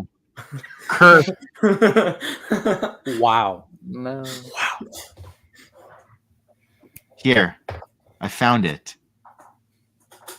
I swear. If it's Who is y'all's favorite couple in the Ewok show? Nisa and Wicket or Latara and Tebow? I'd probably go Nisa and Wicket. I'd say Wicket and Nisa. Me too. I was team Wicket and Nisa. But I did like Latara Tebow. Yeah. What about you, Ken? I actually haven't watched the show, so I don't have one. I know I should have, but... Oh. Look how cute. Whoa, Latara. What are you doing? That is cute. How could you do like every Ewok impression? This is insane. I don't know. Can you do King Gornish? I think Marcel kind of went through what I went through with the Dr. Smoove Transformer skits, where like I can do all of those voices, just all of them on command forever now. Like I'm cursed. That's all right. I think my favorite though, I don't know if I can do the impression, but it's we are the traveling Jindas. Hello. I love that guy. Oh goodness. Let's find and free Logray, the real Logray. Yay. This is such a happy ending, isn't it? Like we have the Dulocs and Ewoks who have been enemies since like time itself. They've hated each other since the beginning. We've always been told they had animosity for each other. Now they're uniting. We have Logray back to normal. Well, that's starting. We have Tebow and Latara becoming a thing. Nisa and Wicket appear to be. It's just so happy. It's like the perfect day. I've watched the cartoon in full 3 times. I had no life over COVID, so that explains it. But that being said, I just adore that show so much. I just love it. It's like goofy and childish, but it's just so fun and innocent, and I just love it. A charm to those cartoons. Yeah, absolutely. The music, everything about it feels nostalgic, and this just wraps it up so well. It's honestly just perfect. I mean, for me, it's meaningful because I never watched them as a kid, but I'm able to bond over them with my daughter over these cartoons, right? So I think it's really great, and she loves all the characters. I think Nisa's her favorite though. But yeah. Anyways, so I mean, they do eventually free. Well, let's as we normally do. Let's assign some paragraphs here and read the last 4 paragraphs. 1, 2, 3, 4. There's like a small line paragraph. Okay. Who wants to read? Everybody. Sure. Everybody. Why not? Okay, you guys take it then. Al, why don't you do the first paragraph? Max, can you do the Anon paragraph plus like the line after it, a great festival? Yeah. Then Ken, can you do it wouldn't be until many years later, the third paragraph? And then Brennan, I'll have you read the last paragraph of the chapter that we're going to be talking about tonight. Okay, go for it. Al. The Ewoks of Bright Tree Village could never have imagined it in 100 years. A phalanx of Duloc warriors, some no older than what Wicked and his friends had been when they had their many adventures, were being led by Latara, Tebow, and Logray, not as hostages or prisoners, but as rescuers and friends. Anon, who turned out to be the Duloc Queen, pledged a formal alliance with the Ewoks, citing a renewal of the ancient spell of 7 oaths that had once bound them in the long years before Morag corrupted Murgoob, the Oracle, and King Ilgo. A great festival followed, such as hadn't been seen in years too long to remember. It wouldn't be until many years later, as he was nearing death, that Logray told Chiefs Nisa and Warwick, along with their steadfast companions, Tebow and his wife, Latara, a complete account of his hidden history. For their part, they did not judge him. Relieved to have unburdened himself, Logray died in peace surrounded by his companions. The entire village mourned for his death, or for a long time afterwards. At last, the soul tree of Logray, upon which his hood had been placed, spoke to the 4 Ewok friends in their sleep. In their dreams he appeared to them youthful and spry, and with a merry gleam in his eye, he said, "It's time to cease grieving and move on. There is yet work to be done. The Dulocs are part of it, and the other lost tribes must be brought in, for Lesser Tana must be whole again for what is to come." And young and old heeded his final message, and the trees and the mountains joined with the rivers and lakes to lift up their voices in song for a grand victory celebration. You hear that, Marcel? Victory celebration. I knew you were going to say that. I knew it. You're not invited back next stream. No! Nope. You're done. You'll Nope. never work in this town again. I kid. have to agree. I'm sorry. Victory celebration over here. Okay, I will die on Whatever that Star that Wars was. hill. It's Yeah, Yub over victory. Marcel, celebration. it's me and it's you and it's this and that's it. It's good. We're dying on this hill together, but we're dying. Here, let's see if I can find it here. Alexa, I like both. Both are wait, perfectly hold good. on. Alexa, No, wait, you're play- going to get copyright. Hold on. Okay. Hold on by me. No, I'm not. Alexa, play Yub Nub from Return of the Jedi. I can't find the song. Ah, curse you, Alexa. Curse you. Alexa likes victory celebration. Woo! That's a robot. That's bad. Here, actually, you know what? I don't like Let's try that one more time. Alexa, play Victory Celebration from Return of the Jedi. Victory celebration. No! Yes! Wow. Jedi by Lo-Fi Let's Hotel go. on Spotify. Oh, this is like a mix or something like that. Like a lo-fi version, she said.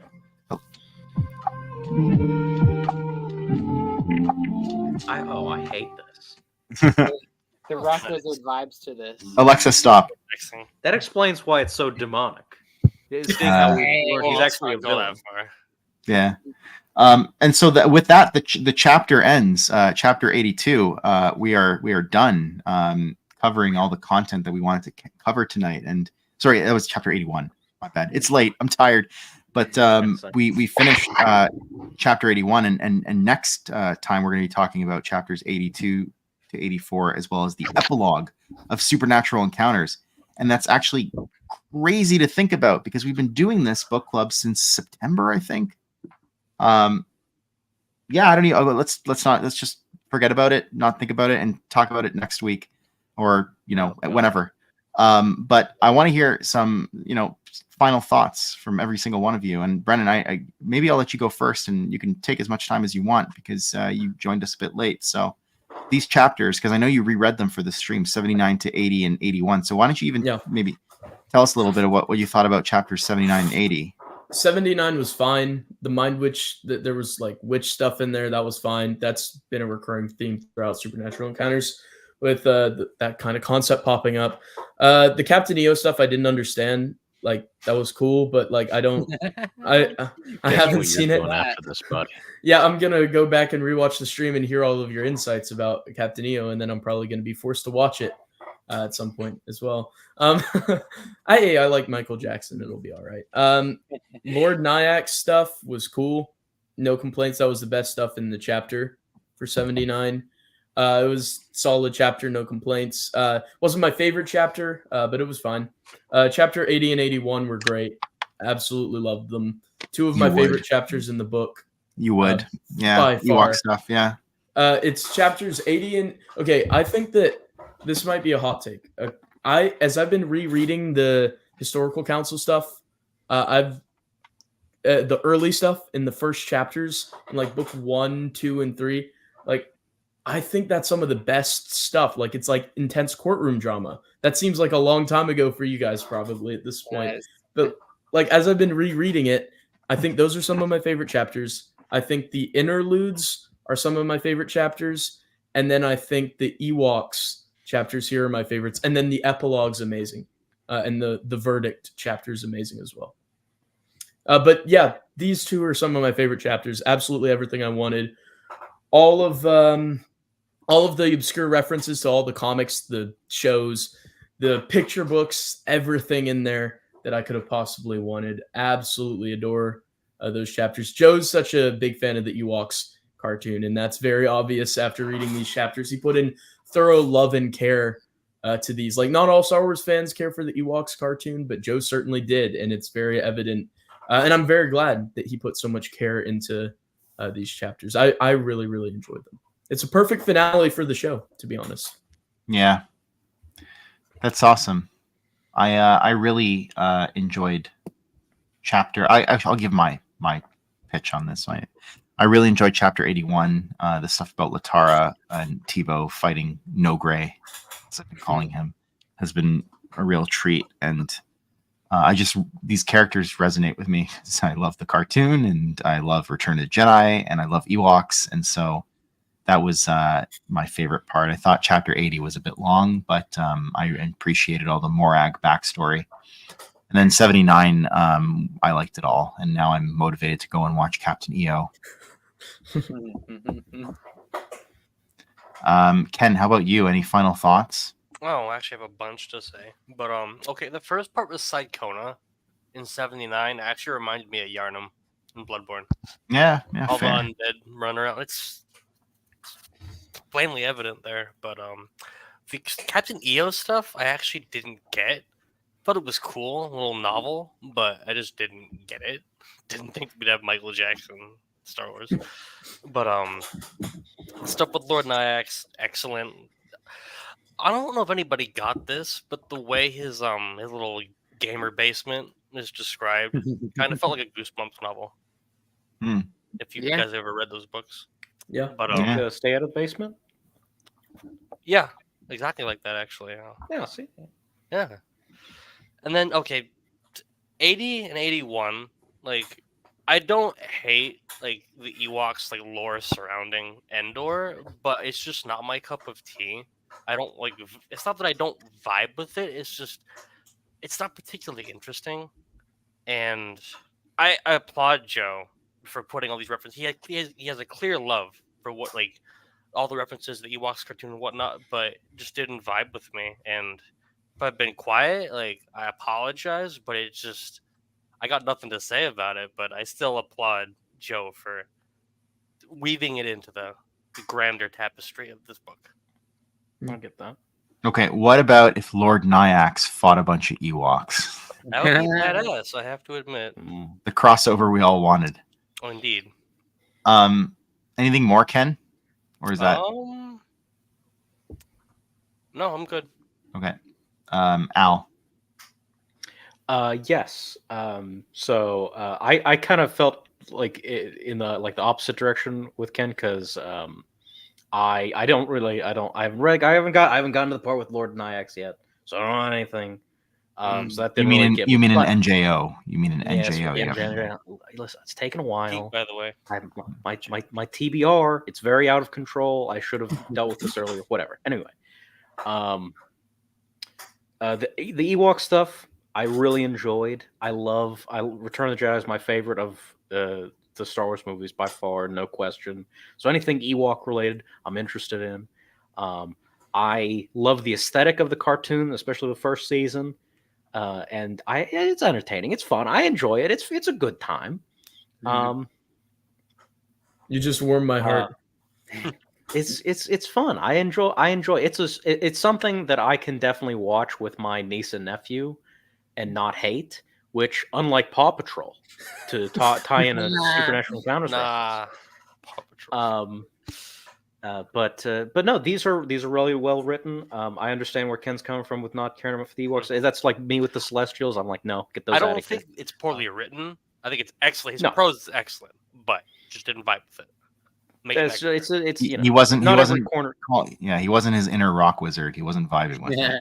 He was not vibing. It's not vibing. It's some parts of the Star Wars universe you just don't care about. Like, you know, I don't know. Oh, we were talking about this earlier. Everyone, the Republic Commando stuff. You don't. Yeah, care we were for talking clones. about this earlier. I was saying I don't care about clones. I have a friend who loves the clones. Oh my god! I'm reading MedStar book 1 right now. I'm like, why are we saving these clones? Just clone more. Wow. Jeez, MedStar. The MedStar stuff's amazing in book 1. I know. What? So they could be like a drag on the healthcare system? No. Anyway, have to not wrap read up, MedStar, to and I finally end my thoughts before I ramble any further, the best part of this was me learning about the derangement of Captain EO, and now I'm going to read all of these articles and find out more because I am fascinated. Anyway. So my thoughts. So I really enjoyed all the chapters. Chapter 80 was very long, but I think it was quite good, of course. And I love those characters from the Ewoks cartoon. I haven't watched it in full yet, but I've watched a few episodes of it, and I love it. It's super cute and it's super fun to watch. Just when you're just hanging out and you want to put something on TV, it's just fun to watch. And I really love the Morag lore, and I think that character is so like just funny and cool to watch. And then like the Lord Nyack stuff is obviously had me intrigued from the start because of New Jedi Order, and I was like, ooh, okay, like getting into this kind of stuff, I'll take it. And I thought that stuff was great, and it had a lot of very just like dark sorcery aspects to it and stuff, and I really liked that. And then obviously just the Ewok stuff is just so much fun. It's always so much fun when we talk about Ewok stuff on here, because we get to use the cool intro, and also just the Mega Walk came out of this, and I mean, who doesn't love the Mega Walk? So yeah, all in all, great chapters. And honestly, from here, I don't know what we're going to cover next. I had kind of an inkling of what we would cover here when we talked about which chapters we were going to do. But next time, like, I kind of don't know where we're going. Like, I know what we're reading, but, like, I don't know the contents of it. And I'm very excited. So we're going to delve into the unknown regions next time. Are. Oh, yeah. Well, I don't actually know that. I'm just saying, like, in the unknown regions of the book, because we don't know what's coming next. Yeah. Well, I mean, with that, I think that we'll cap it here for the evening. We'll say good night, and we'll say our thank yous. Thank you, Brennan, for joining us. Ken, Max, Al, and Alex, our departed soldier, and and thank you for everyone who watched in the comments.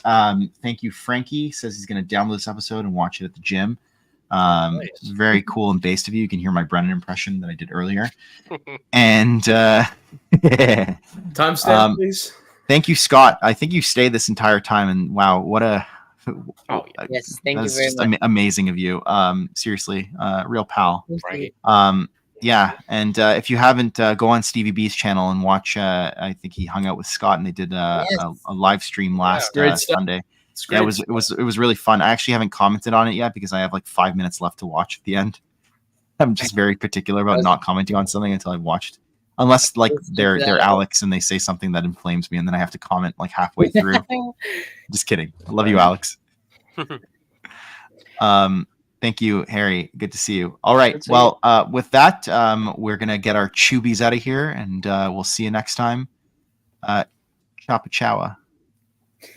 Chop chow. Happy hunting.